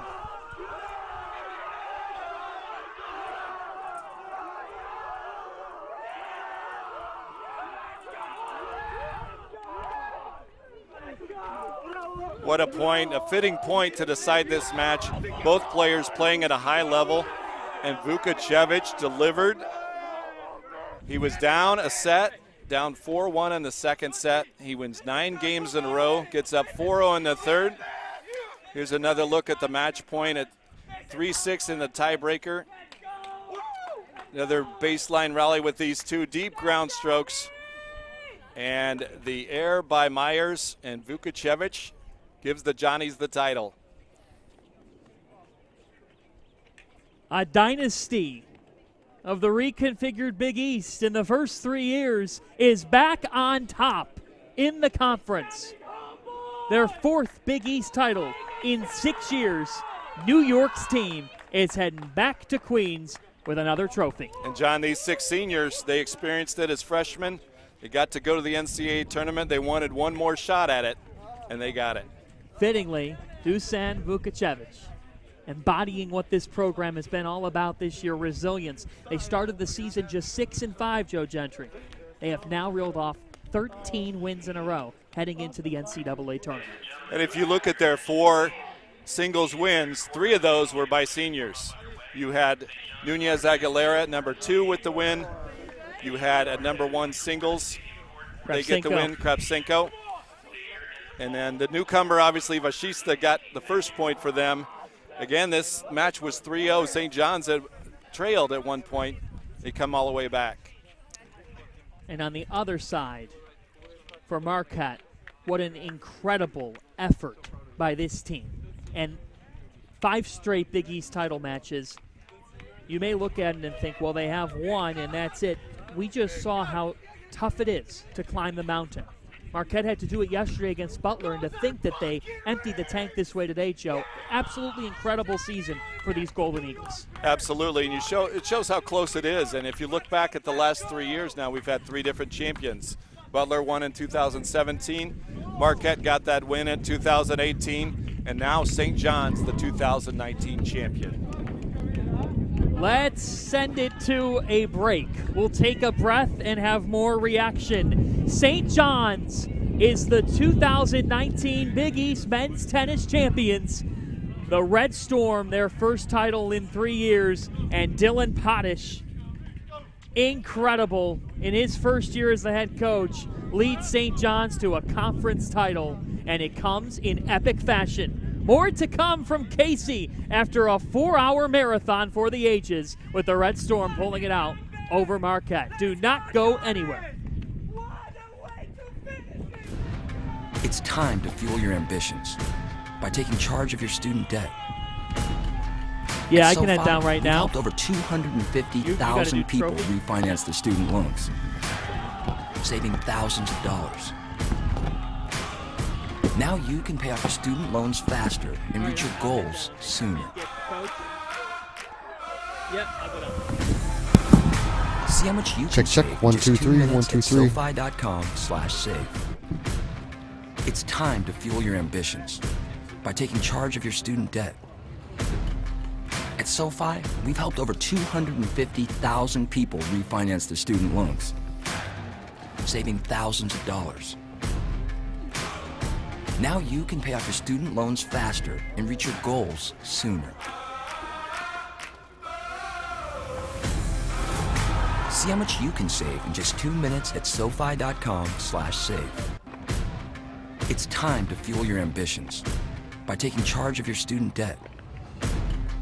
At SoFi, we've helped over 250,000 people refinance their student loans, saving thousands of dollars. Now you can pay off your student loans faster and reach your goals sooner. See how much you can save in just 2 minutes at SoFi.com/save. It's time to fuel your ambitions by taking charge of your student debt. At SoFi, we've helped over 250,000 people refinance their student loans, saving thousands of dollars. Now you can pay off your student loans faster and reach your goals sooner. See how much you can save in just 2 minutes at SoFi.com/save. It's time to fuel your ambitions by taking charge of your student debt. At SoFi, we've helped over 250,000 people refinance their student loans, saving thousands of dollars. Now you can pay off your student loans faster and reach your goals sooner. See how much you can save in just 2 minutes at SoFi.com/save. It's time to fuel your ambitions by taking charge of your student debt. At SoFi, we've helped over 250,000 people refinance their student loans, saving thousands of dollars. Hey, Hey, how are you? good, Now how are you? you can pay off your student Hey, loans guys. faster and reach your goals sooner. Test. Test 1, 2, just testing this out. Hold See on, how I'm much trying to you get can him. save in just 2 minutes Okay, at cool. SoFi.com/save. It's time to fuel Hold on, your Kev. ambitions I'm waiting on him. by taking charge of your student debt. At SoFi, we've helped over 250,000 people refinance their student loans, saving thousands of dollars. Now you can pay off your student loans faster and reach your goals sooner. See how much you can save in just 2 minutes at SoFi.com/save. It's time to fuel your ambitions by taking charge of your student debt. At SoFi, we've helped over 250,000 I people can't hear. refinance Does their he want to do student the loans, interview now? Okay. saving All right, thousands let's of dollars. grab you first. Now you can pay off your student loans faster and reach your goals sooner. Good. See how much you can save in just 2 minutes at SoFi.com/save. It's time to fuel your ambitions by taking charge of your student debt. At SoFi, we've helped over 250,000 people refinance their student loans, saving thousands of dollars. Now you can pay off your student loans faster and reach your goals sooner. See how much you can save in just 2 minutes at SoFi.com/save. After an instant classic in the Big East Men's Tennis Championship, we are joined by St. John's first-year head coach Dylan Potash. Coach, congratulations on the title win. What is rolling through your mind right now after being down 3-0 and winning this 4-3? I mean, there's no words right now. I mean, I like I said to you before, John, I mean, our team has so much heart, so much heart. And it was shown today. It was shown today to come back from 3-0 and it's unbelievable. It's unbelievable. These guys deserve it. We're finishing the season with I think a 14-match win streak. So these guys, it's all heart. It's all heart. You're down 3-0, and you're in control on the first 3 singles courts. But looking at Dusan Vukicevic, to go from losing a tiebreaker in doubles to what he just did in singles. Yeah. How much does that just embody him as a senior and really the sport? Yeah, I mean, this kid has it all. I mean, he has the game, he has the heart, he has the mental side of things. This kid has it all. And he was up 5-0, lost the first set, and to show you that he can come back from that and to do what he did is remarkable. It's remarkable. How did he do it in your mind? He did it by using. I mean, he just he outgrinded the other kid. He outgrinded Marquette's 4, and he used his forehand well and his movement, and he just showed what kind of competitor he really is. He really showed what kind of competitor that kid is, and he wanted to end his Big East on the right note. On the 13-match winning streak, of those 13 wins, you have had none until today, decided by a final score of 4-3. So this was uncharted waters for your team. Why is this St. John's team able to encounter anything and everything? Yeah, I mean, I think our with 6 seniors, these guys have been through it all, and most teams that we've played, they don't have the amount of seniors we have, and the leadership that we have on this group is remarkable. It starts at the top with Andre and Alan, and it goes down the list to Dutzy and Danny, who played 3 doubles, and it's just led by amazing seniors with such heart. How rewarding is it for you in your first year at the helm in Queens to be going back with a title? Yeah, it's amazing. It's amazing. I mean, our goal was to bring this back to New York, and we did it. We did it. As a coaching staff, as a team of 11 guys, we did it. And it's only the beginning of St. John's tennis. It's only the beginning. Congratulations, Coach. We'll let you get to the trophy ceremony. Thanks, now. John. Thanks, John. Incredible. Wow.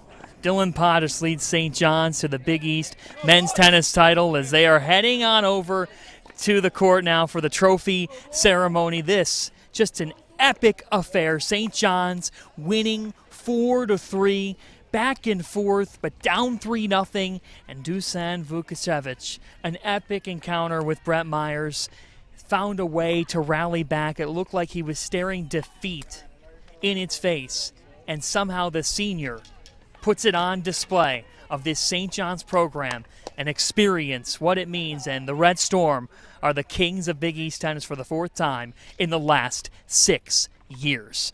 St. John's has a trophy to grab now as we are heading towards the court. We will be back, though, because DePaul and Xavier, they are coming up on the Fox Sports app in the Big East women's tennis final. We already saw what the men's tennis final delivered. Could the women's tennis final match that? It would be the completion of an unbelievable day and weekend. But St. John's wins the title. Much more to come here from Casey.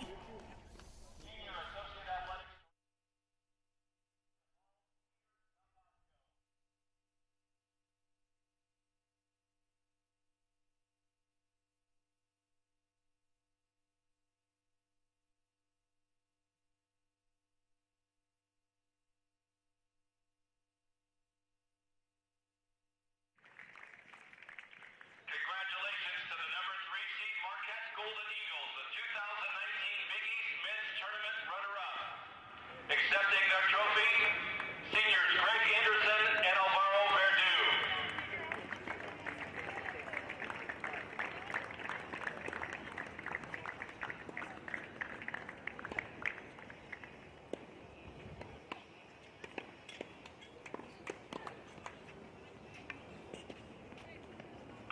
Once again, congratulations to the Marquette Golden Eagles on a tremendous 2019 season.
Once again, congratulations to the 2019 Big East Men's Tennis Champions, the St. John's Red Storm.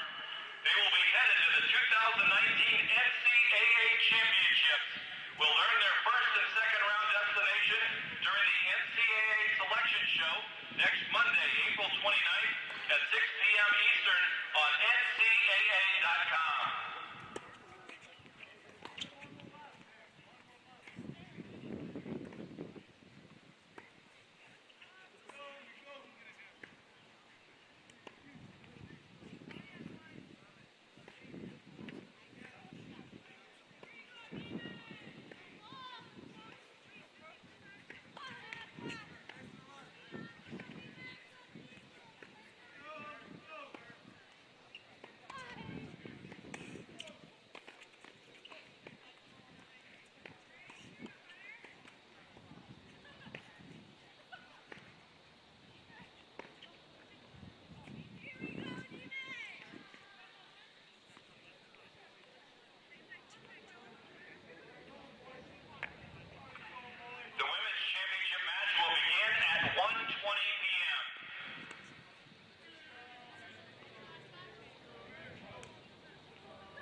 by student athletes, coaches, and spectators. We request your cooperation by supporting the participants and umpires in a positive manner. Let's meet the doubles lineups for the women's championship match between the DePaul Blue Demons and the Xavier Musketeers. At number 1 doubles on court 16 for DePaul, a sophomore from Progreva, Serbia, Linka Antonijevic. And a senior from Wheaton, Illinois, Keisha Clausing. For Xavier, a sophomore from St. Joseph, Michigan, Amir Kyle. And a freshman from Cincinnati, Emily Thomas. At number 2 doubles on court 17 for DePaul, a sophomore from Bosnia and Herzegovina, Maria Jovicic. And a junior from Belgrade, Serbia, Billy Tesic. For Xavier, a senior from West Bloomfield, Michigan, Sophia Abelson. And a sophomore from Rockledge, Florida, Caitlin Ruther. At number 3 doubles on court 18 for DePaul, a junior from Athens, Greece, Aspa Abgari. And a sophomore from Wexford, Pennsylvania, Alina Kuzmenkova. For Xavier, a junior from Wesley Chapel, Florida, Rachel Reichenbach. And a freshman from Jonesboro, Arkansas, Hunter Roper. The DePaul athletic trainer is Mallory Gazowski. Assistant coach, Julia Champagna. Head coach, Mark Artizone. Xavier athletic trainer, Jordan Johnson. Assistant coaches, John Allayer and Brian Rasco. Head coach, Doug Matthews. Xavier is the home team on the scorecards. Live results are available on the Tennis Ticker app.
Welcome back to the Big East Tennis Championship, driven by Jeep, as the Big East Digital Network presents for the first time the Big East Women's Tennis Championship.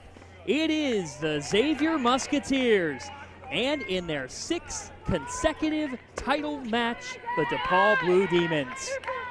Picture perfect skies here at the KC Tennis and Fitness Center. Doubles match is just getting underway.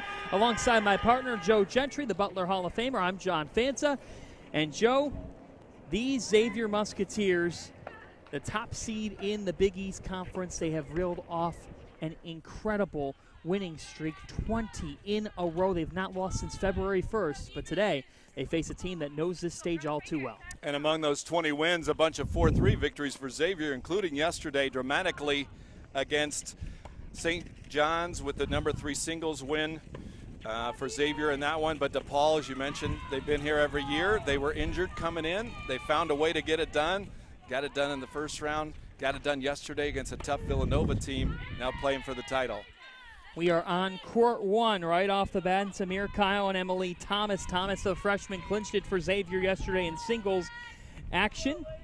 And they are squaring off with Keisha Klausing and Lenka Tonijevic. Kyle. Nice move there. Kyle with the left-hander. You got the forehand in the middle, cut off the cross court from Keisha Klausing. Number 1 doubles yesterday for Xavier. St. John's really took it to him 6-1. So I know, as we saw in the men's match earlier, a lot of people a second chance, and this is a bigger stage, and they're off to a quick start. If the ladies' match is anything like the men's match, then that might complete one of the most epic days in Big East tennis history, Big East Digital Network history. We saw a little bit of everything in that men's championship match, 4 hours, and here we see a break in game 1 for Antonijevic and Klausing from DePaul. Antonijevic from Serbia, Klausing from Wheaton, Illinois. And so let's go over to the second group of competitors on court number 2. As you see Doug Matthews, we'll talk about him throughout the show. This is Sophia Abelson and Caitlin Ruther for Xavier, going up against Marija Jovicic and Millie Tessick. Jovicic with the serve here for the Blue Demons. In the black and red is DePaul. Xavier in the black. The point goes to DePaul. Jovicic, those big forehands, good depth on her ground strokes, gets the hold for the Blue Demons at number 2. So let's take you to number 3, why don't we? They're about to rev up action here. We'll introduce those competitors. Rachel Reichenbach and Hunter Roper for Xavier, squaring off with Aspa Avjeri and Alina Kuzmankova. Reichenbach to serve for Xavier. Really impressive, this Xavier duo at number 3 doubles yesterday. Took it to St. John's 6-2 in the semis.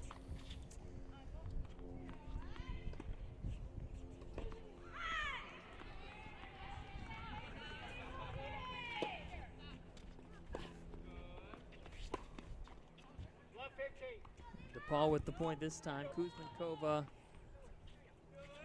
now moving forward for the Blue Demons. At the back is Avjeri. So Reichenbach to serve to Avjeri. She's from Greece. Reichenbach from Florida. This DePaul team, the 10-11 record is deceiving. They've won 4 in a row, and what a story they've put together in this conference year in and year out. It's what they do. It's what Mark Artizone does. He's built that program, and they're playing lots of top 50 teams. They got a top 75 victory over Colorado with the Pac-12. The hallmark of consistency in this conference. They're not used to not winning the championship. They got to the final last year, came up short. For the Xavier team, a chance back at the championship for their senior, who got it done in 16, Sophia Abelson. Mark is a fantastic coach and a fascinating person as well. He still is involved athletically. Being a Chicago Blackhawks fan, like Mark is, he plays goalie plays adult hockey, so haven't had the chance to ask him if he patterns himself after Tony Esposito, the greatest goalie in Blackhawks history. Sure he does, Joe. You don't want to be stuck having to get one by Mark Artizone. That one just long. Quick break, and number 3 doubles for DePaul. So the Blue Demons off to a pretty solid start here. Let's take you back to court 1. High competition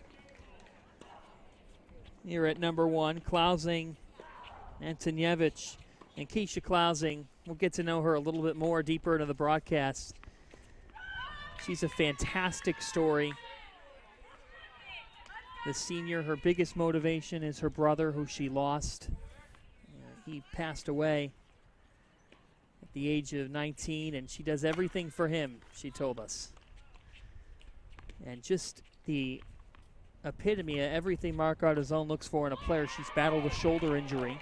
We'll be watching that throughout the match, and she's fought through that. And she said that adversity pretty much is the way that this DePaul season's gone, but she said it's fitting that they're in this role. Good hands right there on cue. She's got the power, but she also has the finesse that we saw right there. And those of us that were here last year in the championship, she battled a really bad ankle injury and fought her way through it, kept competing on the court. They got right to the precipice in the final. Keisha lifting the Blue Demons to a 2-0 advantage yesterday against Villanova. Straight sets win over Lexi DiNucci. Kyle with a big forehand. That's what she does. That's her shot. What a match she had yesterday in singles against Jessica Livianu of St. John's, top player who's already been to the Sweet 16 in the NCAA singles tournament, and that was a slugfest. I know we're excited to see Kyle and Klausing face off 1v1. Kyle won in straight sets when they met earlier this season. That was back on March 31st. And Xavier won 6-1. But based on the mentalities of the team, Joe, you can sense we're not going to just get a blowout here today. And we saw that in the men's final, where it's one result during the season, it's indoors months ago, and now it's outdoors. It's the conference championship.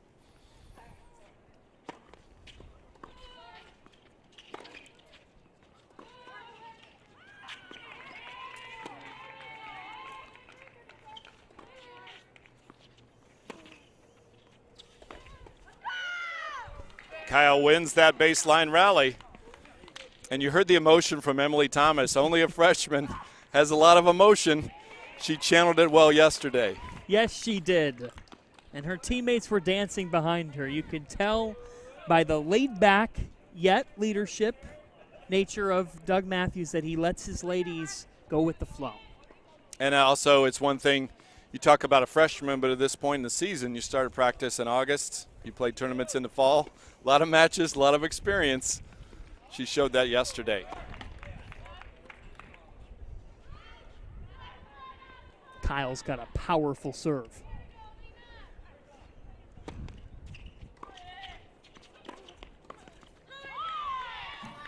Antonievich with the cross. Lenka Antonievich in the doubles lineup. She is not in the singles lineup for DePaul. We will see Maddie Urgier back in at the number 6 spot. And she came through for them yesterday in that win against Villanova.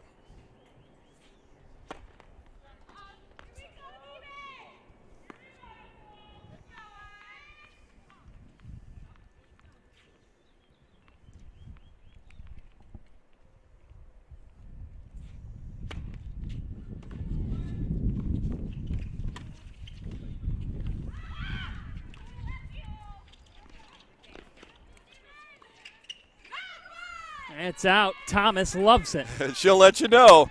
She's excited about that. Head coach Doug Matthews on court 1. The Xavier men watching court 2. The Xavier men took the doubles point off St. John's back in the quarterfinals. Red Storm went on to win, though, 4-1. There's that forehand again. Watch out if you're up at the net. Amir Kyle unleashing. How difficult is that to defend? Tell you what, you don't want to be in that position where you're looking at her forehand from the net. You ever stare down death approaching a big forehand? Unfortunately, a lot of my partners did when I hit the ball too short. So, Joe Gentry, you know, you saw yourself too short. You are in the Butler Hall of Fame. yeah, I'm not sure how that happened, but I'll take it. They haven't kicked me out of it yet. So, 2 doubles, DePaul, early break, up 2-0. Blue Demons out to the early advantage as we are now back on court 2. Abelson and Ruther up against Novicic and Tessic. Nice volley, good close right there. That's 3-0 DePaul. Textbook hit that first volley, get closer to the net. The Blue Demons out in a hurry at number 2. Millie Tessic. Impressive. So DePaul up 3-0 at 2 doubles and 3 doubles. 2 out of the 3 will get you the 1 team point. We talked about how important the doubles point is. Let's go out to court 3. That's where we are now. Reichenbach and Roper against Evgeny and Kuzmenkova. Xavier looking for some rhythm. That'll start it. Miss hit from Kuzmenkova. Xavier yesterday, number 3 doubles. They were down 0-2, and they won 6 straight. Hunter Roper serving for the Musketeers, freshman from Jonesboro, Arkansas.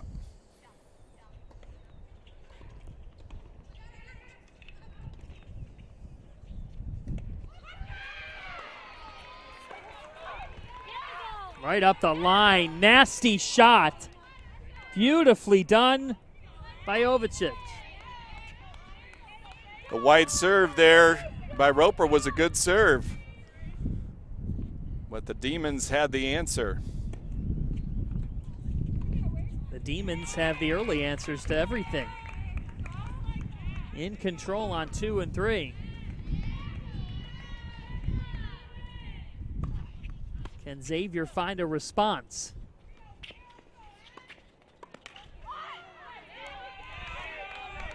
They're starting to on court 3. Gary tried for that one. That was a tough shot. So Roper gets the hold. That's the first thing when you're down. Back to 1 break. Now DePaul will be serving up 3-1. Let's stay right here.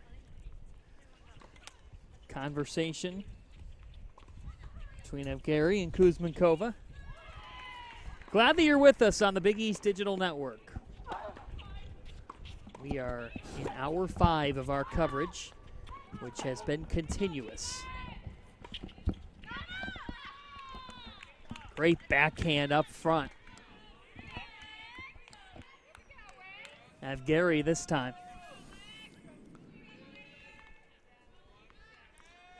Evgeny and Kuzmenkova, they can go right up the line, working in tough shots.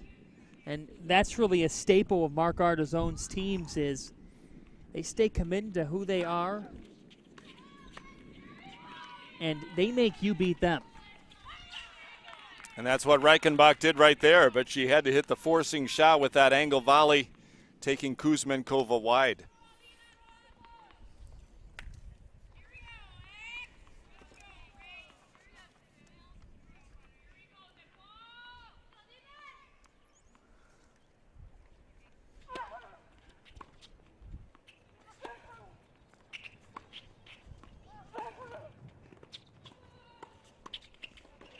DePaul, another point. Holding serve here. Kuzmenkova got just high enough. Roper at 5'10", very athletic. Got that one over. Couldn't get it in.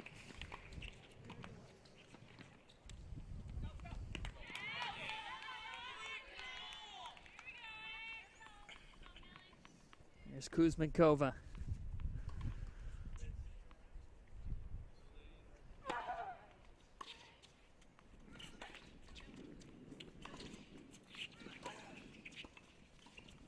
Tough backhand.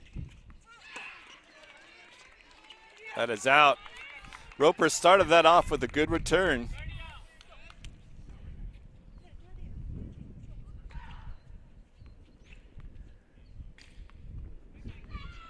This Xavier team, you wonder how much do they have left in the tank. Yesterday, 4-3 win over St. John's, unbelievable match.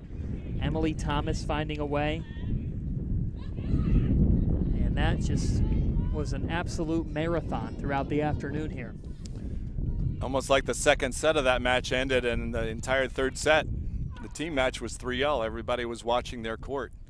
We've had a lot of that this weekend, and that's a good thing. And you can hear too, John, the emotion of the teams. They know what's at stake, and they're not going to think about how tired they are, how long a season it's been. They're thinking about winning this match. Well, this DePaul program has given the Big East a big lift.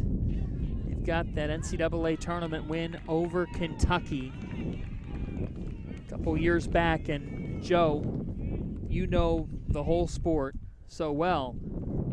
That win, it can't be overstated what it did for the Big East. It's hard to climb that ladder, and it's hard to break through. And we mentioned DePaul's tough schedule. Xavier plays a tough schedule. It's hard to get those top teams to play you.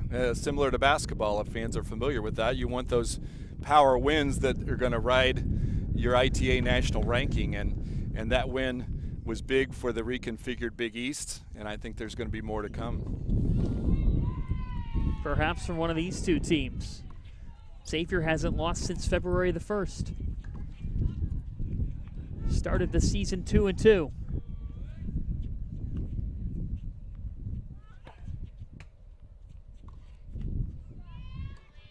Blue Demons, a fist pump. Kuzmenkova prevails in that baseline rally.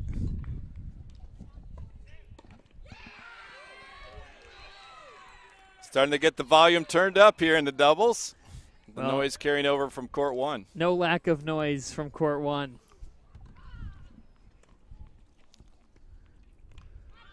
A scoring update for you. Amir Kyle and Emily Thomas up 3-2 in that doubles match. Novicic and Tesic up 3-0 on court 2, and right here at court 3, Evgeny Kuzmenkova serving with a 3-1 lead. Big return, Reichenbach up the line, deciding point. Xavier breaks back there on serve now at number 3. That is huge. Let's go to court 2 where the action's ongoing. DePaul in control here. Novicic and Tesic up 3-0. But now things intensifying on 1 and 3. Xavier with signs of life.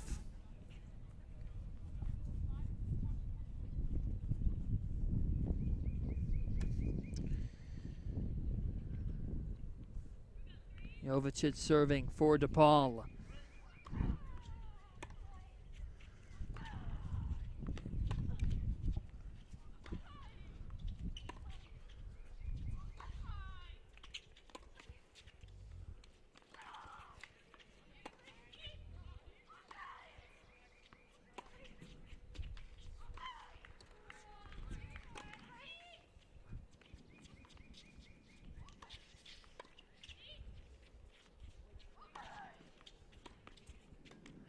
Oh, put away.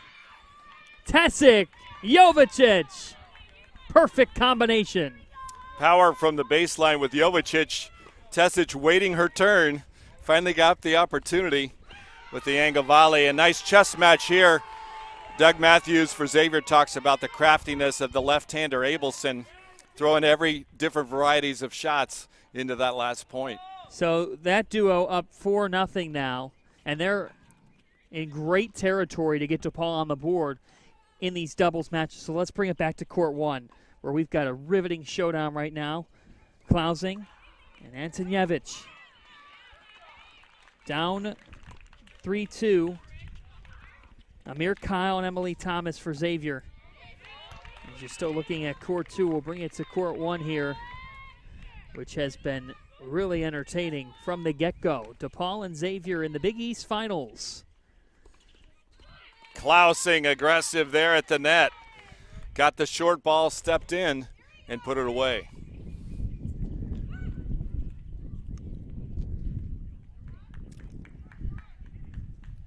On court 1 now. Here we are. Beautiful day in South Carolina.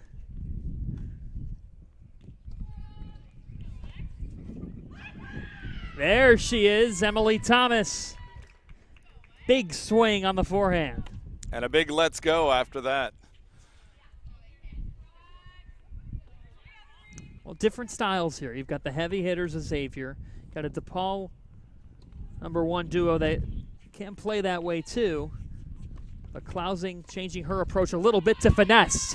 And right there, she stayed in there. She knew that big forehand from Kyle was coming, but she had the nice soft hand scooped underneath that, angled it for the winner.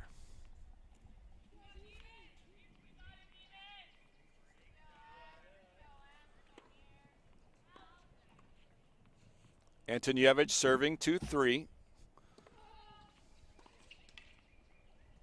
Thomas up the line, winner on the return.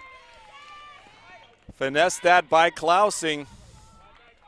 And a break for Xavier. And the Musketeers take a 4-2 lead at #1 doubles.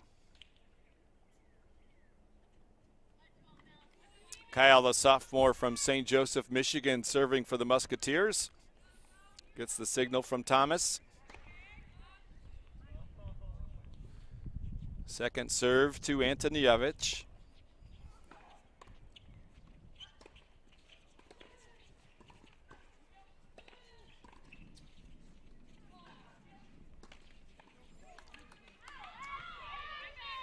Thomas mishit that. Asking about the DePaul players talking during the point as a distraction.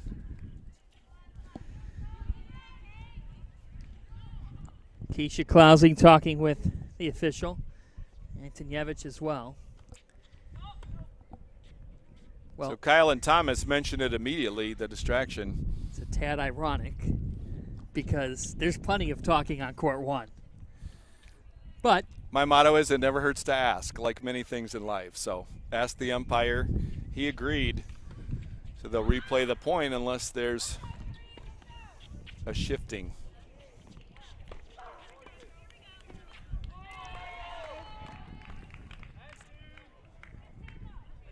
let's take a listen. Why don't we?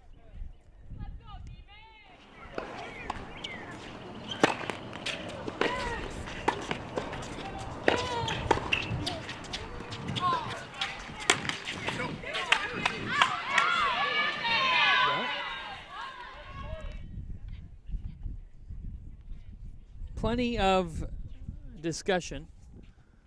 Looks like they're looking for the deputy official. Now, Joe, what would be the scenario here from tennis you've watched? Could we be looking at a point penalty? Could we be looking at something else? I think the decision here, John, is either to replay the point saying that it was a hindrance, the DePaul players talking during the point, and that's the key. In theory, you're not supposed to talk during the point, but yet the opposite of that, John, as a coach, you want your players communicating. I want to know if you have the shot or if I have the shot, take it, switch sides, that kind of thing's all going on. I think the DePaul players were saying watch to let the ball go or to play it. I would be a terrible tennis player then. I haven't seen you miss a shot, John. That's all I'm saying. So we're going to number 2 doubles in the interim. You know what? That's the quote of the day from you thus far, and we still got a couple hours to go. So that's true. You've not seen me take a shot. So good job by DePaul there. They kept Ruther almost close to the service line. You don't want to be hitting volleys there unless you have to. So give DePaul credit for pinning them back there.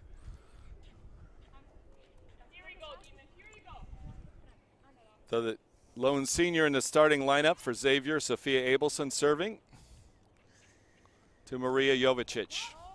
What does that say about the future for Xavier? Coach Matthews already excited about his recruiting class, and he's only using one starter. The other senior, Zoe Mannion, not in the lineup today for Xavier.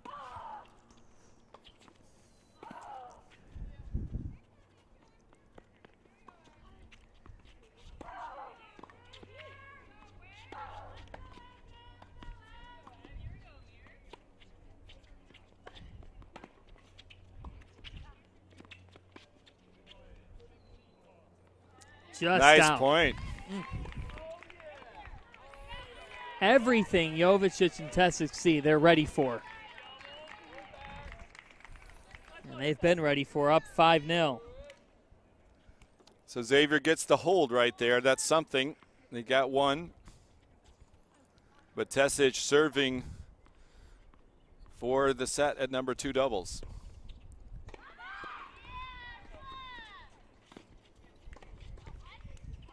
Just missed wide on the volley. Millie Tesic, senior from Belgrade, Serbia. She played with 5 different partners for doubles last year. Nice return by Ruther. Jammed Tesic on that volley, love 30.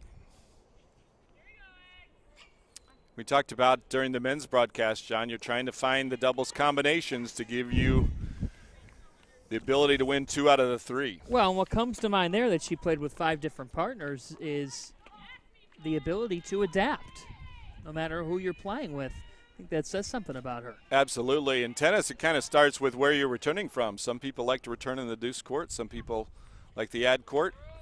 These players are talented. They can switch if they need to. So Kyle and Thomas up 4-2 on number 1. We're waiting here to see if Tesic and Jovicic can close this out here on number 2, up 5-1. Nice return by Ruther.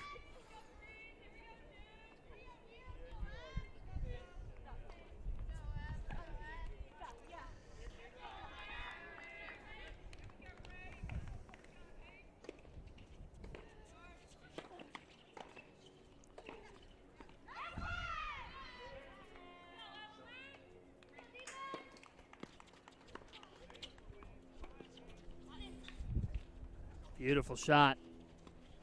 And now some finesse.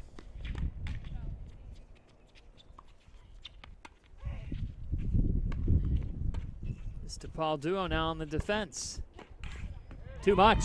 Ruther with the overhead, and Xavier gets the break. So 2 in a row for the Musketeers at number 2 doubles. How about that? You've said it all day, Joe. Just one play can change everything. And you have to really block out the 5-0 score in this role, correct? And also, it can help your teammates even if you don't win the match. If you stay on the court, hey, we got a chance at that. It's not all on me. And that's the thing, since the format is just a set, you got to come out guns blazing in the doubles. Xavier trying to recover, got the hold in the break. Caitlin Ruther will be serving at 2-5. Caitlin, a 4-star recruit, according to tennisrecruiting.net, out of Rockledge, Florida. Is ranked as high as number 150 nationally. And she was ranked number 31 in Florida in high school, a biology major now. And she's just another example, Caitlin Ruther, of the recruits that Coach Matthews has been bringing in. And they have the highest ranked recruit, a top 50 recruit coming in next year. He has found a pipeline in Michigan. And, John, you talk about in singles, Ruther plays number 6. So your number 6 player is a 4-star recruit. You talked about DePaul building its program, and certainly, and Doug Matthews mentioned that to us yesterday, that DePaul is the benchmark in the reconfigured Big East. Let's take you to court 3 now. And Gary and Kuzmankova looking to close it out, up 5-2. Xavier just got the hold as we switched out there, so now it's 5-3. DePaul will be serving for number 3 doubles.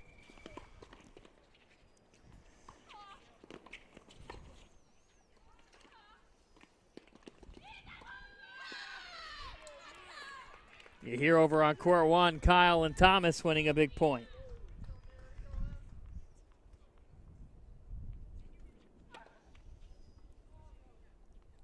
Second serve for Kuzmankova.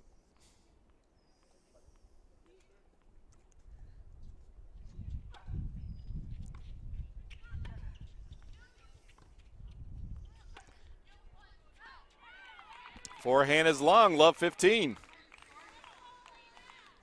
Xavier turned the momentum a little bit at number 2 doubles, now over at number 3 doubles. They got the hold in the first point. And sometimes, even if you might just fall short of that doubles point, yes, you want to stay on to show the other pairings it's not all on you, but it can carry into singles. Maybe you didn't get the doubles point, but you might have more momentum. Almost like you might be down at the half, but you're still playing better. And you have the second half, so to speak, when you go into singles after doubles being the first half. Volley is long. A lot of power from the baseline for Kuzmenkova, 15 all.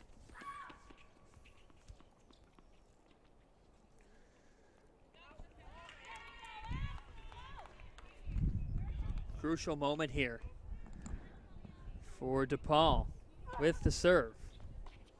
And that just a miscue. 30-15. Took a funny hop, 2 points away.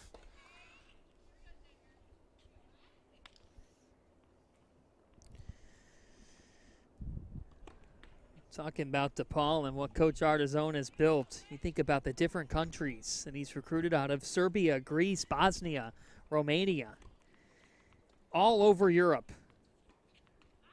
And each year, Artizone embarks on a trek across several European countries. And he'll scout players, he'll reconnect with alums. It's a complete DePaul tennis experience for him.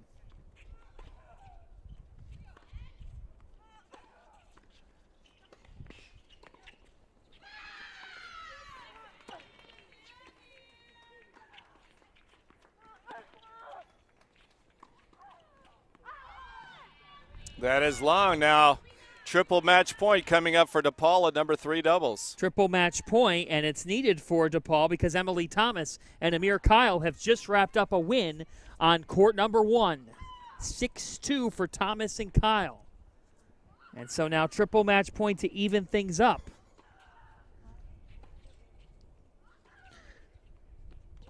Tasic and Jovicic on court 2, and that's got DePaul up 5-2. Tasic and Jovicic on court 2, sealing up their match, so things are even now at 1 apiece. So now DePaul serving for the match, and that's it. They take the doubles point 2-1 with wins on 2 and 3. And that happened quickly. You see the emotion right there from Kuzmenkova after they get it done. The momentum shift, and number 2 and 3 doubles for DePaul. They got off to quick starts. They weathered a couple storms, and they get that doubles point. Basically, simultaneously, DePaul takes the doubles point with wins by Jovicic and Tasic, and then the duo of Avgari and Kuzmenkova.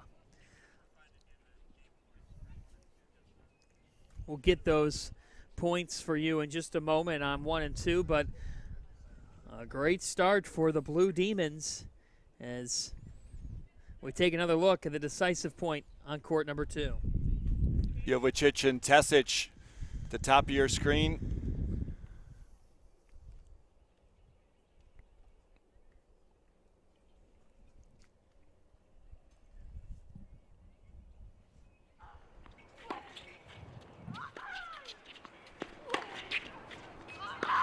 Long back and forth.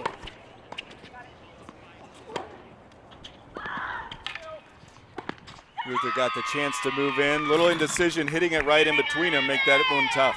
So on March 31st, Xavier won all 3 doubles. And what a difference less than a month makes. DePaul, the number 2 seed, takes 2 of 3. And in the rematch, it's the Blue Demons saying, we'll set the tone here. Perhaps it's a precursor for some drama in the singles. It might be. Well, they really came out strong early and focused. Good intensity with 2 and 3. And got the job done, never really let their foot off the accelerator. So let's dive into the singles matches, and we get a marquee showdown on singles number 1. It is Keisha Klausing and Amir Kyle. Should be thrilling to watch. On court number 1, Kyle got Klausing in straight sets in their first meeting back on March 31st. And then On singles, too, you'll see Evgary and Abelson, and that should be a great showdown. They went to 3 sets, ended up needing a tiebreaker, which resulted 10-8 for Abelson to win at the number 2 spot. That's going to be fun to watch. Yep, that's as close as you can get. Abelson, we mentioned, the senior, the lone senior back in the lineup from that 2016 Big East champion Xavier team. Then on number 3, Emily Thomas, Marija Jovicic. Thomas, the freshman, winning in thrilling fashion yesterday. And she got it done against Gary Ball of St. John's. The match tied at 3 apiece, and her second set ended. I think the match was 3-all after the win at number 1 by Livianu. And third set, she dug deeply. And then as you talk with her after that, she sounded like she had plenty of energy, ready to do the post-match interviews. It'll be Kuzmenkova actually on number 3, and we will get to the rest of the singles pairings in just a moment. But first, let's learn some more about these players, the Blue Demons and the Musketeers. Get to know me, Emily Thomas. The reason why I came to Xavier was that it's close to my home. I'm actually from Cincinnati, so to be able to be close to my family was very important for me. And I just want to thank Doug for giving me the opportunity to play for my school. My favorite tennis player to watch is, of course, Serena Williams. She's amazing, and she's done so much for her sport and for women in general. I'm just in awe of everything that she does. The thing that my tennis team and I like to do when we're not on the court the most is eat. I'm from Cincinnati, and I go to Xavier, and I love Skyline! Get to know me, Keisha Clousing. My favorite tennis player watching, when I was growing up was Serena Williams. One, just because I think she's just a powerhouse of a woman, and it's just so inspirational. So definitely Serena Williams. The biggest inspiration in my life would be my brother, who passed away when he was 19, and I do it all for him. So our team, we hang out a lot, even after 4 hours of tennis. And one thing that we usually do is, even though it's midnight, we'll all gather in someone's dorm and stand on tables and dance. Play mini tennis with the kitchen table. Yeah, it's crazy. It gets crazy. Keisha Clousing, special talent for these DePaul Blue Demons, and you hear both players, Serena Williams, who they look up to, the GOAT in women's tennis. And that leads us into our singles lineups with DePaul out to the 1-0 lead less than a month ago. Blue Demons, they fell 6-1 to these Xavier Musketeers, but out for redemption. Reichenbach and Jovicic on 4, Roper, Tessic on 5, and Ruther Yergier on 6. We told you earlier about 1, 2, and 3. As we are just about set to go here, we'll go right to court 1. Where it's Amir, Kyle, and Keisha Clousing.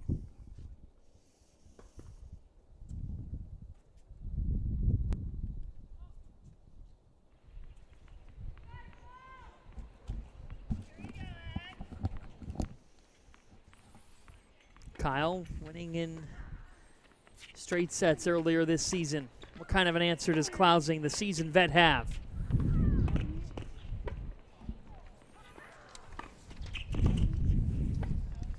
Big forehand by Amir Kyle to get it started, and that's what Clousing has to encounter. It's a great matchup. I think the leaders for each of these teams and the players that their teammates look to. And what a huge matchup it was yesterday. Number 1 singles with Jessica Livianu of St. John's and Amir Kyle slugging it out 6-4 in the third. Livianu prevailed. Kyle was in the number 1 position right from the get-go as a freshman last year. Recorded 9 wins, got 11 W's in doubles play. And was on the All-Big East second team. A first-teamer for certain this year. No question about that. And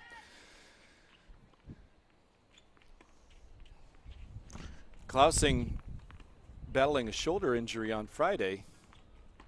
Was serving underhanded in the quarterfinal round.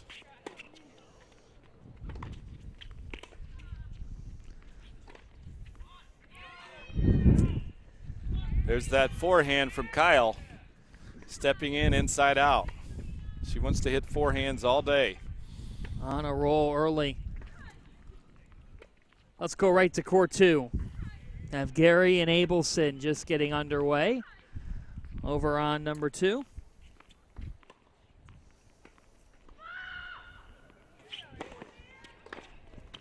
Gary coming off that doubles 3 win.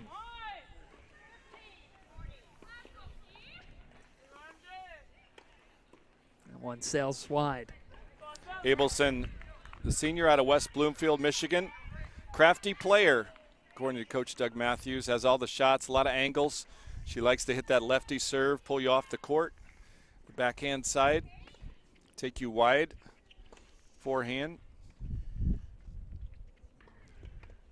Have Jerry from Athens, Greece.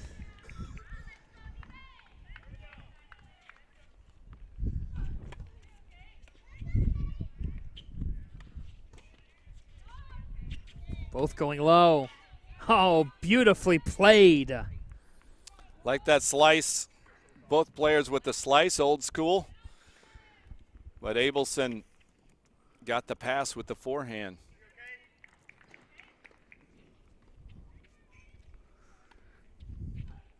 Have Jerry on the All-Big East second team a year ago.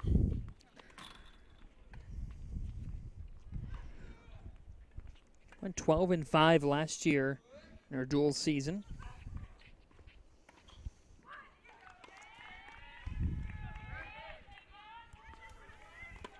In high school, if Jerry was a junior national champion as well, Joe.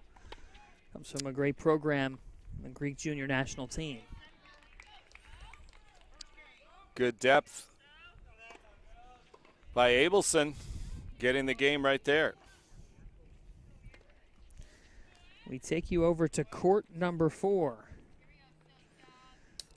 Jovicic with a 1-0 lead on Rachel Reichenbach in the first set.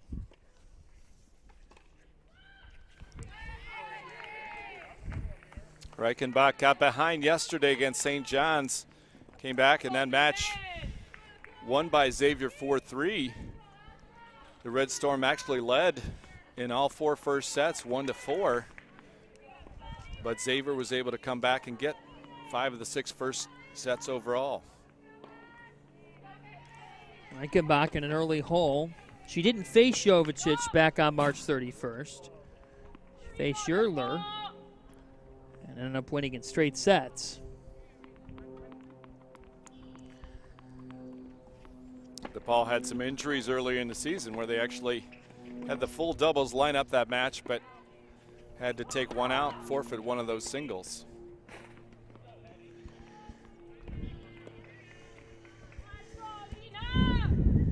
Just underway in singles matches here in the Big East Women's Tennis Championship, driven by Jeep. Alongside the Butler Hall of Famer Joe Gentry, I'm John Fanta. Glad that you're with us throughout the day from Casey, South Carolina. Great weekend for Xavier Athletics. They won the Women's Golf Championship, their first conference title of any kind in program history, and now trying to complete it in women's tennis. What an Easter weekend it would be. They've got to come back. Great rally here.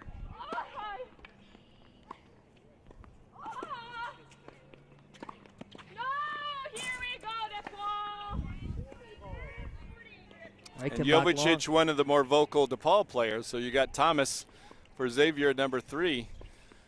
Jovicic at number 4 for DePaul. She was very impressive in that doubles victory. Jovicic already breaking. Really strong start for DePaul all around.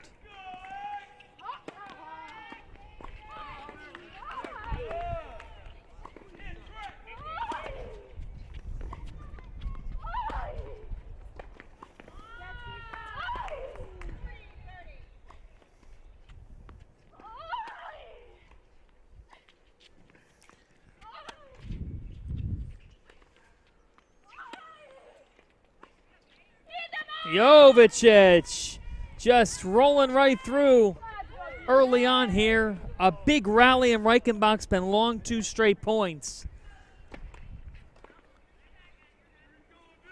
Jovicic doing a good job of dictating those points with the depth in her ground strokes. Tremendous tennis being played by Jovicic, who won on court 2 in doubles and now has jumped out to a 2-0 lead on court number 2 as we take it to 5. Tasic and Roper.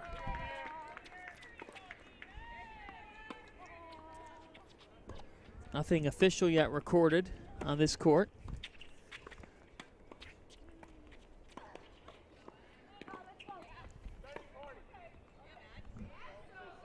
Hearing 30-40.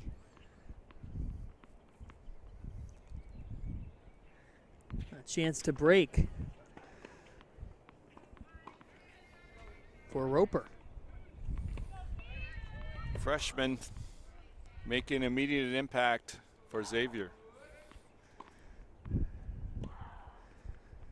Game point for Hunter Roper. Fault called, so another here.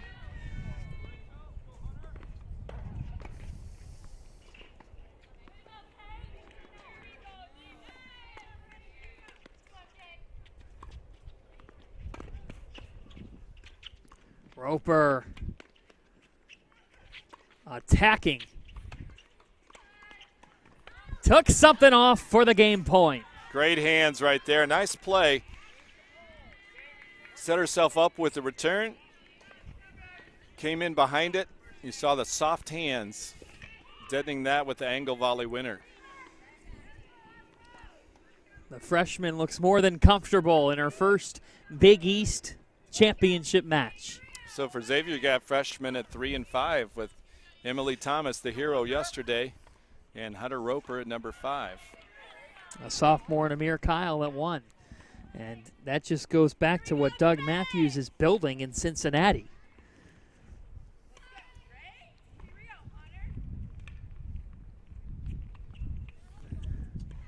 So, 1-0 on 5 with Roper breaking. Let's head on over to 6. Yergler and Ruther. Yergler for DePaul. Caitlin Ruther for Xavier. We've got no score thus far, but we're with you now on 6. And again, DePaul is in the red skirts. Xavier in the all black, both teams in their black tops. So just for those viewing at home, you're able to identify.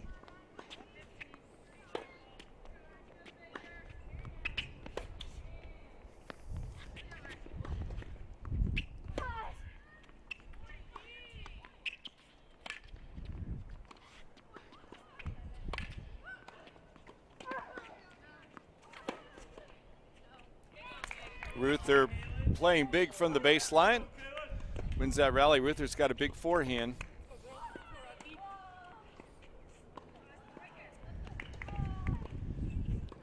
We saw, again, more baseline power there. Neither player took the approach.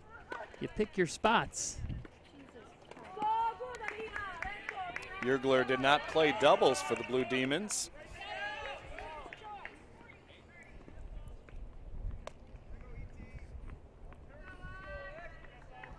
Ruther up 1-0. So she broke, and now with the serve. Good position for Xavier on 5 and 6. They're up in 2 as well. And on court 1, Amir Kyle's up 2-0 on Klausing in control. So the Musketeers might be down with the doubles point, but they are controlling singles early. Impressive game there for Caitlin Ruther. 2-love lead for her at number 6. Let's head back to court 2. This is a matchup we were looking forward to. Two of the best in the conference, Abelson and Avjeri.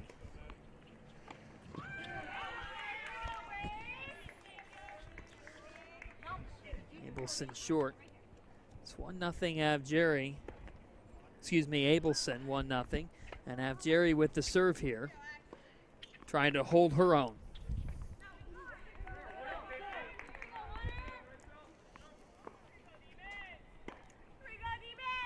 Kuzmenkova up 2-1 on Emily Thomas in the opening set. We'll get to court 3 once they resume.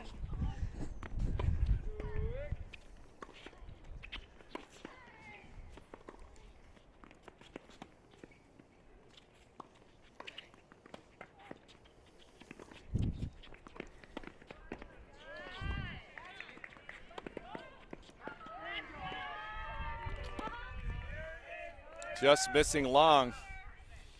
Once again, these two trading those slices. Love to see that. Old-time tennis. Don't see that shot as much anymore as you used to. It's the Gentry special. Sure, keep it low. Evgeri really did a good job there of making Abelson move across the baseline.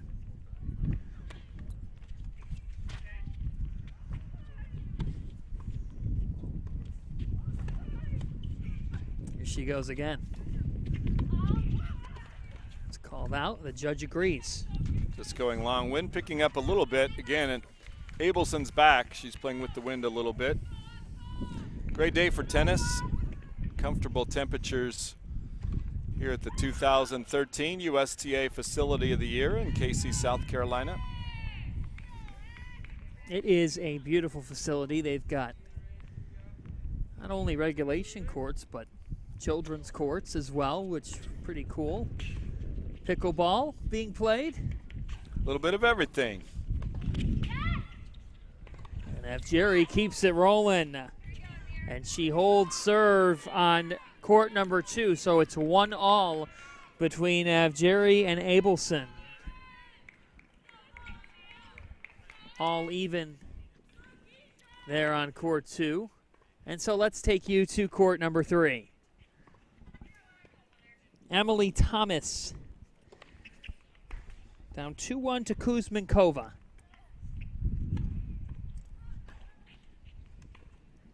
Thomas, dramatic win yesterday.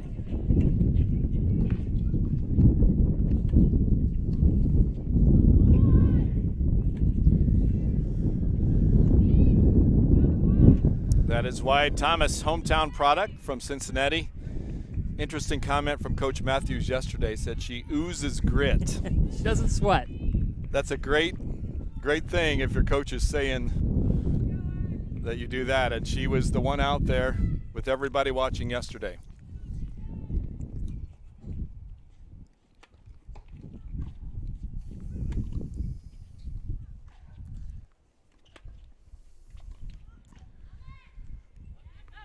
That sails out, so Emily Thomas getting right back at it. Well, you saw in her player spotlight, she's from Cincinnati, so of course we asked her if she liked Skyline, and she didn't just like it. She loves Skyline chili, the Cincinnati staple. Did not take her long to respond to that question. No. She just oozes passion for Cincinnati, Ohio. Mayor someday? Maybe.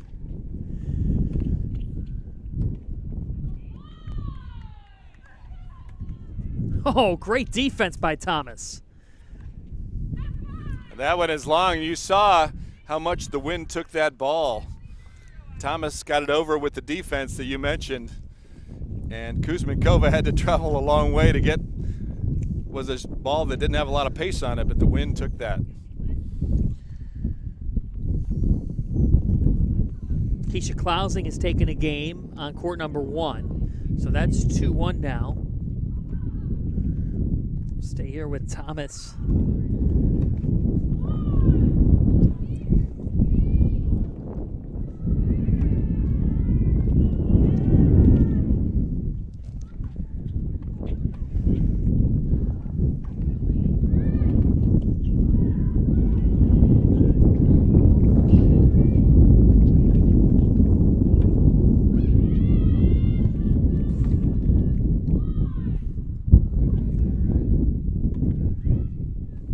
Thomas went after it. And a passionate fist pump from Emily Thomas. She gets the hold there to go 2-all, and we saw her do that so well yesterday in the semifinal. She has those deep, loopy ground strokes, but she's looking to come in the first chance she gets, and that was a beautiful play. Let's take you back to court 1. Klausing and Kyle in a battle. Kyle up 2-1. And a quick scoring update. A couple of matches with players in control. Marija Jovicic up 3-0 on Reichenbach. Jovicic for DePaul. Blue Demons up 1-0 on this championship match. They took the doubles point. But Hunter Roper for Xavier up 3-0 on Tessage. So those two almost canceling each other out on 4 and 5. The rest, all tight in the first set. Just the way we expected.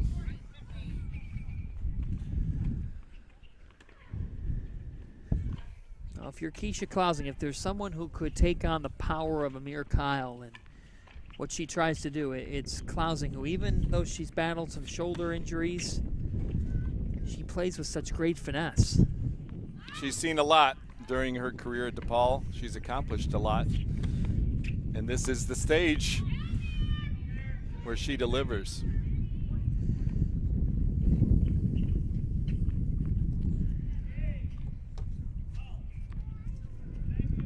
Keisha from Wheaton, Illinois.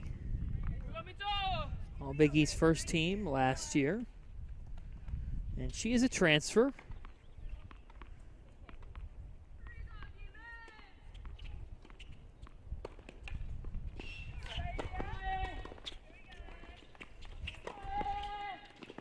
Beautiful play there. Set herself up with a nice first serve, and she was ready to move in on the short ball. That's the key. She wasn't neutral, ready to step in. She gets the hold.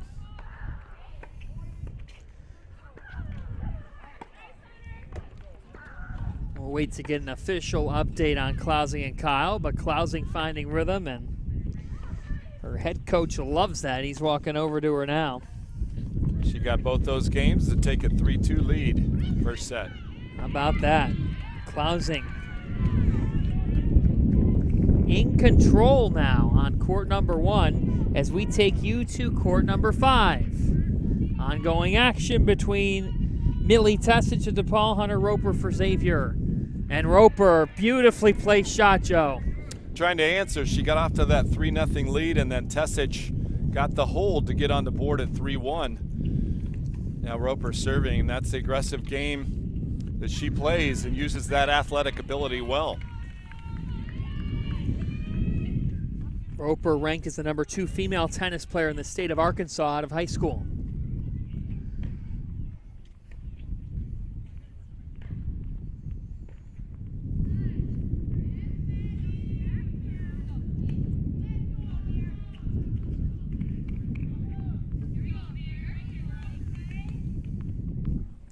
Good slice there by Tessage, low ball, making Roper reach down for that one.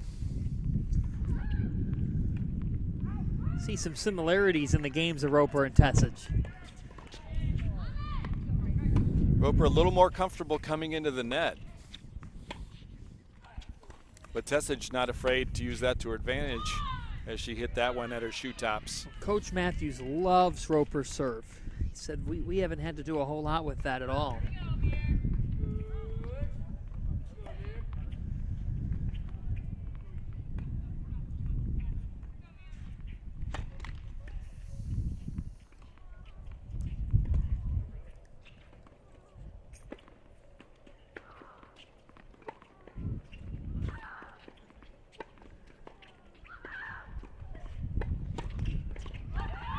Great Roper. shot right there. Waited for opportunity, got a little bit of short ball, was able to step in a little bit with the backhand approach. How difficult is that? The balancing act of knowing when it's time to take the opportunity. I think especially now with the conditions, with a little bit of wind behind her, she played that one the right way, waited till she gets her feet inside the baseline, and she's ready to move forward. That's another key. Doesn't look like a freshman, Joe.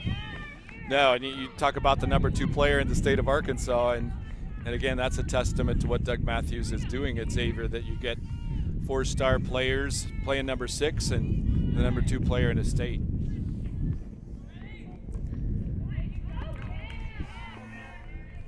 So good answer right there from Hunter Roper to get the hold and move up 4-1. Roper in control. Let's go to court number 6, where the latest is that these two players are tied up at 2. It's Maddie Yergler of DePaul, Caitlin Ruther of Xavier.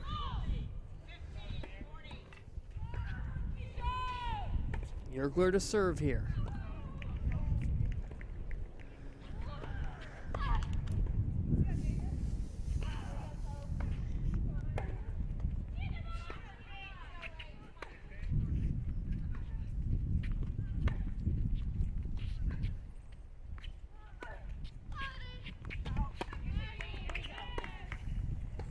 Double fault by Yergler. Ruther gets the break, and she takes a 3-2 lead first set. Big development there for the Musketeers, who are up on singles 5 and 6 as we take you back to court 1. The marquee showdown between Keisha Klausing and Amir Kyle.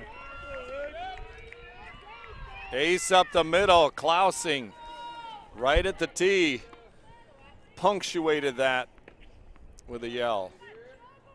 An answer by Klausing here, Joe, was down 2-0 since 3 straight games won.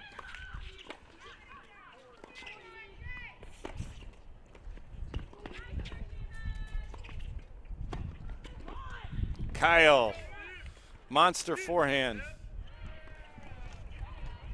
Oh. Klausing talking to the official, now Doug Matthews, and it looks like the point might go to Klausing. Let's see here what was up for discussion. Another look.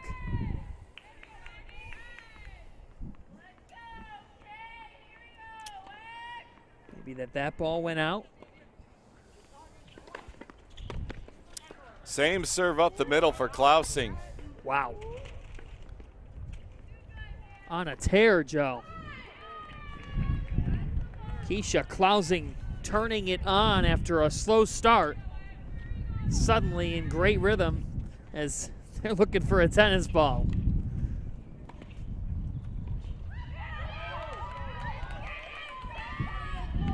They'll get that here. Here comes Kyle in a moment. Klausing trying to get up. Well, now she's up 4-2. Keisha Klausing, the senior. What a run. Third service winner this game. Well, that serve has just completely transformed the complexion of this first set. Using the win to her advantage. We'll see if she goes up the middle a third time. Why not, right? She mixes it up. So 4 service winners. That's how you win a game. That's how you draw it up as a coach. Say, Keisha, go out there, bring 4 big serves. 5 in a row. 5 in a row for Keisha Klausing. And for DePaul, things are looking good against the top seed, Xavier, which has won 20 straight matches coming into today, but had to empty the tank in more ways than one yesterday. As we take you to court 3, the entertaining Emily Thomas, Lena Kuzmankova, 3-2, Thomas up.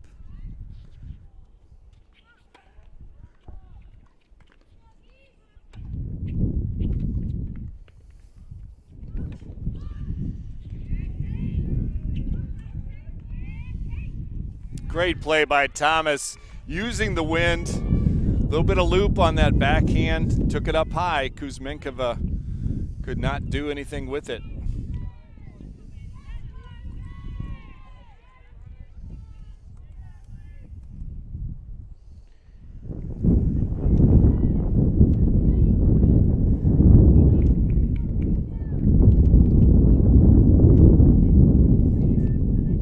Emily Thomas, flair for the dramatic.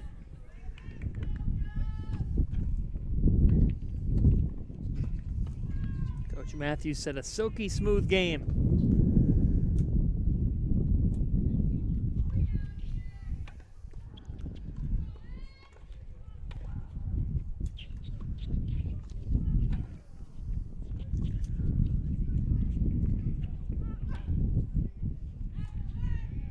Thomas says out, and it was. So she gets the hold to take a 4-2 lead. So Thomas in control in that first set for now. Let's come back to singles number 2. DePaul up 1-0 in this championship match. St. John's won the men's title earlier 4-3, and they showed us that anything is possible on this stage. They were down 3-0. They were staring defeat in the face, and somehow, some way, Dusan Vukacevic rallies past Brett Myers with 8 straight wins in games combined to take the second set. He rallied from a 4-1 deficit and then finds a way to win a tiebreaker in the third, which was just incredible. Epic 4-hour marathon on the men's side, and we're shaping up for quite a battle here in the women's championship match. We've been with you since 9 a.m., and we've been with you pretty much uninterrupted. Lots of action, high level of play. It's been a blast, partner. First time on the Big East Digital Network, and these teams have delivered. We'll be replaying that in the archives.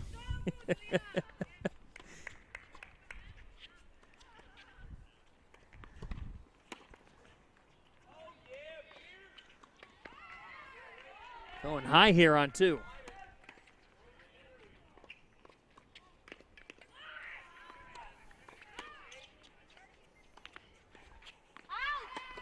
Just out. Abelson trying to use the win there, stepped in a little bit, but just missed it. Abelson working quickly, and she gets this point here.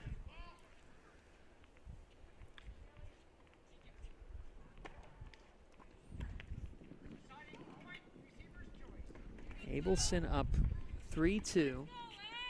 From what I can tell from the official, sounds like we're in a deuce point here. Receiver's choice, which means that Avjeri for DePaul picks which way she's going to receive the serve.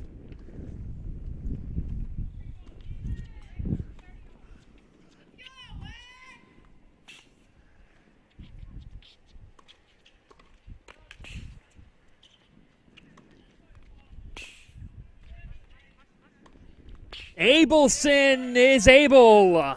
4-2. Great job of working that point, stepping in, getting in one step, hitting a shot, getting in another step. Put that away with a volley. Big hold on a deciding point for Sophia Abelson.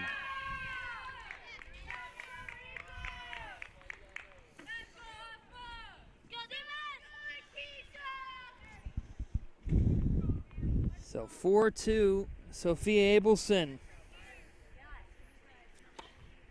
And Jerry needing to hold serve now.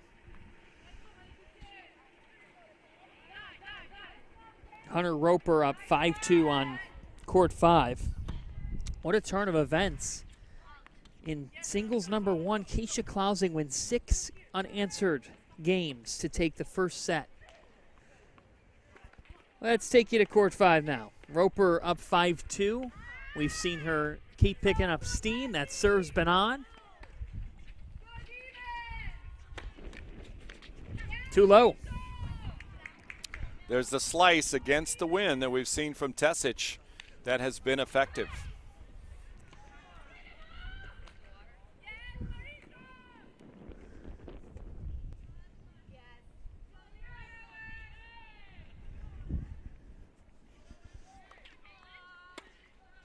Tesic trying to stay alive.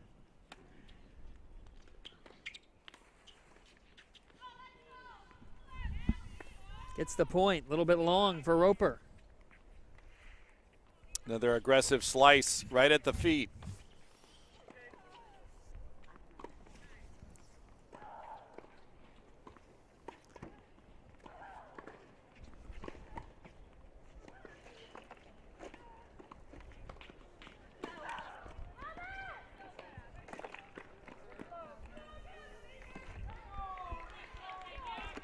Tesage.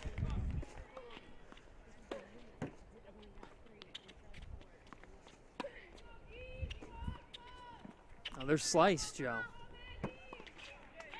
What a shot. Passing shot up the line with the topspin. That was a pretty good approach from Roper, but Tesich nailed it. Savvy for Millie Tesich.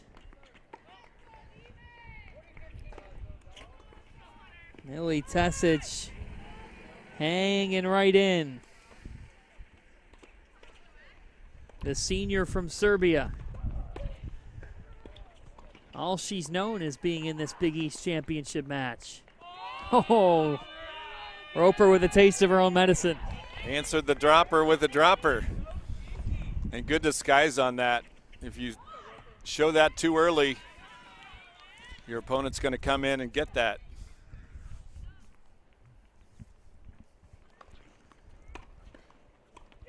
Tesich takes the game. So she's back within 2. Roper up 5-3 still. As we take you back to court 1, and we've got the second set revving up between Keisha Klausing and Amir Kyle. What a turn of events in this match. There's a big serve, winning points off that serve. That's a difference maker for Keisha Klausing. 7 straight games for her. So Keisha Klausing is on a roll. Let's go back to court number 3. We've got tons of whip around right now. And we've got Emily Thomas up 4-3 on Alina Kuzmenkova. We've been watching this match closely, Joe. What have you been seeing? I think the win has been a factor with this side, so Kuzmenkova serving with the win. She's got a little cold towel in between from the athletic trainer from DePaul at the changeover, which is certainly nothing out of the ordinary. Championship match, 3rd match in 3 days. Great forehand. That's the aggressive style of Kuzmenkova, dictating that point. 15-love.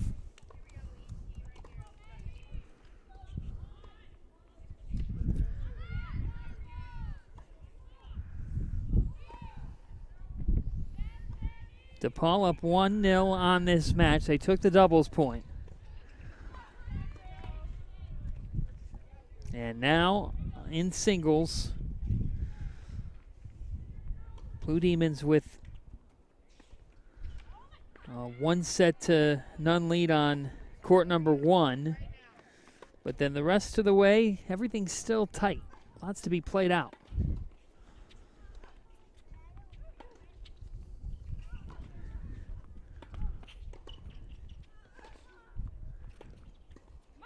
Thomas. Nasty. Cross-court passing shot. Good feed by her to get there and prepare early. Was able to roll that cross-court. And you kept seeing Kuzmenkova creep up, and the freshman Thomas did not even move. She oozed grit on that point. You love that. Well, you've coached all kinds of different players. How much do you love having that one that does stick out at times and is vocal? And how much can that carry through the rest of the roster? That underscores, I think, what we talked about during the men's match about the essence of college tennis is taking an individual sport, making it a team sport. And you need somebody to be vocal on your team because number 6 singles is far away, can't really see number 1, but you can hear them. And we've heard that with Klausing with some good shots. And I'm sure her teammate at number 6, Jurgler, can hear that. And in a sport that's so individually driven, it can't necessarily come from the coach. Right. And that's the one thing. I love doubles being first, the team aspect of that, because you're right next to each other. And you can see what's going on. You can hear what's going on. And it's all about you getting 1 point. It doesn't matter who gets it. It's that the team gets it. Big rally here. Thomas. Kuzmenkova. She handled the win well there. Kept her feet moving, stepping up.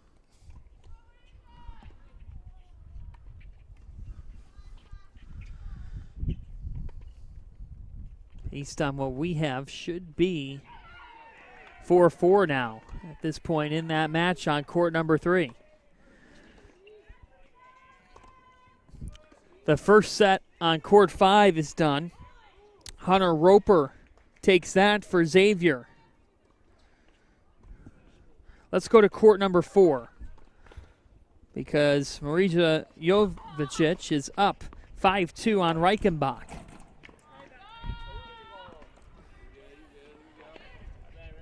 Jovicic is the vocal player on the back set of the courts for the Blue Demons.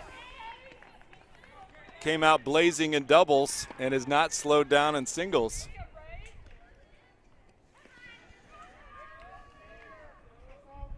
Great personality for the Blue Demons. From Bosnia-Herzegovina.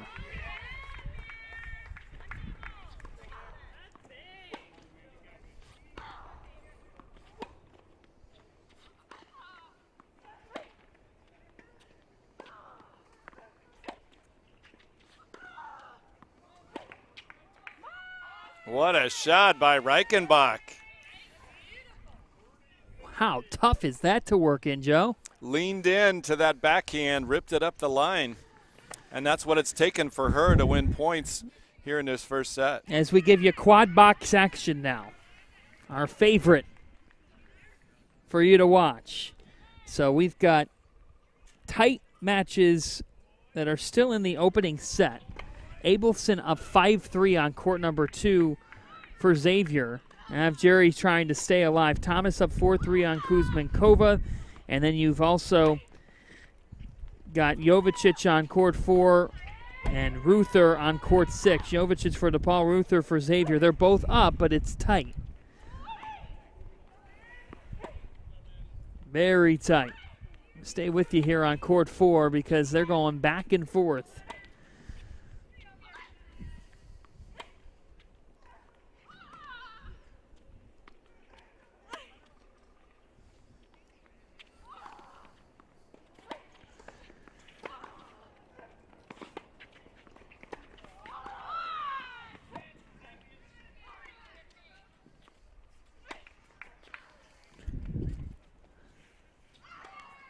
Oh, tough luck for Reichenbach. That's the right play there. She moved in. She got the shots she wanted.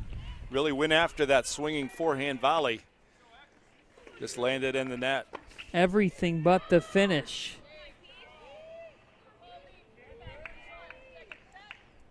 Tough for Reichenbach.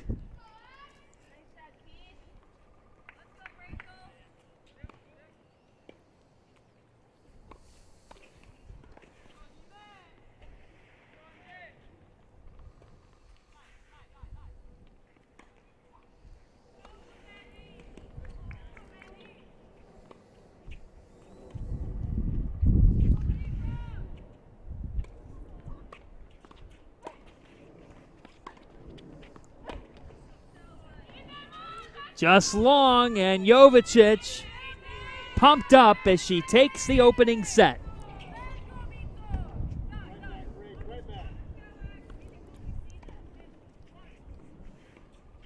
Let's go over to court 2. Take you there right now.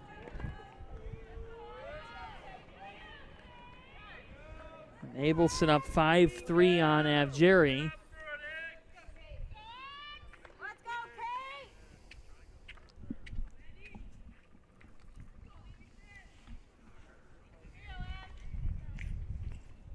Jerry looking for a rally. Abelson for Xavier.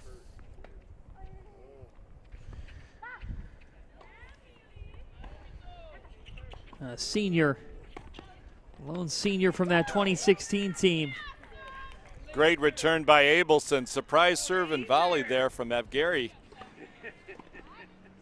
But Abelson took that return up the line with the forehand return winner.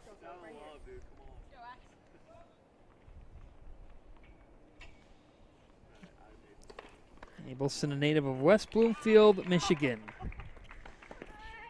19 wins last year.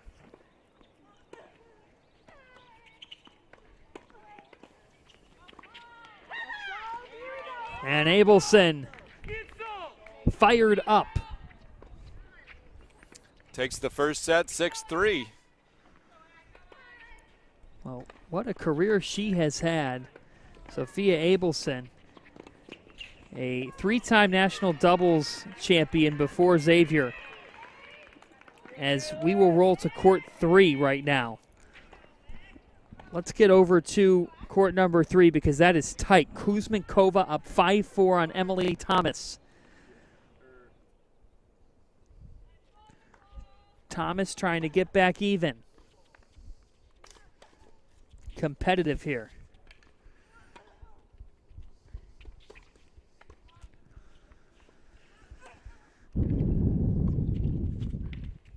Thomas, what a nice backhand, Joe. That's a tough placement, too. Kind of an awkward shot. You don't see that too much. Kind of got jammed a little bit, but she was smart. She didn't overhit it. Just stuck that volley. And that's another example of her not being afraid to move in. And just a freshman. Hard to believe with the moxie. Trying to hang on here. Down a game in this opening set. That one called out by Thomas. Kuzmenkova disputed it, but Thomas with another point.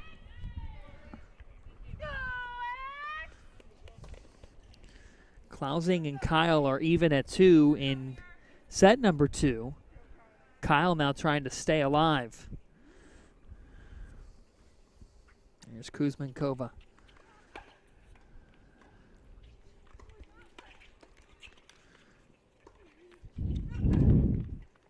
Wow, what a forehand up the line. Kuzmenkova on the full run was taken wide the other way, and she rips it up the line. Sensational. We saw her do that in doubles as well. Carries right over. There's nothing that Thomas could have done better on that point either. No, that was textbook approach.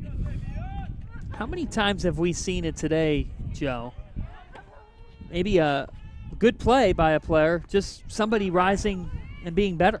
Making shots, making plays. Oh, Kuzmenkova on a roll and another perfectly placed shot. That time she attacked. Haven't seen her at the net a lot, but she knew what to do when she got there. Blocked that volley into the open court. This is the last first set to be decided in this match. Xavier's won 3 of the first sets. DePaul's won 2. And this one is in the balance.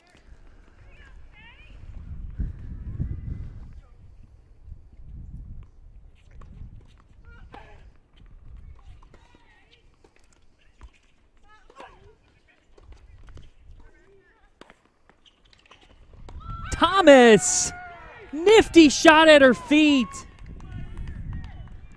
Gets the hold for 5-all, and that was a tough low ball.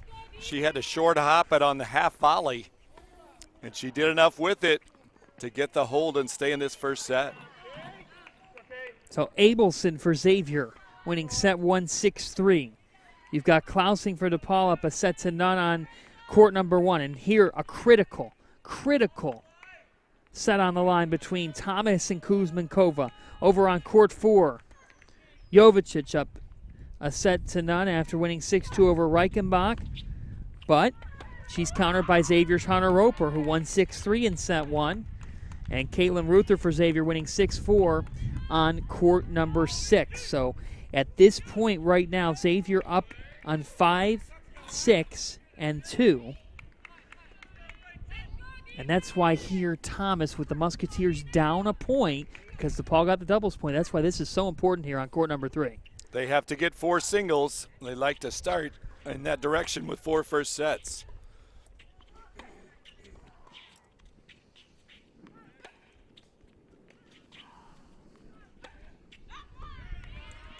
That misses wide, 15-all. Kuzmenkova got the shot she wanted. She was able to step in, just missed it wide.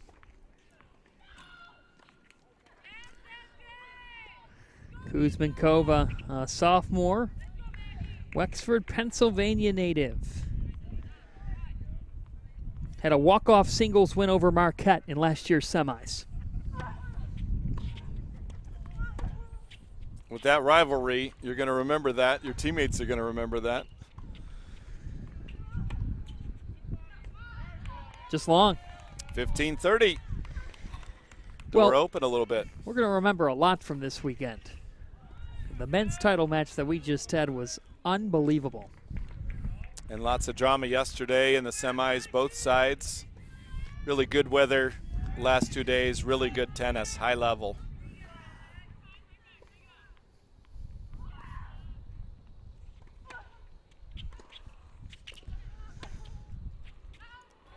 Thomas says it was out. Kuzmenkova not happy. Emily Thomas. That's a big win for Thomas, and now she's a game away from taking that set. We'll go elsewhere for, if only a moment. You've got Thomas and Kuzmenkova at 5 apiece. Let's check back in on court number 1. Klausing and Kyle. We told you about them. They're tight. Klausing's up 3-2.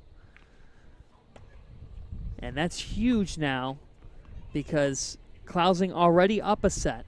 Kyle needs to rally and find it now. And she can do it. She's got shots with her serve and her forehand.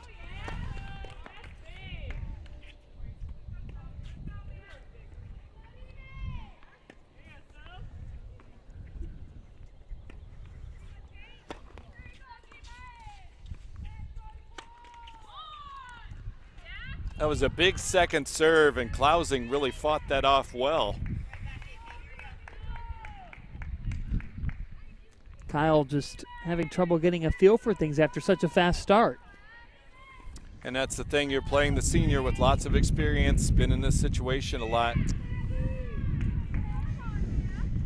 She was down early.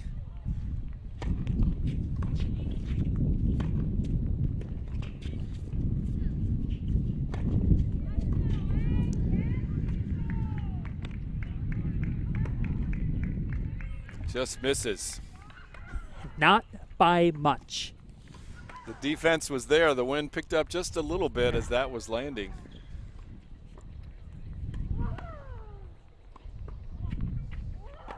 Kyle trying to stay with it.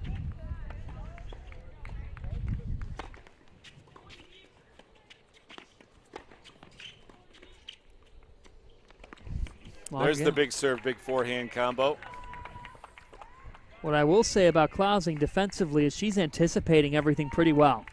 She knows the pace is coming. She knows she has to react quickly. As you said, both those points she's lost this game have not missed by much. Let's go back to court 3 because that's where we have a key decision coming in this championship match. Again, DePaul up 1-0 off their doubles win.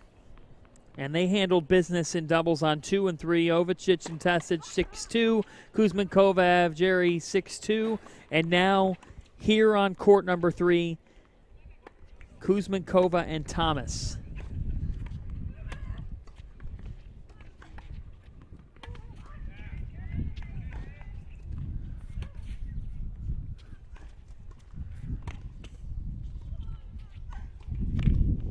Big forehand, Kuzmenkova working the point. She had Thomas going side to side there. Got the opportunity for the kill shot. She executed.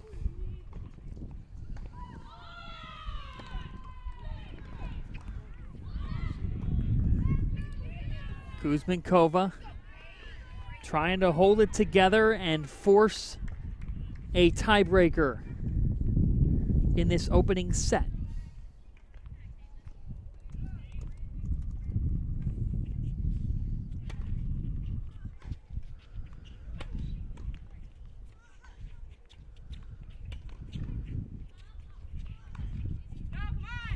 Just missed. Had the shot she wanted right at the service line with that backhand up the line.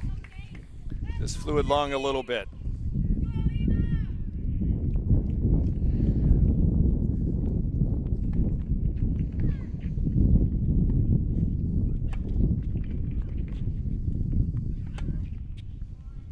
This is a crucial set. Still in the first set.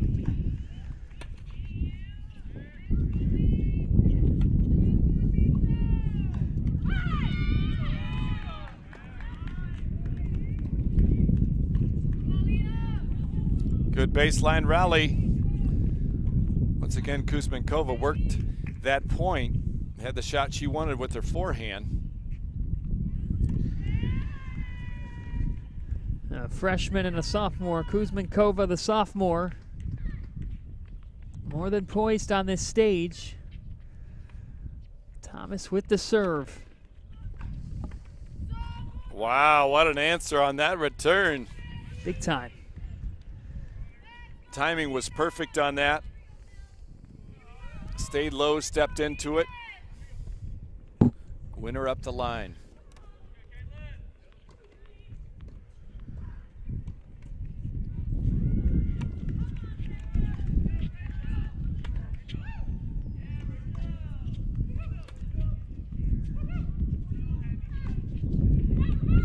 Thomas says it's out. That's the call. Emily Thomas takes the first set from Alina Kuzmenkova, and that is a critical win for Xavier. 4 first sets for Xavier. They need to win 4 singles matches to win the Big East Championship. That could be a momentum shifter. And Abelson up on court 2. Let's get it back to court number 1, because this is in the second set, and this is the match that's deepest at this moment, with Klausing up 4-2 on Amir Kyle. Xavier's number 1, their star, but going up against the so experienced Klausing, and you know she doesn't want her career to end with a loss. She'd like to be playing in the NCAAs. She's been there before.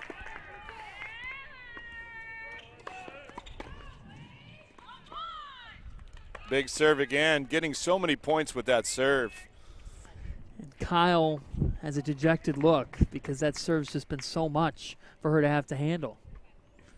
And especially on this side, Klausing has served well.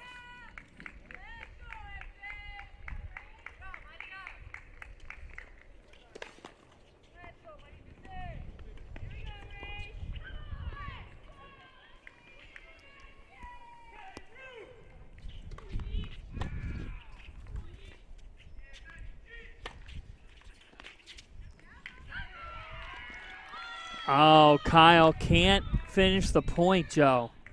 Huge forehand, got the shot she wanted. She's rarely going to miss that one. But now Klausing 1 game away from giving her team a 2-0 lead in the match. Wow.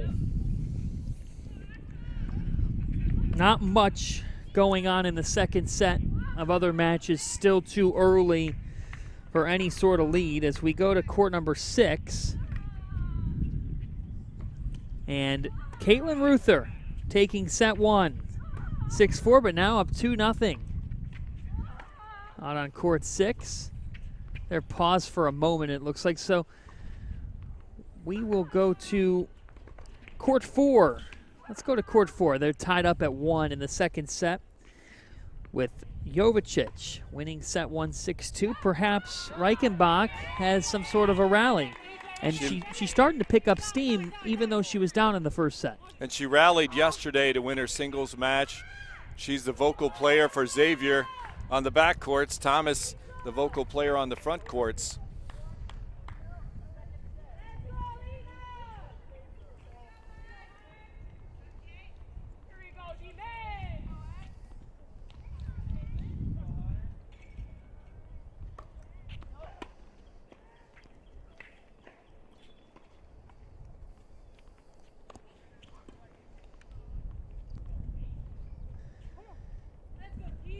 Reichenbach.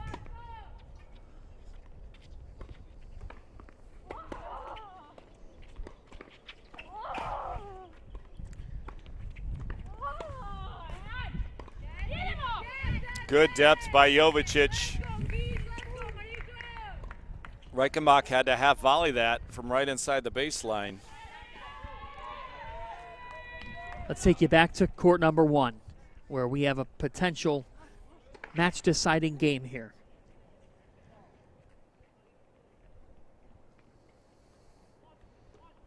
Keisha Klausing 6-2 winner in set 1 after falling behind 2-0. And now in set number 2, looks like a double fault on Kyle. So love 15. Kyle has just not been herself since leading 2-0 in the opening set.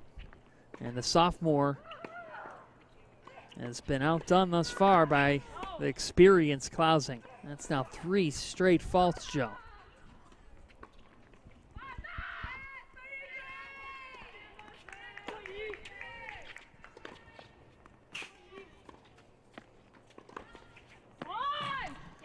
Clousing, just not a lot of effort shown on that.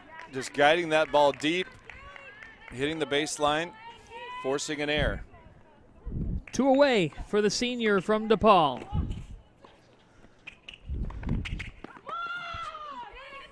Keisha Clousing fired up, just 1 away actually, and Keisha Clousing rolls to a straight sets win over Amir Kyle, turning the tables from the regular season when Kyle won in straight sets. The senior came up big when her team needed her today. Now for DePaul, you've got 2. You need 2 more. Incredible. And the mental factor there weighed in. Clousing just took over. And once she got it going, she had that look that she was not going to be denied. And now she's quickly heading over to cheer on her teammates. Let's go back here. We're at court 6. Kaylin Ruther, Joe, already took set 1, and she's just carried that right into set number 2 for Xavier. But the Blue Demons now up by a score of 2-0 overall in this match, taking the doubles point and now taking singles number 1. Ruther came on strong late in the second set. And has set the tone. Came on strong late in the first set, started strong, and stayed that way in the second set.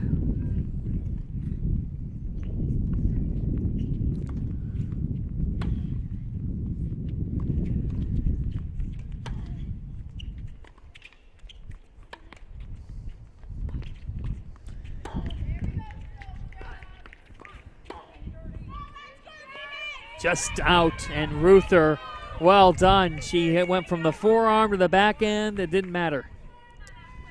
And the fist pump, and she gets a break right there.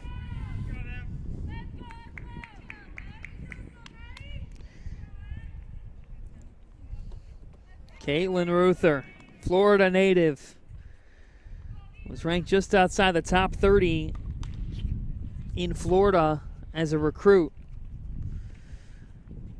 And off the court, a biology major at Xavier University.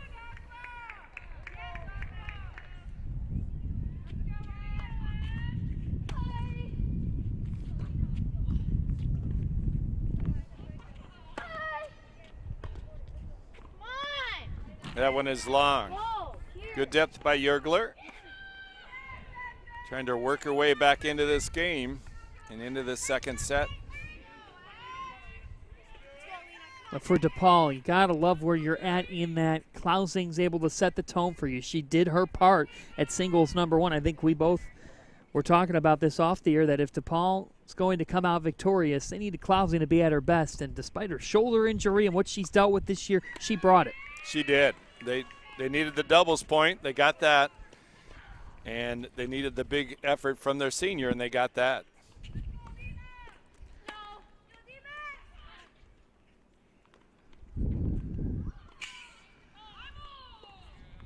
Right now, elsewhere, Aspa Avjeri from DePaul up 2-1 in set 2 on Sophia Abelson.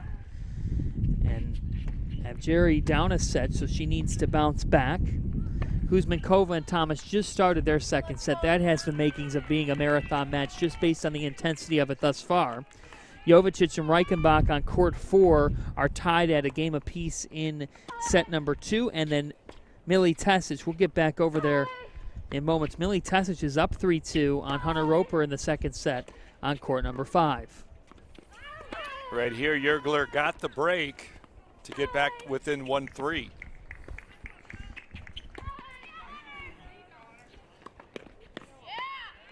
Nicely played by Ruther. She waited long enough. Yergler committed to heading the other way, went behind her. It's a good first point for her after getting broken. Yergler, just a freshman, 4-time All-State first-team selection at St. Joseph. Quickly love 30.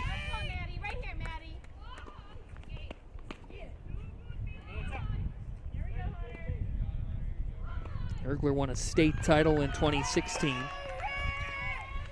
Individual state runner-up in 2018. Fantastic high school player and now translating into DePaul.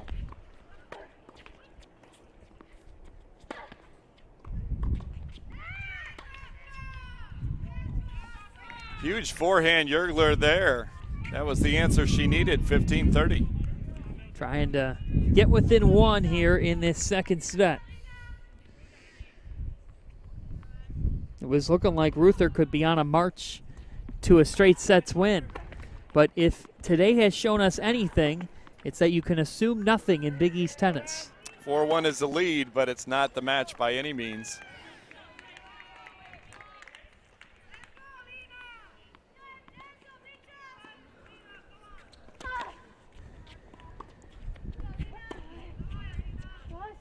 Good return by Ruther. She'll have 3 break points now to try to make that lead 4-1.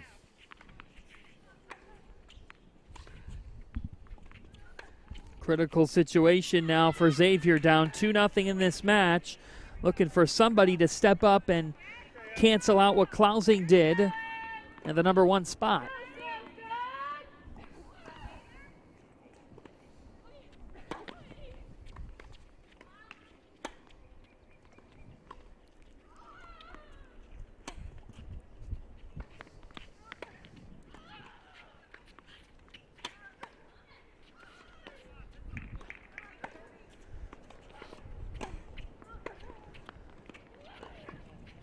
Oh, tough. Wonderfully done by Yergler. It's a great 1-2 combo.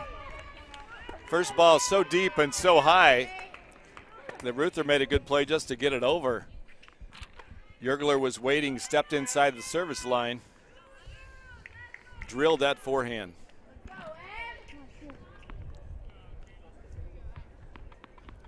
Tremendous work by the freshman, but Ruther still with break chance. 2 more.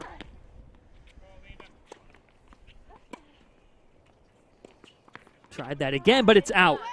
And Caitlin Ruther up 4-1 in the second set. Good answer by Ruther after getting broken. Comes right back. As you mentioned, Yergler went to the well again. This time it just missed.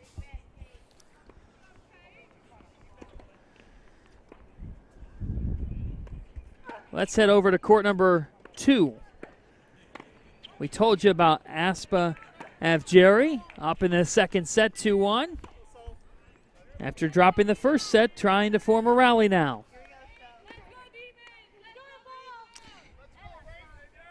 We were talking earlier about Mark Artizone and his world tour, if you will, for DePaul tennis when he goes to Europe and he visits a double-digit amount of countries. And in an article written last year on the DePaulia, which is the student newspaper, on his recruiting trip, he visited 14 countries in 36 days. That is some trip. And Artizone, when he's out at those countries, that one sails high, nicely played. He says, I'll walk everywhere. My record is 3 hours. He tries to never rent a car. And he tries to learn the local transportation, likes the challenge of that. And he does everything he can to make his way around nations to see different recruits. And just an incredible story that he can hit up that many countries in just over a month's time. And he has the mentality of a hockey goalie, not afraid of anything. As we mentioned, one of his hobbies. And Avgeri is one of the players who you're watching right now, Aspa Avgeri, who he recruited out in Greece. And he actually put an offer out to her when she was 15 years old, and she didn't feel like she was ready yet. She didn't know. So then Artizone came back the next year. He said, okay, I'll just come back to Greece. And Avgeri said he kept coming to Greece every summer. And that's what led her to deciding to go to DePaul, was his commitment to her. Persistence, and that paid off for him. Abelson gets the hold there, but Avgeri up 3-2 here in the second. He just kept going, and she eventually committed. You build a rapport with those national coaches as well when you continue to make those trips. Absolutely, and the players that he's gotten and brought into DePaul have had good experiences, so they're going to share that with their coaches, other players from their country. Well, then to your point, our zone says that he tells his players, you got to travel internationally at some point in your life, because on top of the recruiting for him, it's a life experience. Absolutely. You ever play in another country? You know, played a little red clay tennis in Italy, so that was fun. That might be it for that. Played grass courts a few times. That's another experience. Like some of these players that we've talked about with the slices on grass courts, those would do well. Let's hit the reset button as you are watching number 5 in singles, Millie Tesic, rallying here, up 4-2 in the second set. She fell in the first set, but here's where we're at. DePaul is up 2-0 overall on the match, and that's because Keisha Klausing just closed out Amir Kyle in straight sets after Klausing lost in straight sets in the regular season to Kyle. In terms of where we're at, though, right now, we've got our eyes on singles number 5 and number 6. And Roper gets the break there. The hold, I should say, to 3-4. So Hunter Roper within 1.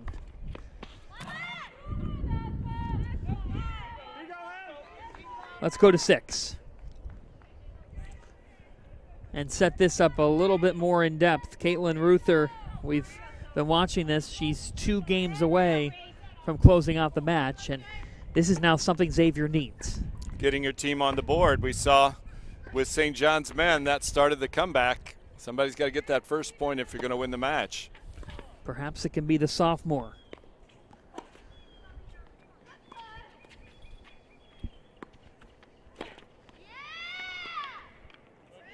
Yergler fighting, yelling her approval after that one.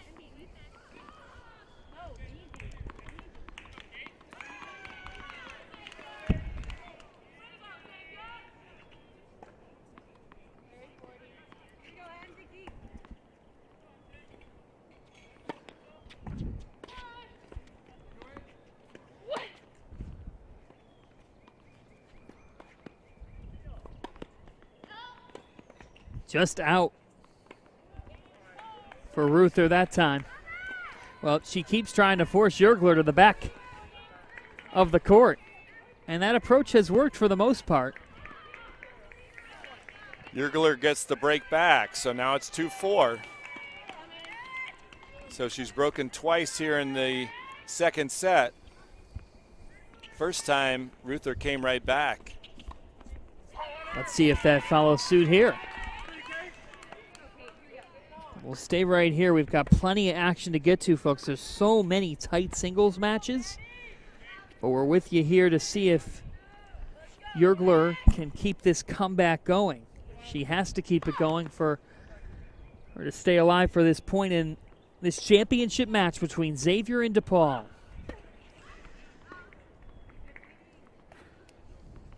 The champions in 2016 and 17. Now going at it again.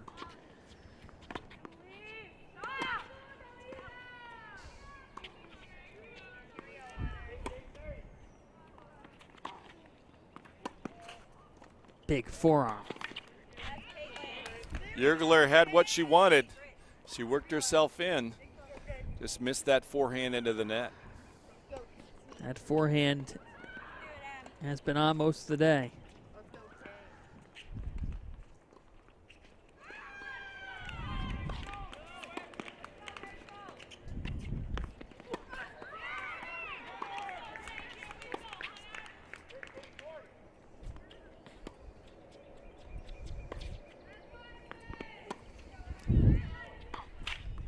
Tries again, and that time she caught her off guard. Ruther was stuck. Yergler mishit the second shot. Ruther got it back, and then Yergler went right behind her. It's got to be the worst feeling when you know you're off. And these players move so fast, so they try to work it to their advantage, use that speed against them. Better them than us. Absolutely. You had speed back in the 80s, though. I can't remember. That was a long time ago. It's been fun with you guys all day on the Big East Digital Network. Glad that you're tuning in. Joe Gentry, John Fanta with you. Running out of tennis balls on the far side. Mark Artizone, full service, going to go into the weeds literally to try to get that. He's tracking it down. Could be a Discovery Channel show out in the corner. He's having to go deep down there, Joe. Big serve by Yergler.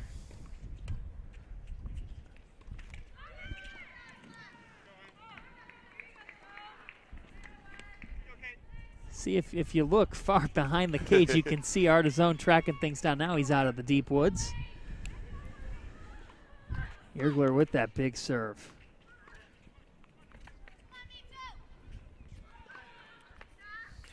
After a fault, here she is again.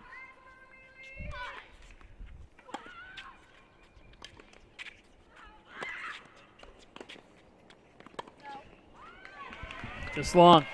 Just missed.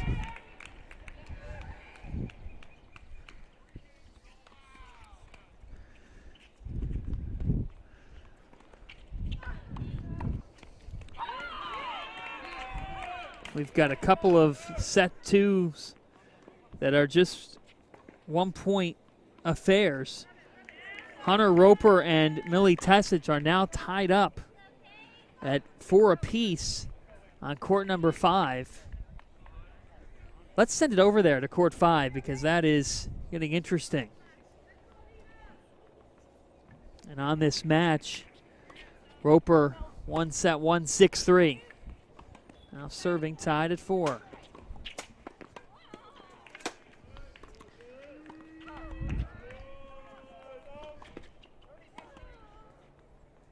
Beautiful play by Tessich. The drop shot brought Roper in. She just pushed it over her to win the point. Tremendously done. Great finesse by Roper.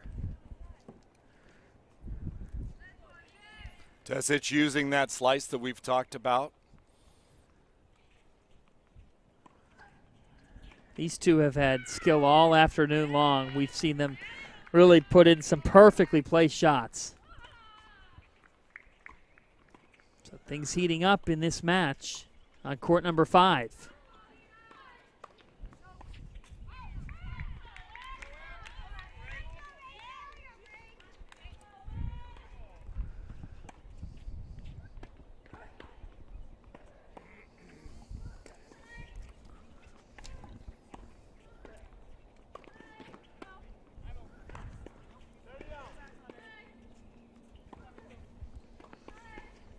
See what Tessich has in store next. Roper looks like over on court 6, we've got Yergler continuing a run. It sounds like she's within a game now in the second set. She needed to get both those, and she did, to go from 1-4 to 3-4. Huge. Everything is tight right now. Kuzmenkova answering in the number 3 spot, up 3-1 in the second set after losing 7-5. So we've got tight action going on.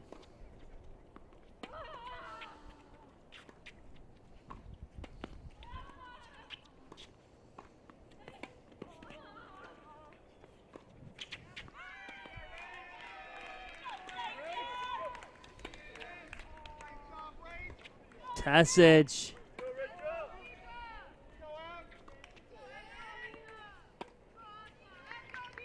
Tremendous depth.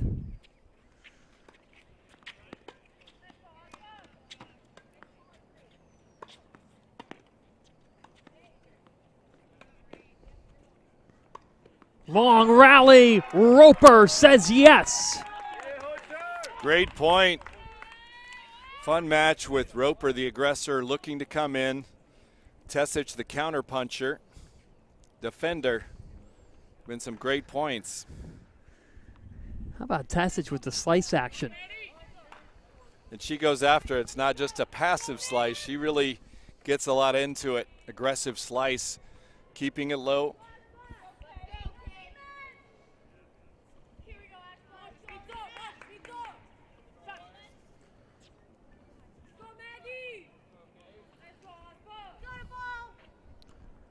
Over on court 2, Aspa Jerry up 4-3 in the second set. She had dropped the first set to Abelson. So in every match right now, we're seeing a rally in the second set to some degree.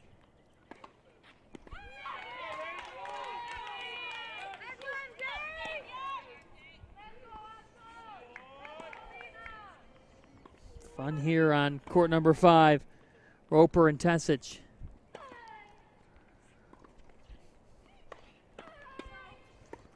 DePaul up 2-0 in the overall scoreboard. First to 4 wins it. Turn of events from their first encounter back on March 31st when Xavier controlled it and won 6-1.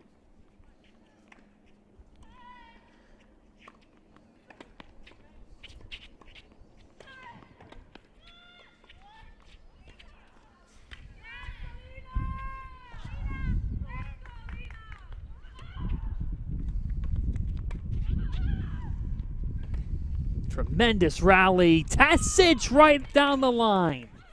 Her feet moving well. She got there in plenty of time for that pass up the line. These two locked in.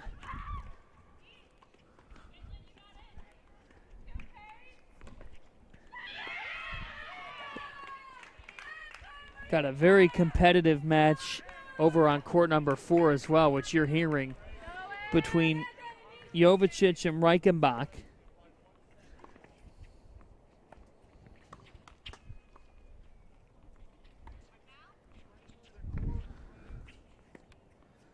Let's go back over to court number 2. Take you over to Avjeri and Abelson. And the point goes to Avjeri. Avjeri up in this second set. 4-3. Doug Matthews focusing in right now with Abelson. That's a senior out there on the court. She turned it up late in the first set to get that. Now down a break in the second.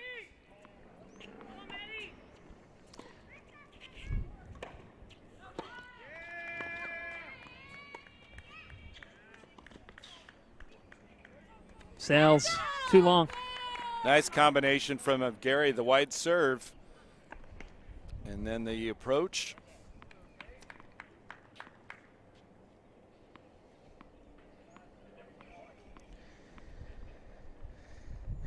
Keisha Klausing beating Amir Kyle, the number 1 position. The rest of these matches all in set 2, and all of them have seen the player who lost set 1 now leading in set 2, which could lead us to some really high drama in the third set of these matches. Momentum shift. We saw it in the men's final earlier today, won by St. John's 4-3 over Marquette. Wouldn't surprise me if this one ends up 4-3. Perfect for the first presentation on the Big East Digital Network of these tennis championships. Oh, just short on it. Gary had what she wanted. Just missed the overhead. So Abelson trying to break here and even things up. She had taken that first set and really was all business 6-3. These two teams have basically been equally matched in singles with the exception of the matchup that we thought would deliver the most, Kyle and Klausing. Oh, tough shot.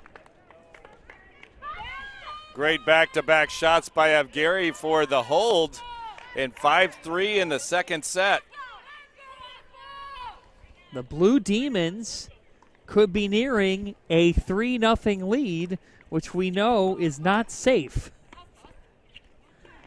Solely because of the way the men's went.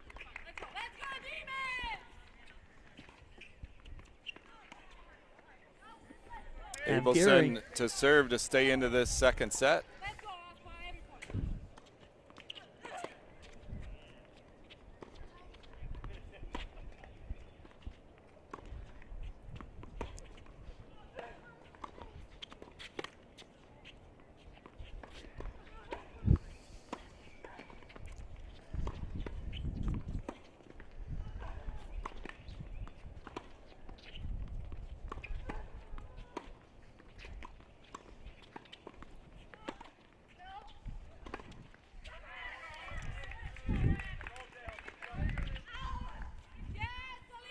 Just missing the drop shot. What a rally there. Both players baseline exchange. Evgeri stepped in, tried the drop shot. Just missed. Yeah, correction on that. If Evgeri's able to take this second, so they'd be evened up at 1 apiece. So nowhere close to having anything clear yet in any of these other singles matches. Xavier trying to get on track. They've yet to get a point in this championship tilt. It's 2-0 DePaul, though, and everybody's tight. There's Doug Matthews, and what a job he's done at the helm with this Xavier program, the head coach of both the men's and women's sides. Great player at Xavier. His wife played at Xavier. Their kids are here this weekend for the Easter weekend. Builds the program, takes the Musketeers to their first Big East championship in 2016, now trying for the second. Longest winning streak in program history right now.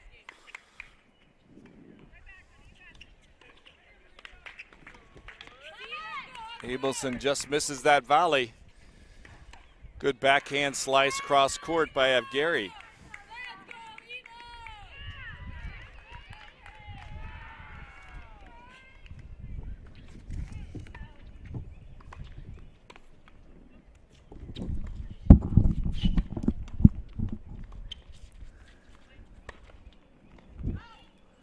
Just missing.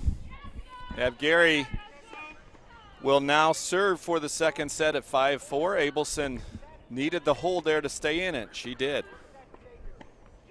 What a match going on court number 2. Let's take you over to court number 5.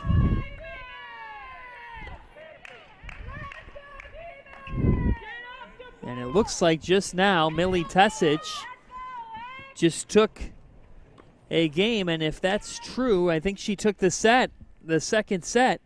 And so Tesic and Roper are tied up at a set apiece and heading to a third set. So let's take you over to court number 4. A lot of action going on right now.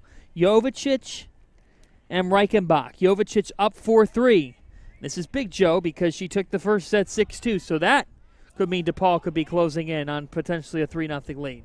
Blue Demons won the doubles point. They won number 1 singles. Reichenbach, unfortunately for her, broke a string on that, so missed the return. Should get a new racket.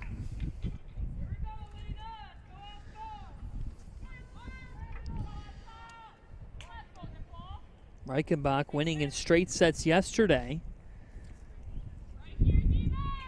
But today, a little bit more difficult.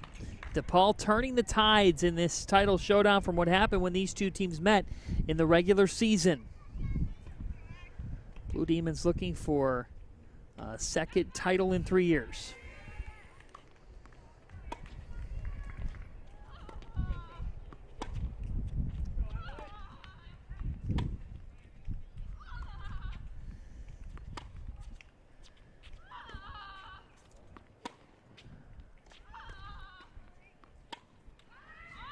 That is long. Great depth from to the baseline. Jovicic.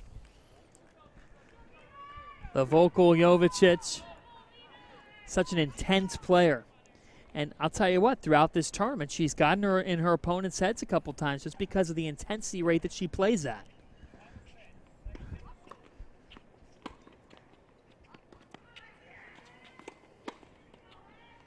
Up a set now, and up a game. That's long. The game to DePaul, so Jovicic moves just a game away from taking the match in straight sets. It's a big first point coming up here for Reichenbach. She's got to get that hold like her teammate Abelson did at number 2 to stay in her second set. We're going to take you back over to court 2 now. Have Jerry up 5-4 in this second set and trying to close it out.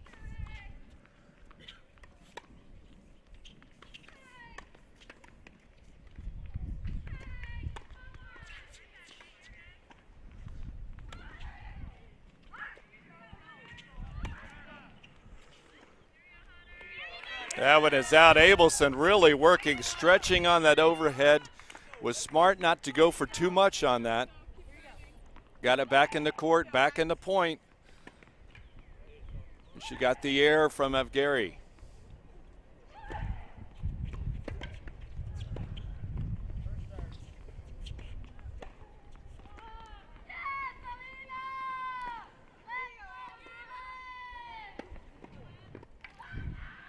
Jovicic winning the first point over on court number 4, so she is now 3 points away from the match.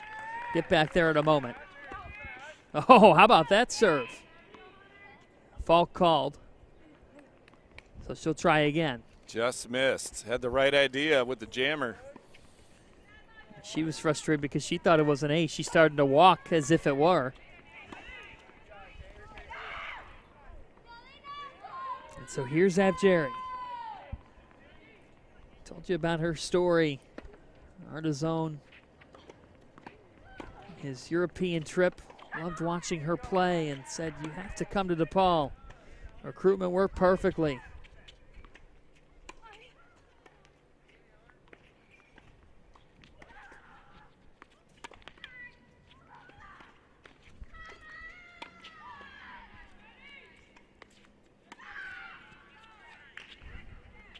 Jovicic with another point win at court 4, nearing match point.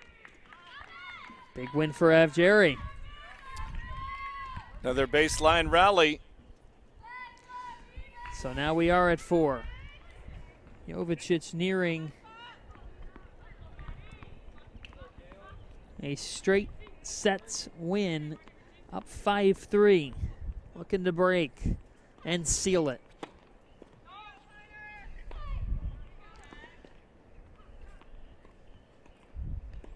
Reichenbach's played solidly. It's just those long rallies. Jovicic has hung on for more of them.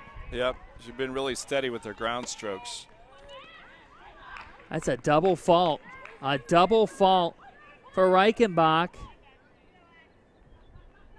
And so that's love 40, and Reichenbach starting to walk towards the net as if it had ended. I didn't know what she was looking at on that side of the court, but it'd be 4 match points. And for a 3-0 lead for DePaul.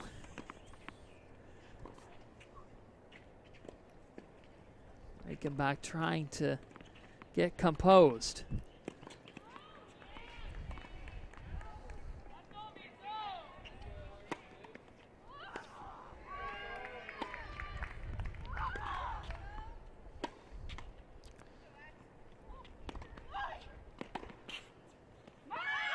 Jovicic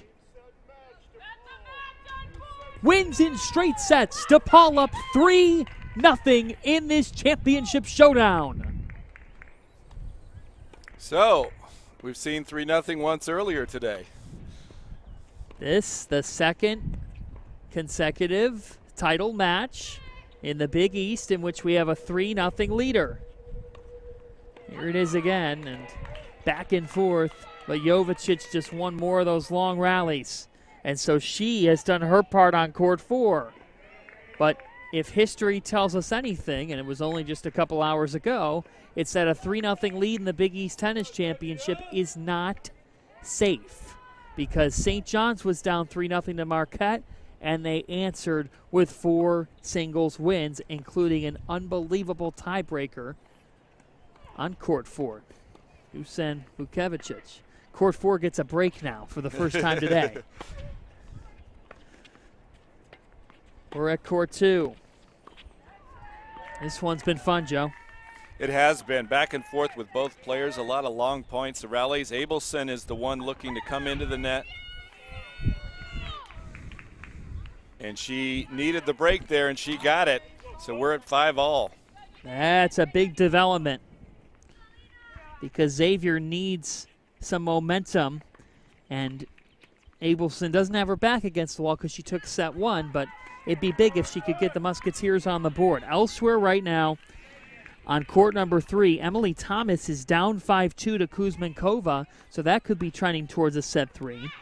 Tesic and Roper are already in set 3, with Roper up on court number 5, 1-0. And Yergler and Ruther are tied at 5 over on court number 6. We're waiting for them to get back going. So we have 2 matches that are 5-all right now in the second set. Crunch time. And DePaul has delivered so far today, but as we talked about in the men's match, 3 points is not 4. What's at stake here? An automatic bid to the NCAA tournament. The selections show April 29th. We know that St. John's men's tennis is heading back to the NCAAs for the first time since 2016. 4 titles in 6 years for the Red Storm. What a season, what a win for Coach Dylan Potash and his 6 seniors on the men's side, and we'll find out who's going to prevail among these perennial powers on the women's side.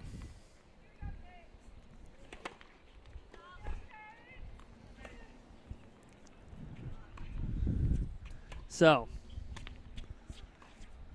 Jerry, tight one with Abelson.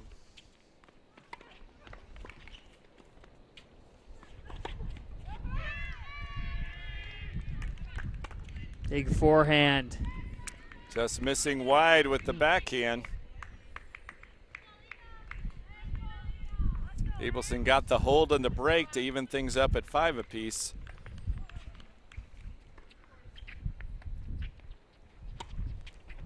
The senior so experienced. It's time short.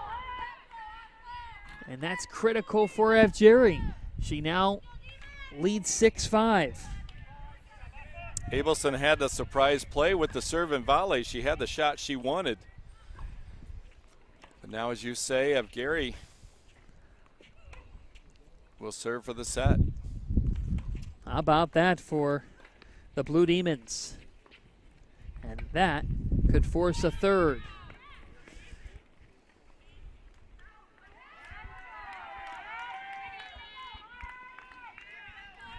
Let's head over to court number 6. We're coming down to the wire, and Caitlin Ruther. She's up 6-5 here in the second set. She won the first set. Ruther is serving for the match.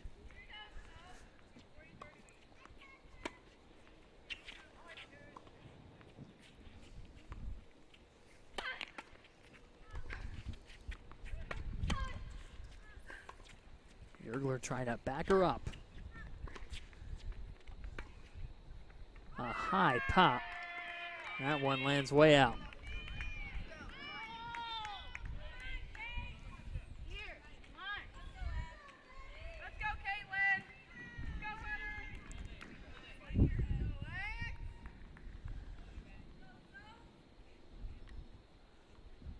Yergler trying to stay alive. Got the point just now. And gets another. There's the break. So we'll go to a tiebreaker. That is big. Because that means that we've got Yergler and Ruther in that tiebreaker. Yergler trying to stay alive, Ruther trying to get Xavier on the board. And she's been clawing and fighting here in the second set. Was down a break early in the second. Now leveled it at 6. So a fault.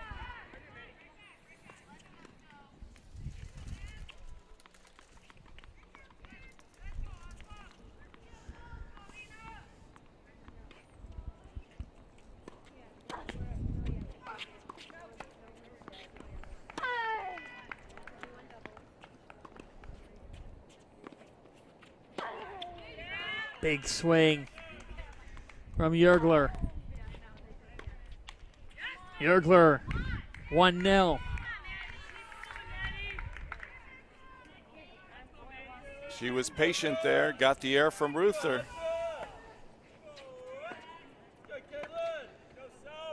In this tiebreaker, they're tied at 6 games apiece.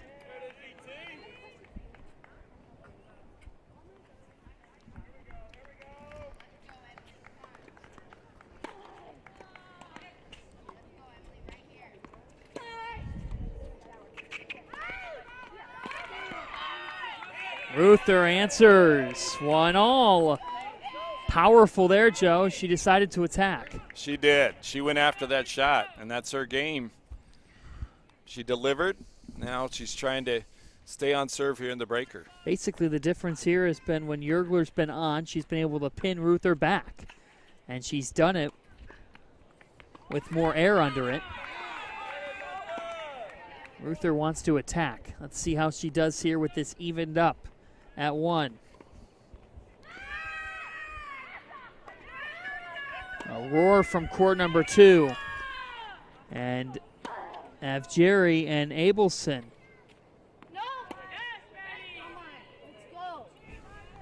Avjeri and Abelson, they are all even at a set apiece as they're heading to a third.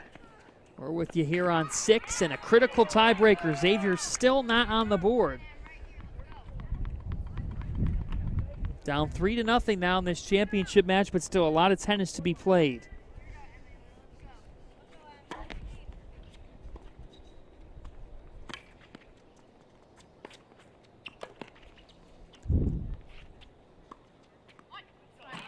Ruther with the winner. A quick look at court number 2 and how this ended for Avgeri. That just goes wide. So Avgeri forcing a third set. You've loved the way she's played as the day's gone on. Big serve there, kind of snuck it in. Got a free point. All even. Back here at 6, clipping the net.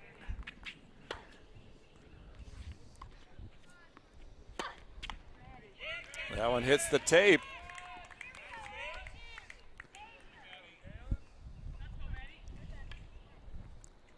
So Ruther up 1. Trying to hang on and give Xavier a point in this championship battle. What a day it's been in Casey. We're at the Casey Tennis and Fitness Center in South Carolina. The Big East Tennis Championship driven by Jeep on the BEDN, presented by SoFi. John Fanta, Joe Gentry.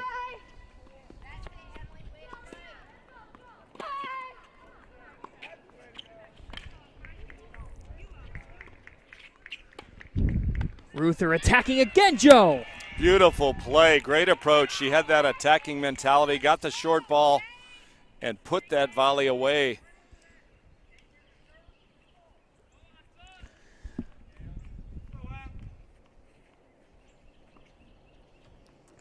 So, Ruther taking some control here. She's done that in the second set, but Yergler worked her way back twice from a breakdown.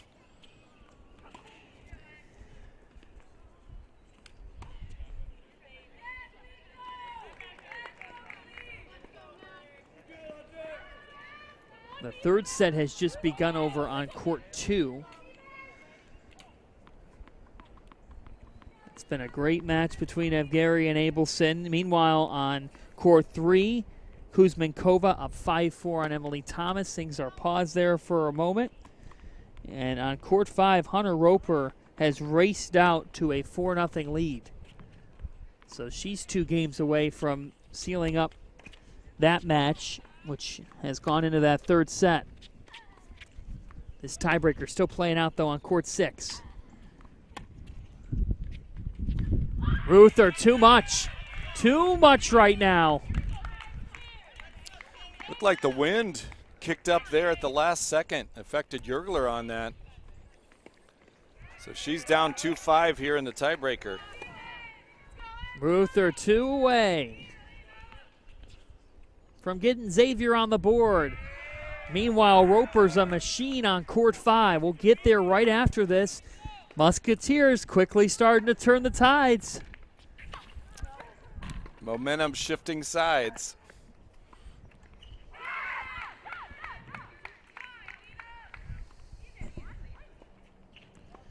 Jurgler in need of a point. She gets it.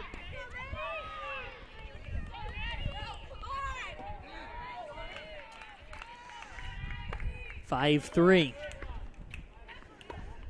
Jurgler trying to stay alive to force a third.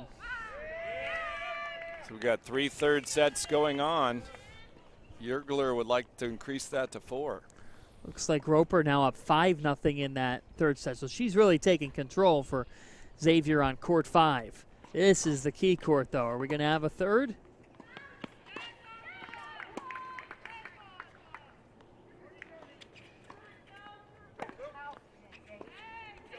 Just missed wide. Jurgler skied to get that. Just missed wide. So 6-3 for Ruther. And a match point now. 3 chances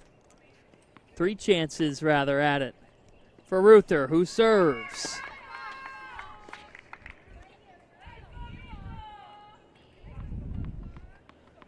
Another look at it.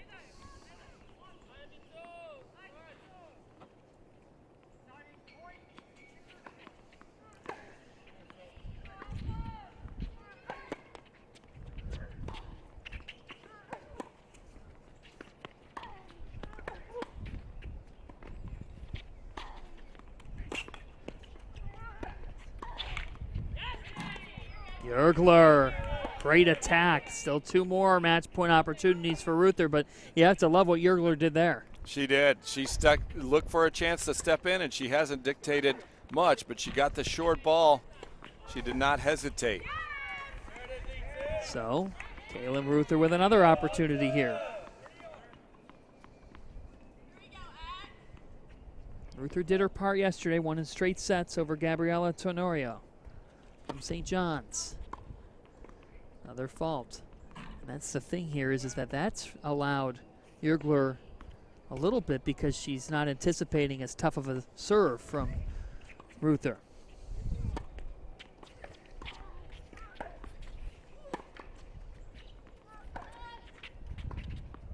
Just stayed in. Caitlin Ruther has Xavier on the board as that sails wide, and she takes it in straight sets. It took a tiebreaker, but Caitlin Ruther gets Xavier some momentum. That's what the Musketeers needed. Now, Hunter Roper at number 5 is going to try to narrow that gap down to 3-2. Let's get there right now. Hunter Roper, who lost yesterday in a 3-set thriller, but now trying to pick it up for Xavier. Looking to break for the match.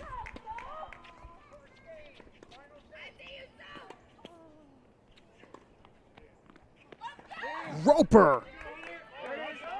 Great approach shot here. Third match in 3 days, late in the match, late third set. She gets down low for that ball. Takes the forehand inside out for the winner. That forehand has been on. First fault Mark Artizone just trying to watch with composure here as he starts to see things tighten up in just a matter of minutes.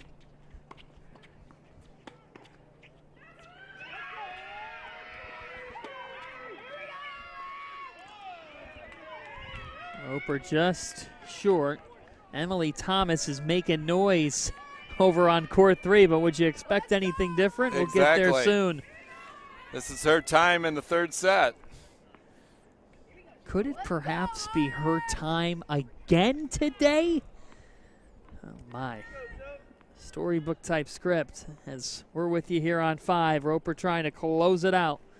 Up 5-0 here in this third set. Fault 1.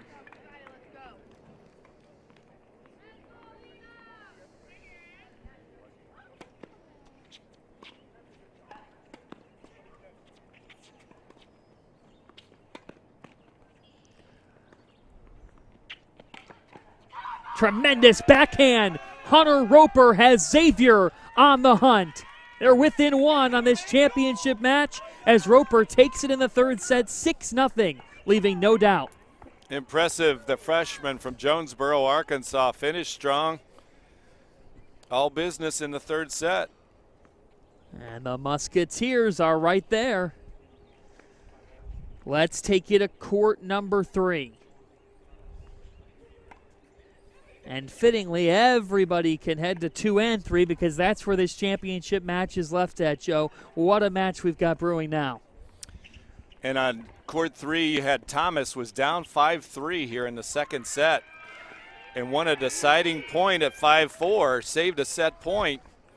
Now she's at 5-all.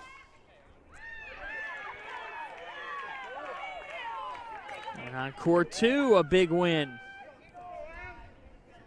As it's Abelson who's up a game to none. Xavier from 3 down. Could we see another comeback? That can't possibly happen twice in a row, can it? Well, we talked about it, Joe, on that 20-match winning streak for Xavier. 6 of those have come by a 4-3 final. They've been there and done that. They've been on the correct side if you're a Xavier fan of that.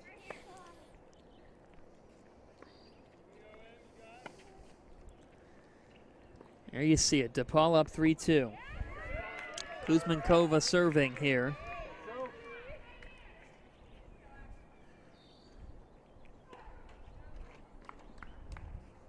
The second set with Thomas, it looked like Kuzmenkova was cruising to a win to force a third set, but ET, as they call her,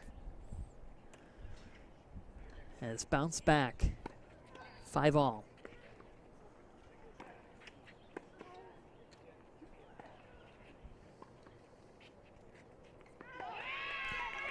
Nice backhand by Kuzmenkova, forcing the air.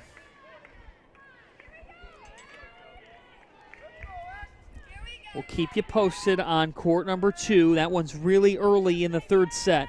Abelson up 1 game to none on Avgari. Duking it out.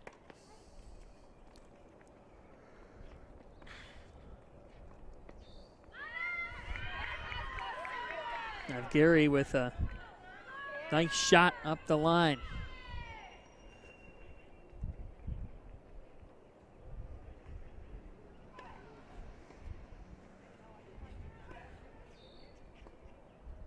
Kuzmenkova overwhelming Thomas, and a response from Kuzmenkova to make it 6-5. Another big backhand there. So 2 backhands to close out that game and get the hold.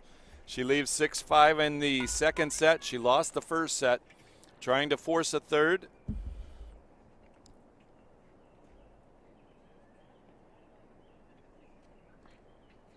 Over to number 2.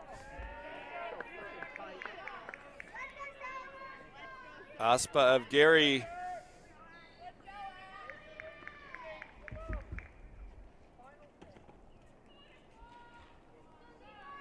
against Sophia Abelson. Abelson in the white hat will serve for Xavier.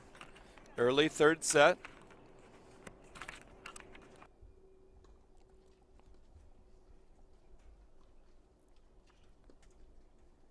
Beautiful passing shot up the line for Avgari.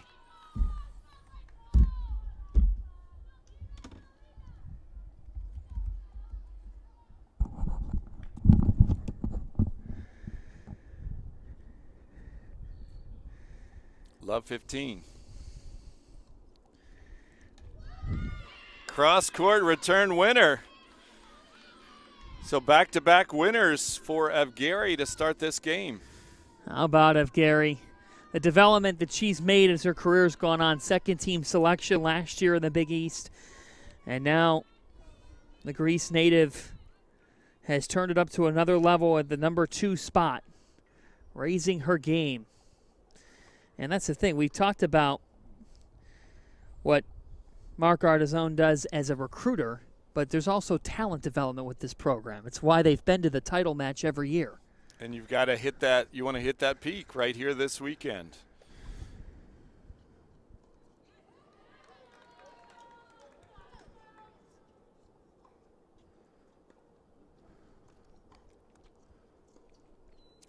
(15:30). Xavier leads the match 3-2. I'm sorry. Xavier trails 3-2. DePaul's up 3-2. DePaul had a 3-0 lead. Xavier got wins at number 6 and number 5 to close to within 3-2. So Xavier needs to win both matches on court. DePaul just needs one.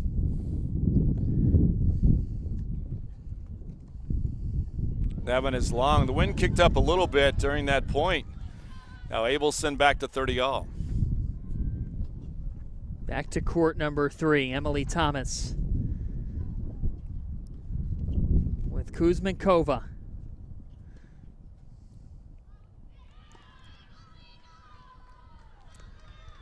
Just misses. The Blue Demons on the sideline. Trying to get Kuzmenkova pumped up.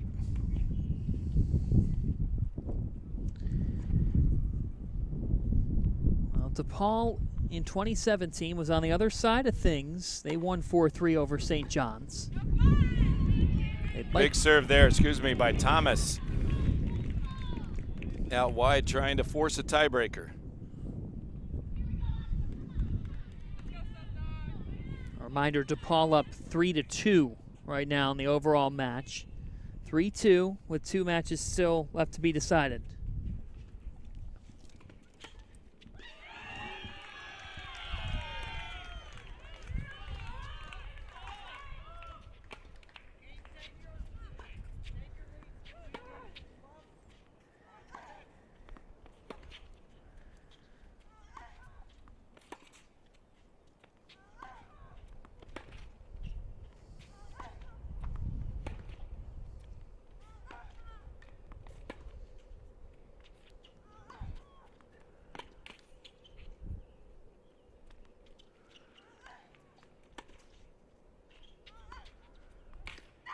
Kuzmenkova, how about those shots? The backhand, she loves that. Sophomore from Wexford, Pennsylvania. Taking a little break into shade in between points. Emily Thomas, the freshman from Cincinnati.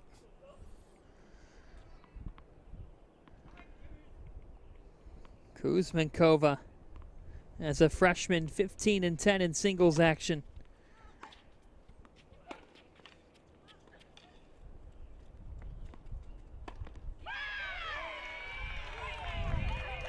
Thomas with a thunderous slam. Looking to move forward. She got the short ball she wanted.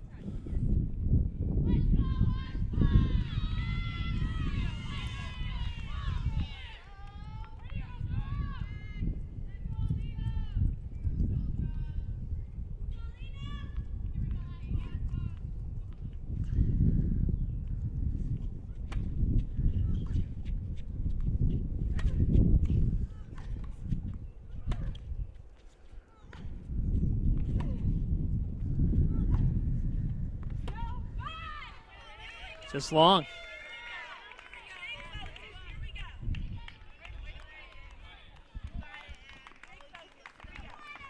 So Thomas and Kuzmenkova in an all-out battle.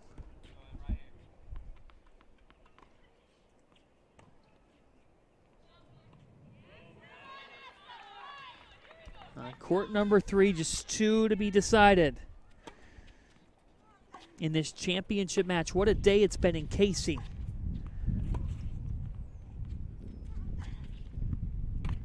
We enter hour 8 of continuous coverage. Kuzminkova gets a loud roar from her Blue Demon teammates as she extends this match. Big forehand cross court by Kuzminkova to win that point. Deciding point. And now they will go to set number 3. We'll shift over to number 2 singles. Wow. Incredible. And fittingly, in number 2 singles, it's Abelson who leads 3-0, which means, Joe, at this point, we are on track for an almost identical conclusion to this women's match from what we saw in the men's match, which seems unbelievable. Absolutely. It's rare to come back from a 3-0 deficit, which St. John's men did to win the Big East Championship. The other thing you have for Xavier, yesterday it was Emily Thomas on the court, 3-all, third set. Xavier fans hoping Abelson can keep it going and make that a repeat.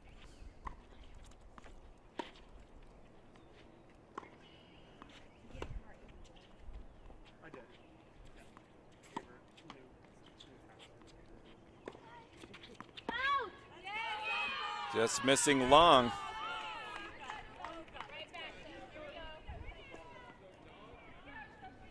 It's an in-match recap. DePaul came into this match. They lost to Xavier 6-1 back on March 31st. It was not close. Xavier comes into today winners of 20 in a row and can clinch their most wins in a single season in program history. Having said all this, they came out and took the doubles point. That set the tone, and that's when you knew, okay, DePaul's here. And Mark Artizone's team, as they normally do, they came ready to play. And we've seen them go back and forth here, and each of them take 2 singles matches, and now it's up to courts 2 and 3. On 2, Aspa Avgeri from DePaul against Sophia Abelson here. Abelson in control. 3-0 in this third set.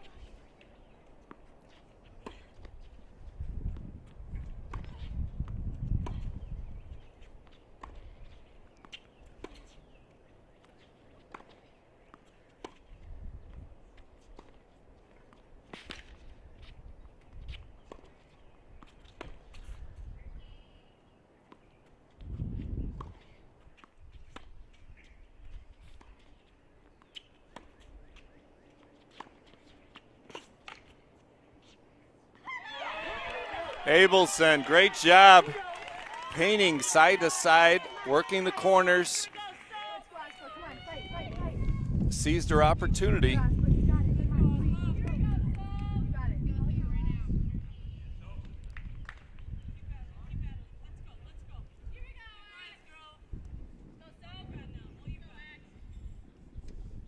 Abelson won the first set 6-3, lost the second 5-7.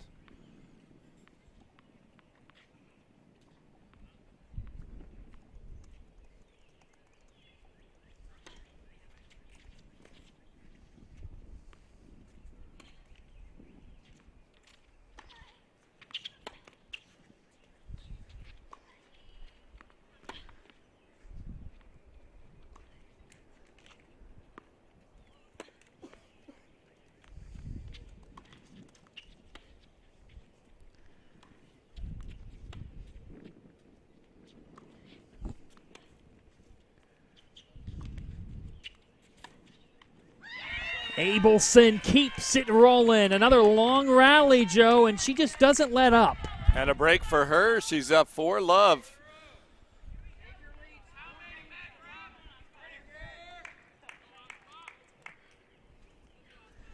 The senior, she's tasted the NCAA tournament back in 2016.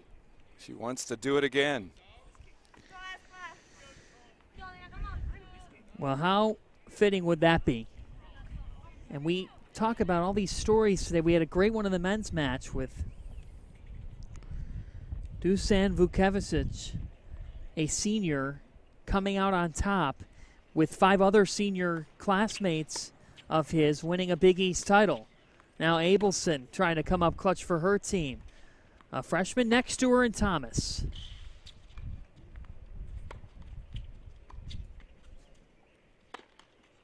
How is she doing it? Wow.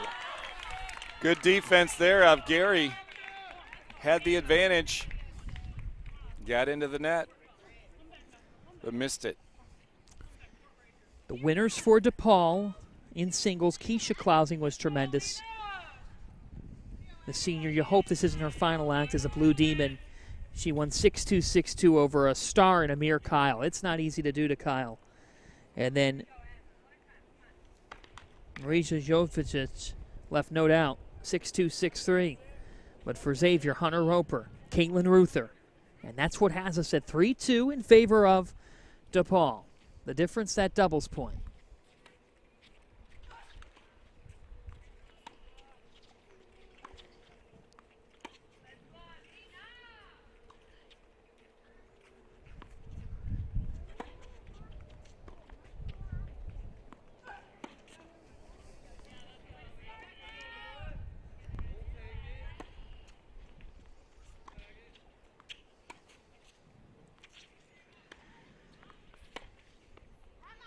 That is wide. 30 love. Abelson in total control. Let's take a stop over at court 3 for a moment. With that at 4 love. Thomas and Kuzmenkova in their first game of the third set.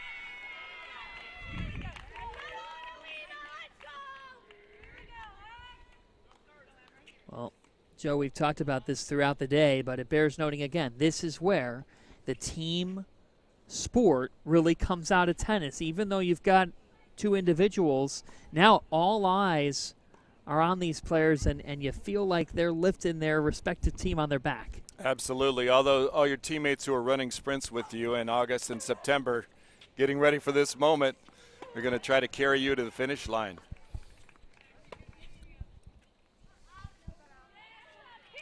We talked to both coaches on the men's side after this, and I think both women's coaches would echo this. What a showcase for the Big East Conference. And on top of that, even Coach Roadcap of Marquette, as he was walking along, he did say, what a showcase of college tennis. Even though they came on the losing end, for Marquette and St. John's and now for Xavier and DePaul, man, they have delivered 2 tremendous championship matches that have showcased the best that the sport brings out of competition. High quality of play, and they're going to remember this match the rest of their lives, whether they win or not.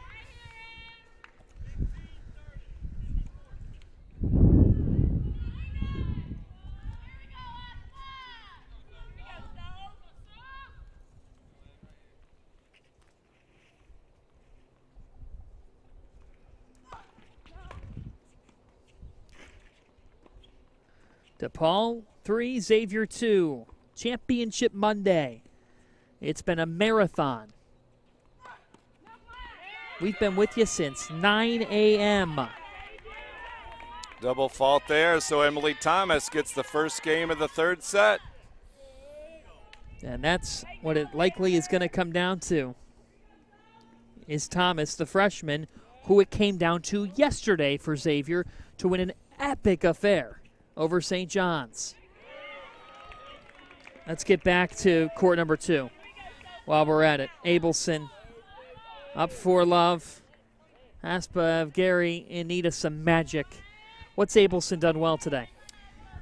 She stayed the course, I think. Won the first set 6-3. Lost 5-7 in the second, but kind of set the tone early in the third. If you're Xavier, looked like Roper at number 5. Really got out early in the third set, never looked back. Abelson's just been steady. She's like the artist with the paintbrush. She can hit it wherever she needs to on the court.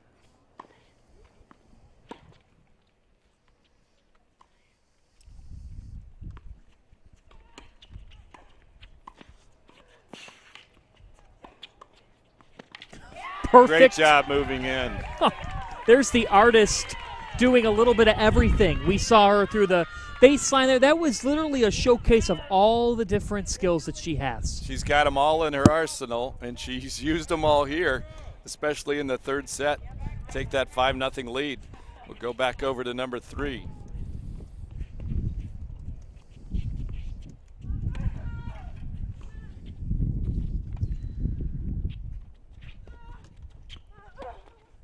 Thomas Kuzmenkova, and Kuzmenkova battling. Mark Artizome right now talking to Aspav Gary with a message. This is where that motivation, you need no motivation, but sometimes you need something to calm you down a little bit. You get reset. You got 90 seconds like the timeout in basketball to regroup a little bit. The coach can give you the play in this case. Here's what we want to do. Trying to get the first point to shift the momentum a little bit. And here comes Kuzmenkova, Joe. Back and forth as we've seen on this number 3 singles match. So here's where we're at. Sophia Abelson up 5-love on court number 2, and a game away from sealing up her match in 3 sets, which would tie everything at 3-3 and enter us into this right here, Thomas and Kuzmenkova, for what would be officially for the championship.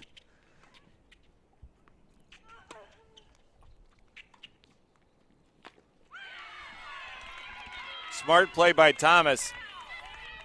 She hit it in the exact spot she needed to, with the pace she needed to. Kuzmenkova wasn't expecting that short ball.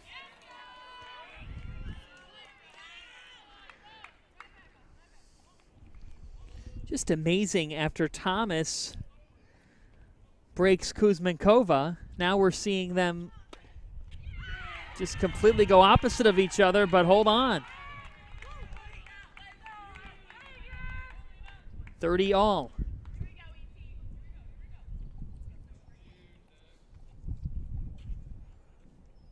We're back with you on court number 2. They're about to rev back up, and they are here.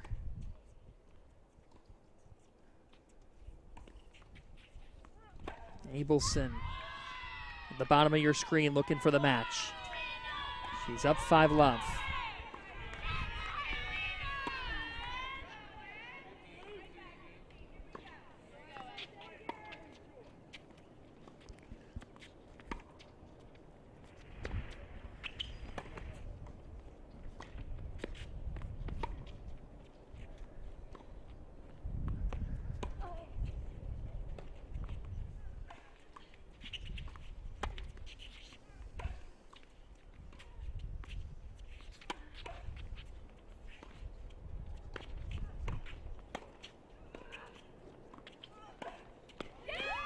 Just hits the top of the tape.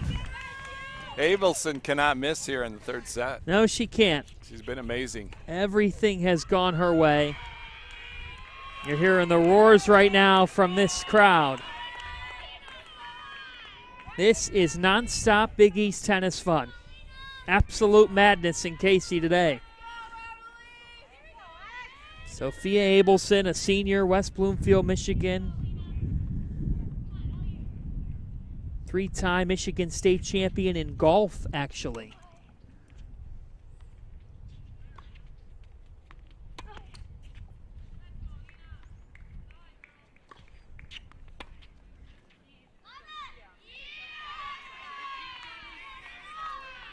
Gary breaks the streak. But for Abelson, I'm not a golfer, but I'm going to assume that she has every shot in golf also.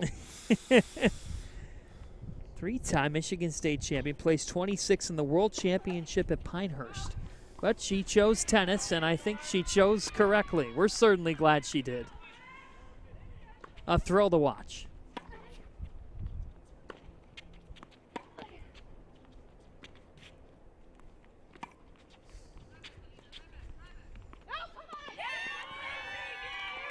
Just out. Abelson can taste it now, Joe. The senior can see the finish line.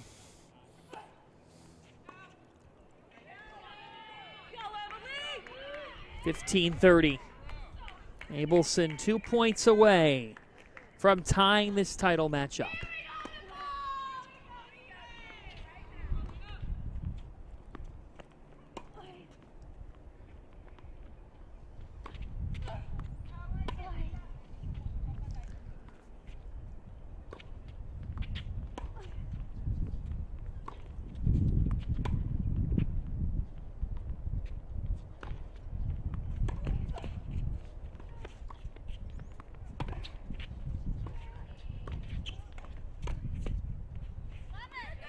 Gary not going away. Good forehand there.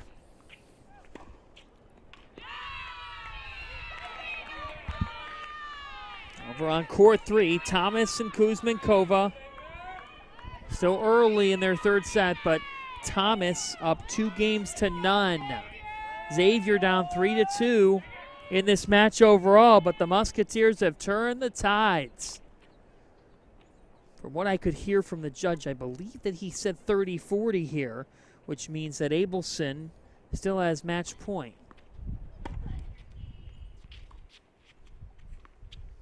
Two looks at it.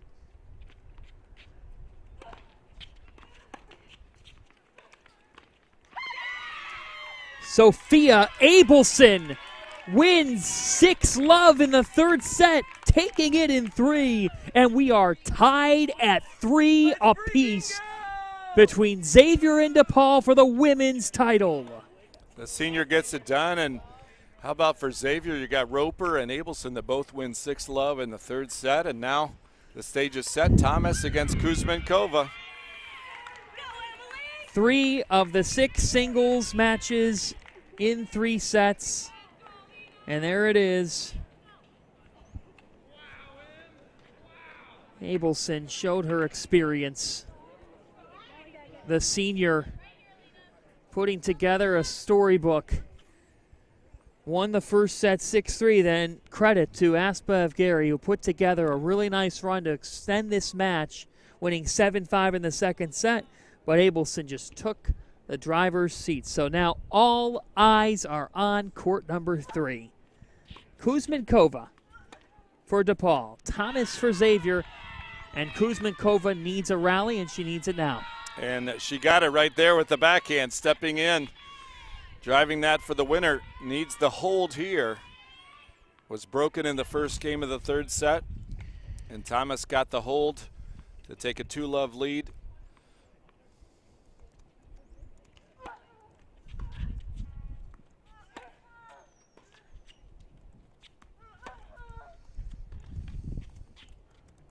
Big forehands from Kuzmenkova.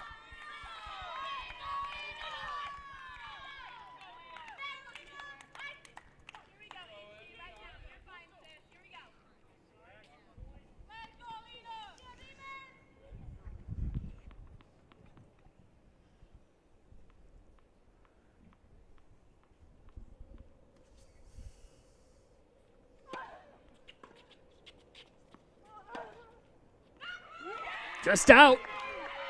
Thomas answering. And Emily Thomas in complete control. 3-0. Thomas won the first set 7-5. Kuzmenkova won the second 7-5. Now 3-love Thomas in the third set. We've seen leads earlier in the day, so still a long way to go. That's right. Just when you think we've seen momentum shift completely. Emily Thomas, though, took set 1 over Alina Kuzmenkova 7-5, but Kuzmenkova answered in the second set 7-5 herself, and now 3-love Thomas in this third set. Joe Gentry, John Fanta with you up here on the deck at KC Tennis and Fitness Center. We've been here for the last 8 hours, and we have watched outstanding, compelling, riveting, you name it, college tennis in the Big East Finals. So exciting. The players rising to the level of the moment. You get a good look, a wide shot at this beautiful facility. We've seen great tennis and great drama yesterday in the semifinals for the men and women. And today, earlier in the men's final, with St. John's winning 4-3 over Marquette. Here we're 3 apiece. So game 7, to use an analogy. We're lucky to get 2 of them on the Big East Digital Network. And if you've been with us throughout the day, you have been treated to an amazing day of competition. This is what college tennis, and for that matter, college athletics, is all about. For a Big East title now, Kuzminkova versus Thomas. Emily Thomas, the freshman from Cincinnati.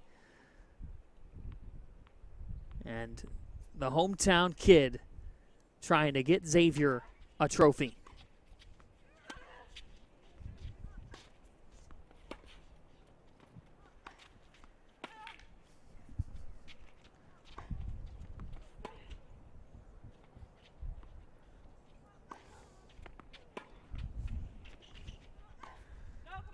That is long, 15-love.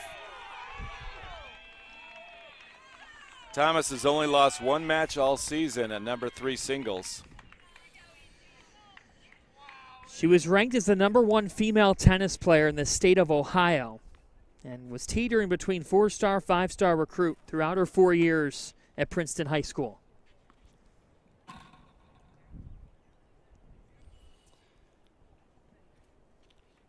She defeated O.C. Garibal of St. John's yesterday in the decider in that 4-3 thriller.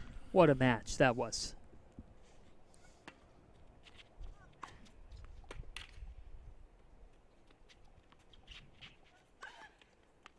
Kuzminkova. Needed that, Joe.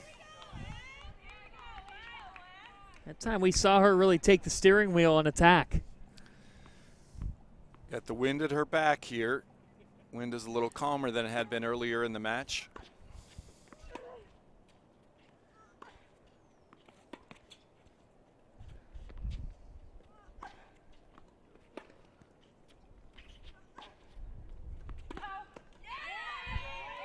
Thomas calling it out. Kuzminkova asking the official. Seems to me like the call's going to stay the same, but we'll see.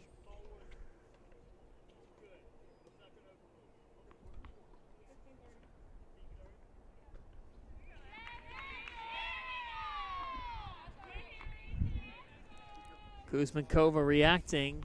Doesn't look like that the call was changed. Would have expected more of a reaction from our vantage point. So Thomas up 30-15. And now an ace.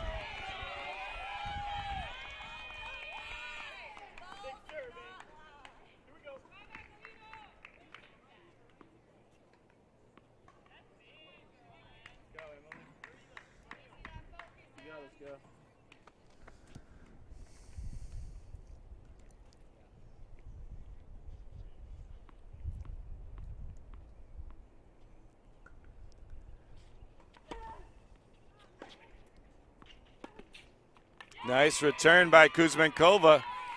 Cross court, right at the service box.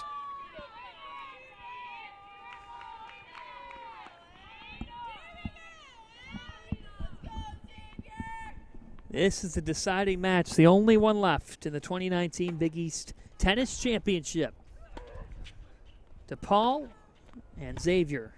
Thomas for Xavier at the bottom of your screen, Kuzminkova at the top.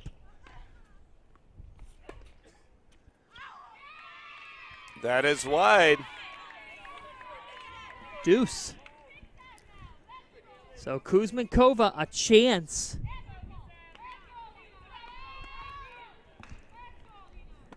And it looks like she has broken here now. So Kuzminkova does just that. And Joe, just as we said before, just when you think a match is going a certain way in this championship, things shift. So Kuzminkova now able to break, and it's 3-1. Thomas still in control. She had to have the break there, and she got it with some big shots.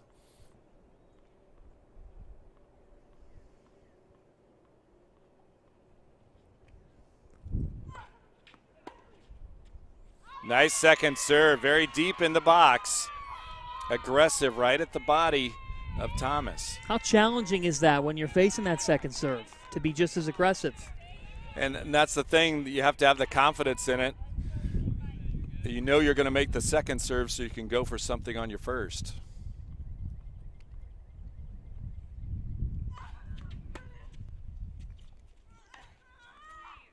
There's the big serve forehand combination, 30 love.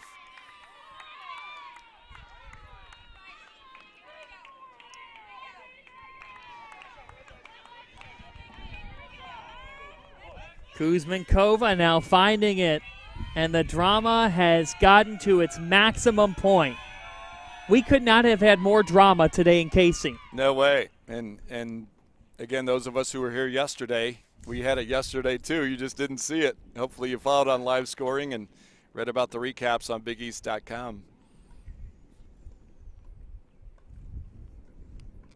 Great to have you on the Big East Digital Network. Over 200 events all year long across all sports. Oh, Kuzminkova has found it. 40 love. A sophomore against a freshman. Both have appeared to be unfazed throughout the weekend, but they play with a sense of fire, both of them, which sets up for a great finish. Absolutely. They both had tight matches yesterday just to get to this point.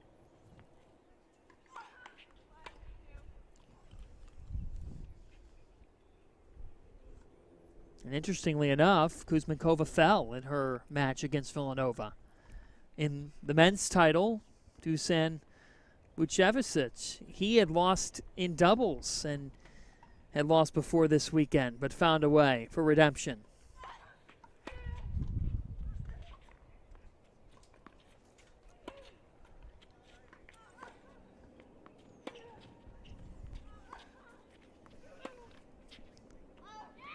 What a game, and what a 2 games on this end for Kuzminkova. Alina Kuzminkova, the sophomore, right back in it, as Thomas's lead is cut to just 1. Things change. 92nd changeover, a chance to regroup. Seems like on this end, the left of your screen, the far end, with the wind a little bit, players have had more success on that end. So we'll see if Thomas can enjoy that benefit. For the viewers, the top of your screen. When they're on that end, they've enjoyed a little bit more success, it seems. With the wind a little bit behind them. But that's been no guarantee, as we've seen all day. What are these coaches saying right now in a 3-2 match, knowing that your season's on the line and the title is as well? I think you're talking to your players with the calmness that you have all season. What's the plan for the next one? Think about the first point. Here's a couple things maybe to think about, but you're not going to be too complicated. You see Doug Matthews talking with Emily Thomas.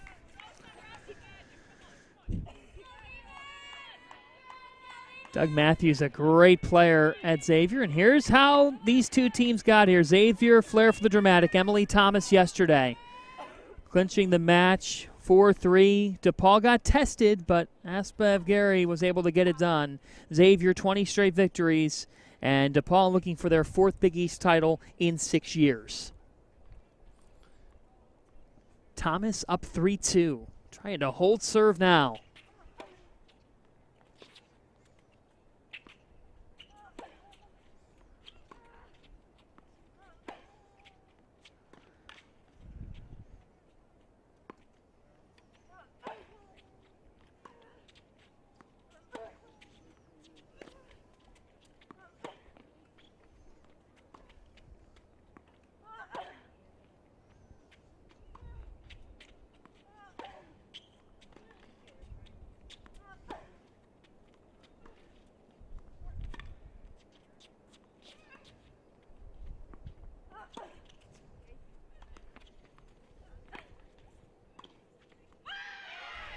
Thomas, back-to-back volleys, really crafted that point well. Just worked her way through it, and we saw there the freshman playing beyond her years. And she, again, from that service line, that's a tough place to volley, but she will take a little something off and get that angle, open the court up, then step in and close it off.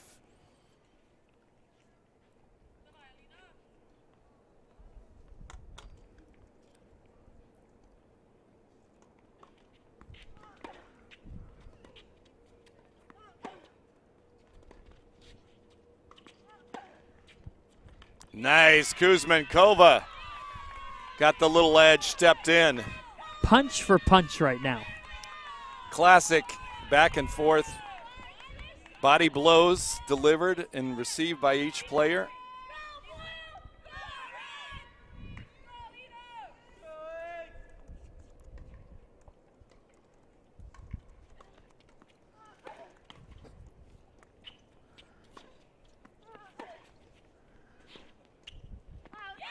That is long.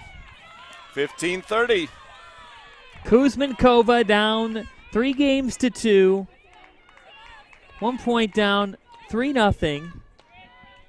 And has answered the bell in incredible fashion.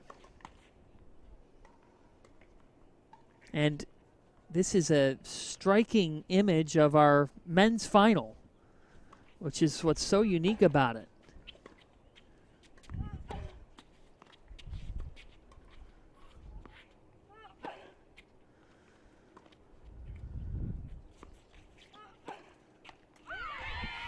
Back to 30 all.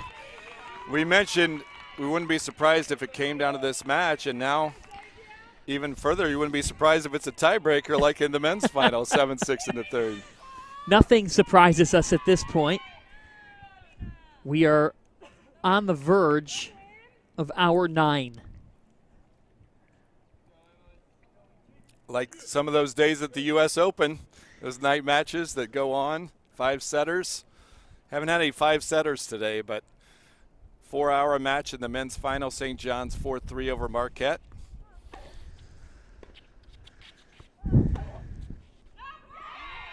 Thomas, it's out. She gets the point. 40-30. And this so pivotal for her to try to reestablish control. She lost those 2 in a row. She can get back up to.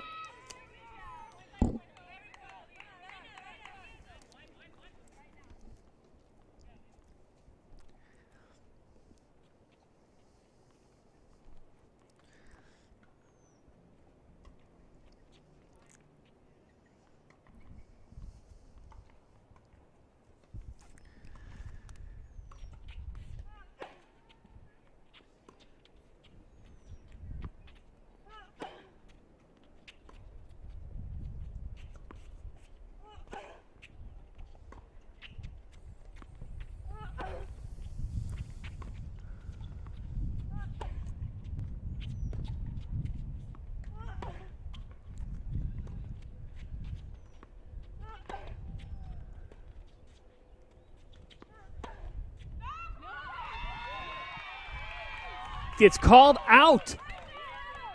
Emily Thomas overturned. Doug Matthews can't believe it, and neither can Thomas. Just look at the emotion. Deuce. 40. Rather, that is the point to Kuzmenkova. How about that, Joe? Can't get much closer than that. So Kuzmenkova goes from love 3 to 3-3. Incredible.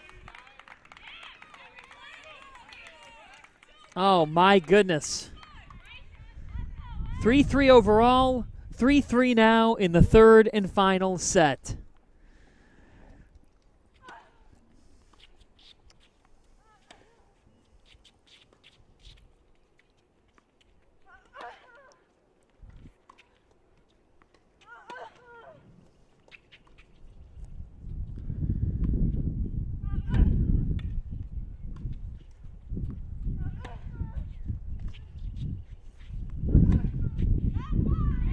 That is wide.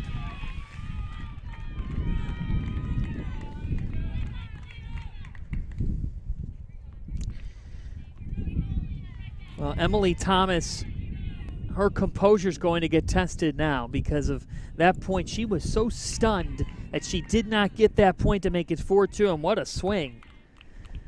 And that's one of the tough things as a player. You got to overcome that. You got to put that behind you, move forward.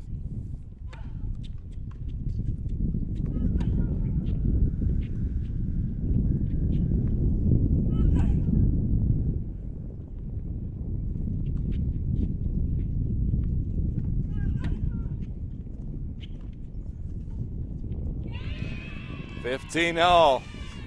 Great depth by Thomas. Wex Kuzmenkova well behind the baseline, but she was able to fend those off. We haven't seen that depth as much from Thomas, but we just saw it there. She can pull any trick out of her bag, and she's just a freshman.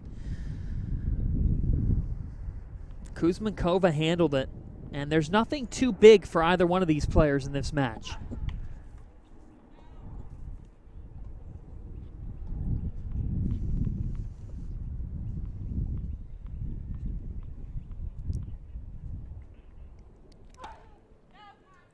Double fault. 15-30. But you saw her there. She didn't lay off that. She ripped that. She went for it. Now 15-30.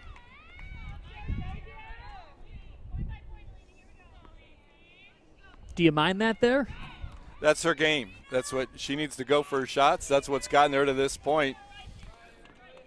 And if you're Mark Artizone, you tell her that's what you keep doing.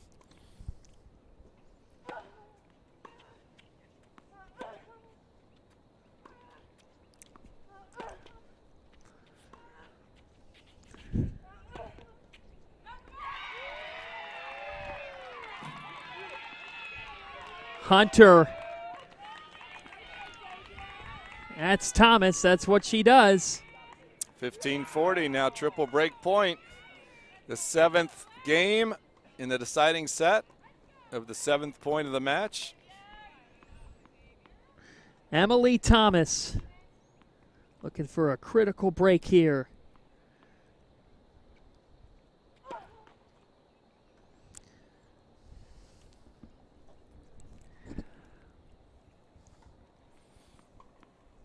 Just a freshman.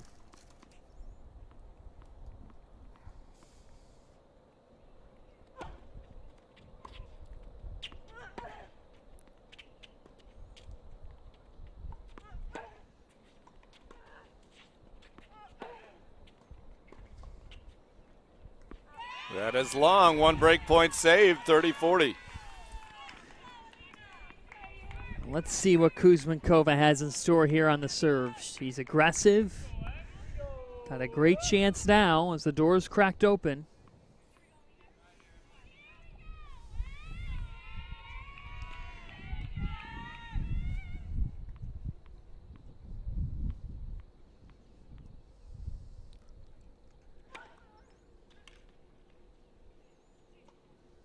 There it is. There's the big serve right there. Second break point saved. Now we got a deciding point. None bigger in this match. There it is.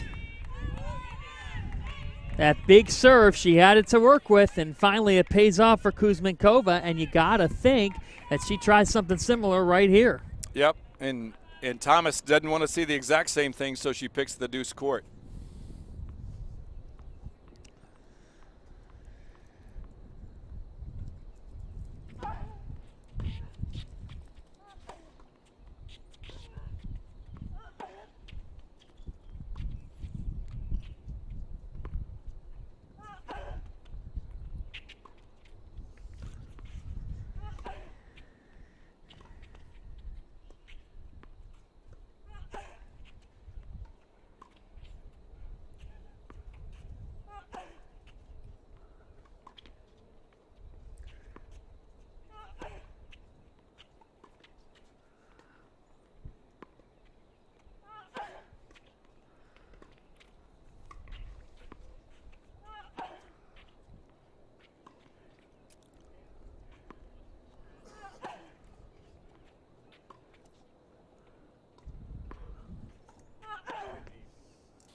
Kuzmenkova takes control. A lot of patience on that point, waiting for the opportunity.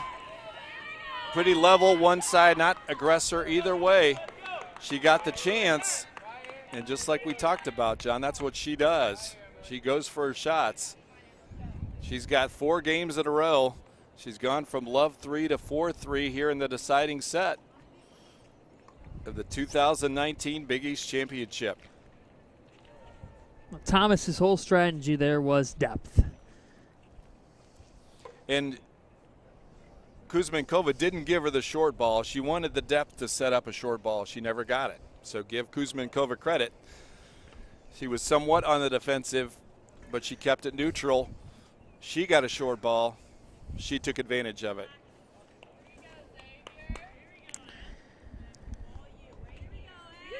DePaul and Xavier for the crown in Big East women's tennis. You hear a Xavier chant now. We've heard chants all day long. It has been an incredible afternoon now, turning to evening. Kuzmenkova up 4-3. Just unbelievable action. St. John's winning the men's title with a 4-3 win over Marquette. They had to come back to do it as we welcome you up to our perch here at the Casey Tennis and Fitness Center. I'm John Fanta. He's the Butler Hall of Famer, Joe Gentry. And Joe, just to recap this day, what a showcase in the Big East Digital Network's first presentation of this conference championship. It has delivered all the goods. The players brought it without question, John, and we saw a comeback from love 3 for St. John's to win 4-3 on the men's side. Here we saw a comeback from love 3. It's 3-all right now. Let's go back to court 3 now as we are all evened up at 3 apiece on the overall match. Kuzmenkova currently up 4-3 on Thomas. First point here of this 8th game in the 3rd set.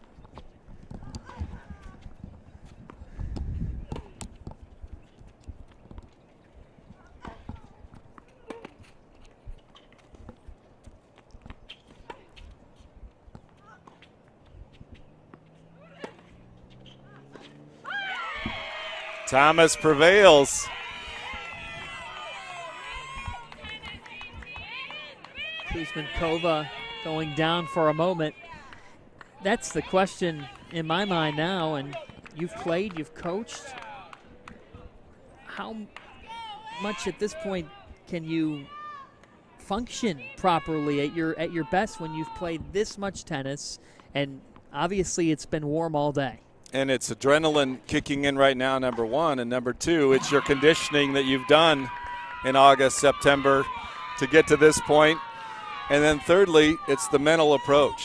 You can't think about that. You think about your team, your teammates, your coach, your school. You're out there. You got to focus on this point. You kind of forget everything else.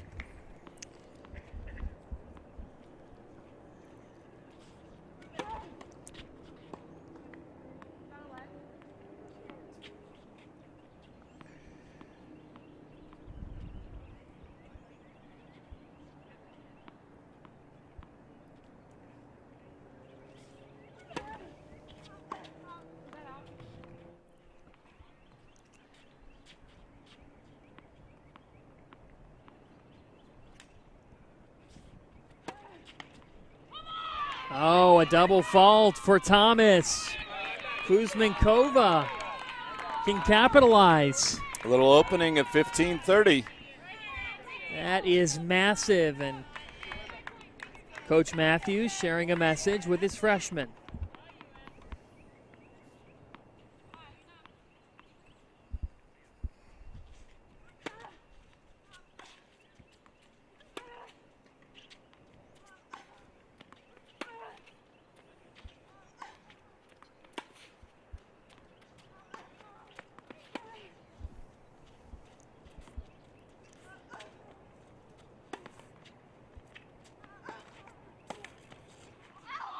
It just is wide. And now Thomas is feeling it. It's tougher. We've seen both players go down in this game. It's tough to get back up.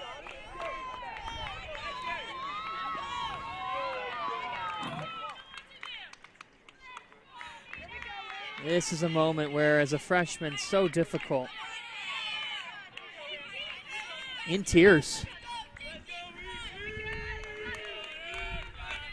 Again, we saw in the men's match late, a medical timeout is not a point in the women's match. It is in the men's match. Well, you can see the amount of effort that she's had to give just by looking at her. Unbelievable toughness and grit from just a first-year Musketeer.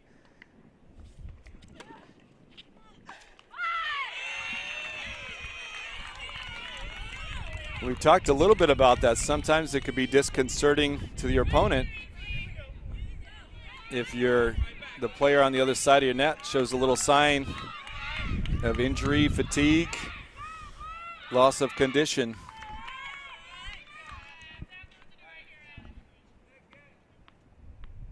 .30-40 now.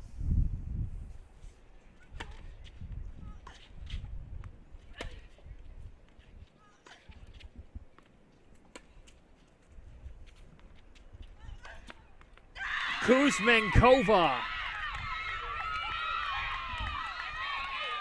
steering the ship now for the Blue Demons, who are trying to hold off that Xavier rally. And now Kuzmenkova making it 5-3, and she can serve for the match. And she's rallied herself. We talked about it. Love 3 in the third set. And she got to 1 and worked her way back to 3, 4, now 5-3. 4 points away from DePaul winning the Big East Championship.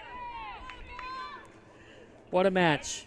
DePaul took the doubles point, and that's where that plays such a crucial part for us to get to this point.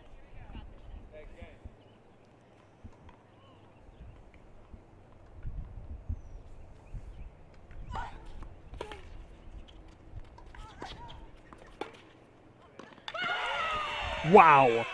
Big forehand pass from Thomas. She needed that in a lot of ways.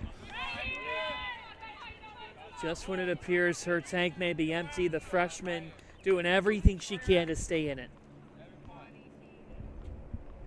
Incredible toughness. A fault there.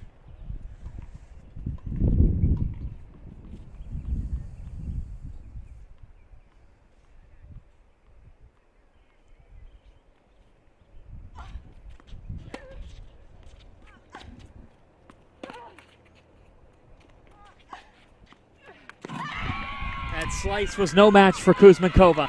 Forehand winner up the line. Stepped into that, got inside the baseline, brought it home. Thomas took the first set in this match 7-5, and then Kuzmenkova was able to answer with her own 7-5 win. And what we're seeing now is she's making Thomas work the baseline.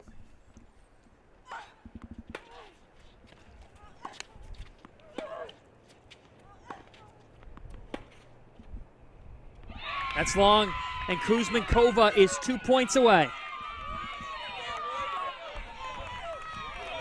And don't forget, in the second set, Kuzmenkova was up 5-3.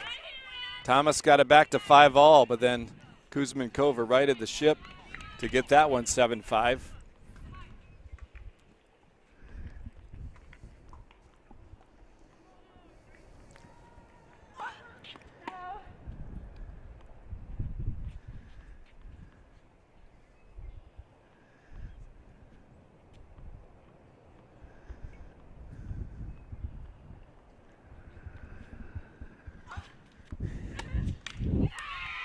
Kuzmenkova, 1 point away.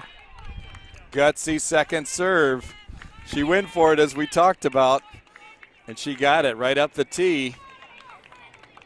Second serve service winner to give herself 3 match points.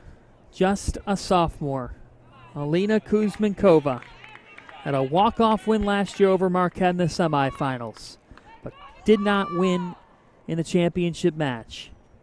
Now 1 point away from a 4th title in 6 years for this Blue Demons program.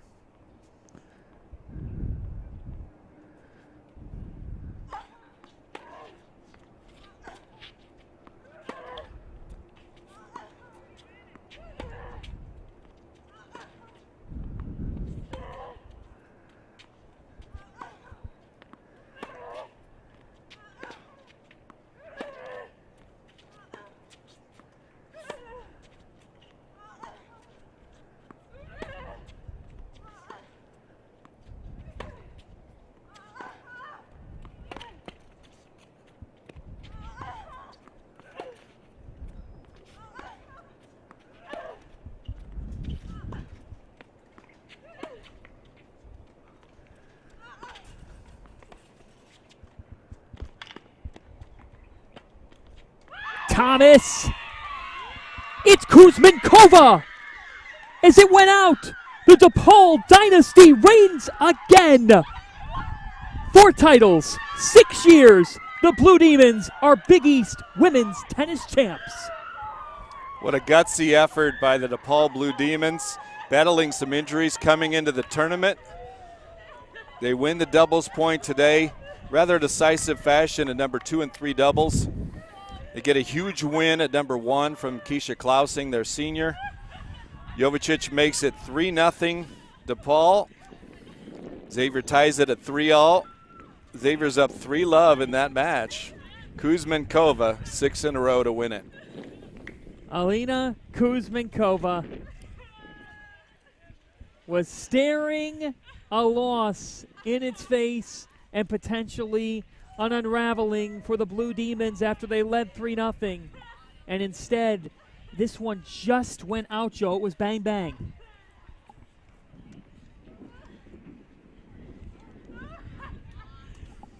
Not by much. Tough shot up the line. Just missing wide, and the Blue Demons are the Big East champions. Alina Kuzminkova embodying what this day has been all about. Facing adversity and rising above it, and that's what this DePaul program has had to do. Look at the scene here in Casey. The Blue Demons are Big East champions, 2nd time in 3 years, 4th in 6, and they fought through injuries all season long, and now they've put it all together at the perfect time. And what a job done by this DePaul program. Mark Artizone has set the standard in Big East women's tennis, and this day concludes with him winning another championship.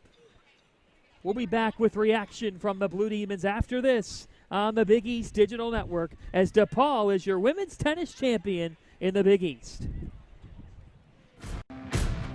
It's time to fuel your ambitions by taking charge of your student debt. At SoFi, we've helped over 250,000 people refinance their student loans, saving thousands of dollars.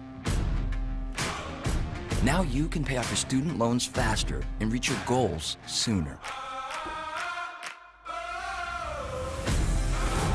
See how much you can save in just 2 minutes at SoFi.com/save. It's time to fuel your ambitions by taking charge of your student debt. At SoFi, we've helped over 250,000 people refinance their student loans, saving thousands of dollars. Now you can pay off your student loans faster and reach your goals sooner.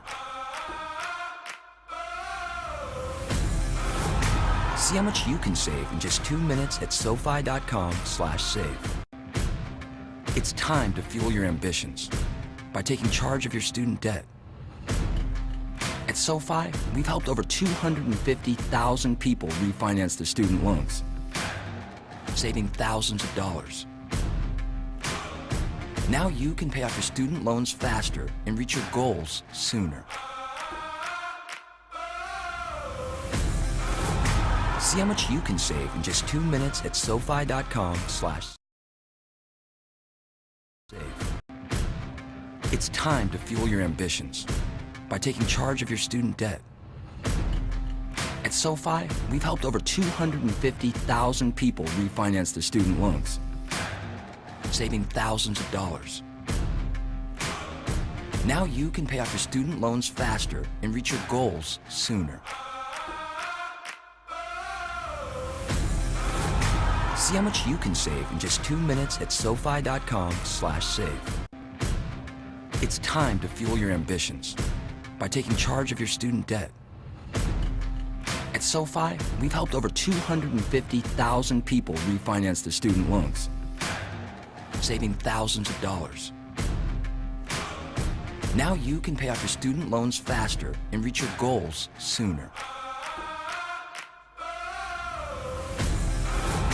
See how much you can save in just 2 minutes at SoFi.com/save.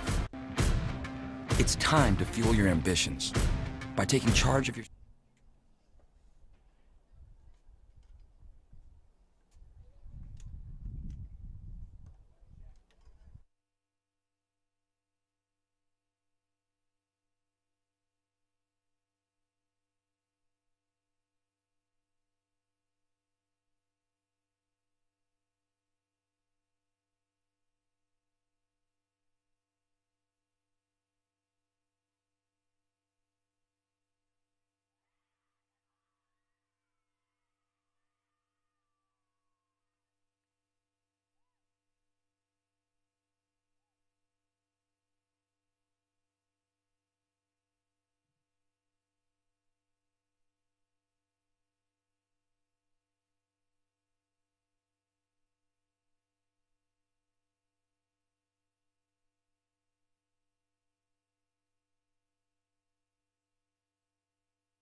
Wow.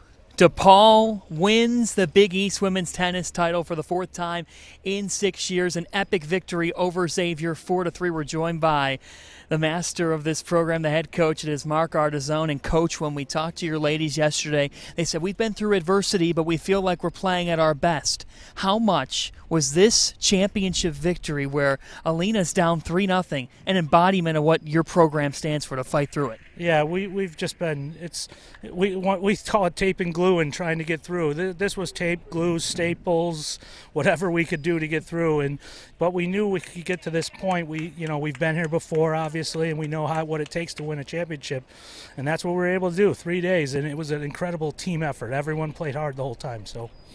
And it started with the doubles point. Just how crucial was that? Yeah, we've struggled. We've talked all year that if we get doubles points, we're going to be hard to beat 3 singles. And so, when we got that today, I think it gave us a lift of confidence. But hats off to Xavier. They turned around a lot of sets and came back there, and Doug's done an amazing job. So they've had a great year, and we were just fortunate to come out by a couple points today. To your point, just what kind of a showcase was this of Big East tennis? Well, I think it's great. I mean, the one thing that's happened is the conference is getting better and better on both the women's and guys' side, and it's great. So you got to win. Now teams are going to fear us in the NCAA a little bit, but you got to win, and now we're raising the level of all our teams. Finally, 4th title in 6 years.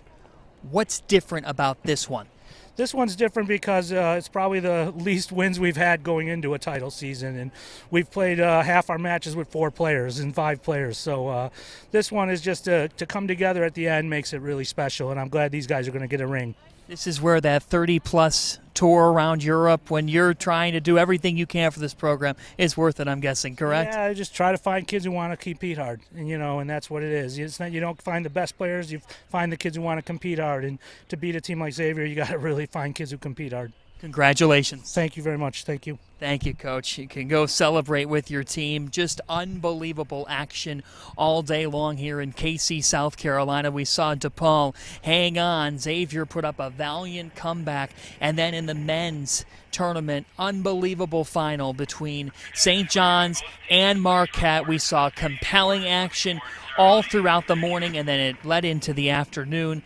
And somehow, some way, St. John's was able to take the title as Dusan Vucevic doing it for the Red Storm in an incredible effort. And that's how this day ends. 9 hours in total and unbelievable action all day long. It's been an absolute pleasure to bring it to all of you here on the Big East Digital Network, as DePaul is the Big East women's champion, and they are about to get celebrated now. So for Joe Gentry and Kevin Bronathan, as well as Brad Zach in the truck, I'm John Fanta. Thanks for joining us from KC as the Blue Demons celebrate a title, a 4th in 6 years. The DePaul dynasty that has rolled over Big East women's tennis is back.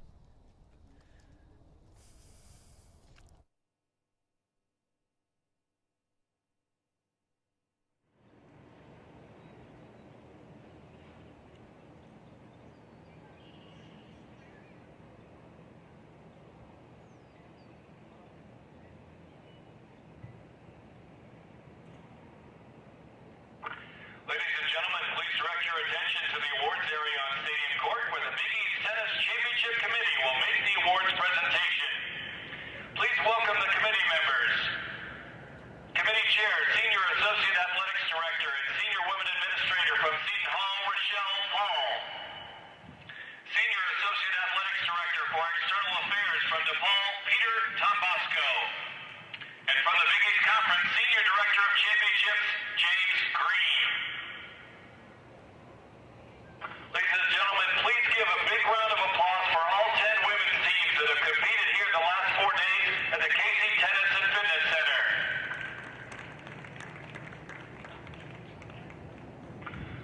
Congratulations to the number 1 seed Xavier Musketeers, the 2019 Big East Women's Tournament runner-up. Accepting the runner-up trophy,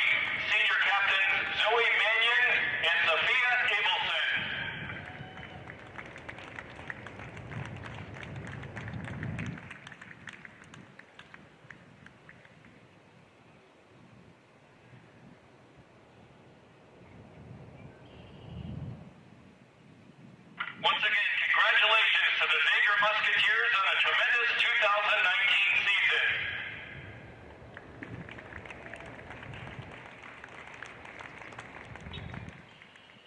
After a 4-3 victory, please welcome the 2019 Big East Women's Tennis Champions, the DePaul Blue Demons.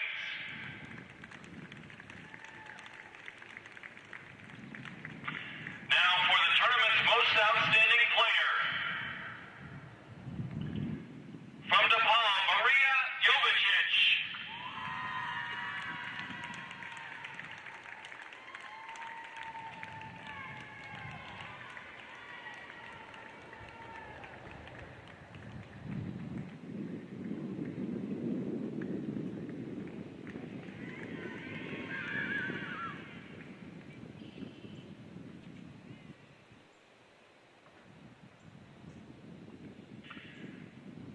Receiving the championship trophy, captains Keisha Klausing and Millie Tessich.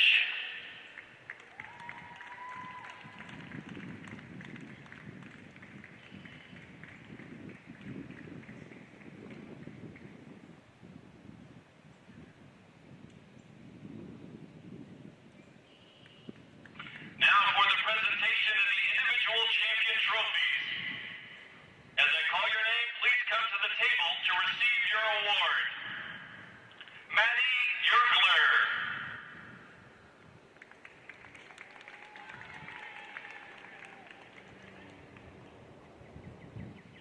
Lenka Antonievich.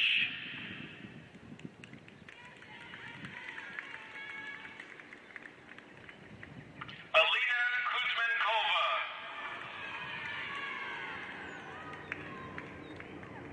Maria Jovicic.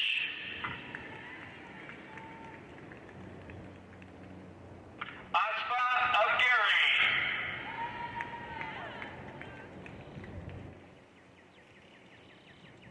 Millie Tessich.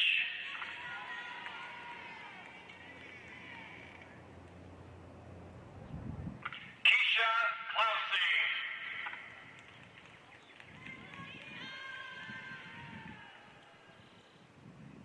Assistant coach Julia Chupenia.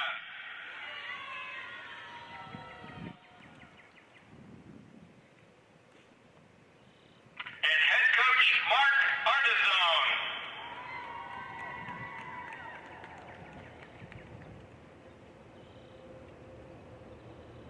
Once again, congratulations to the 2019 Big East Women's Tennis Champions, the DePaul Blue Demons. They will be headed to the 2019 NCAA Championships. Will learn their first and second round destination during the NCAA Selection Show next Monday, April 29th at 6:30 p.m. Eastern on NCAA.com.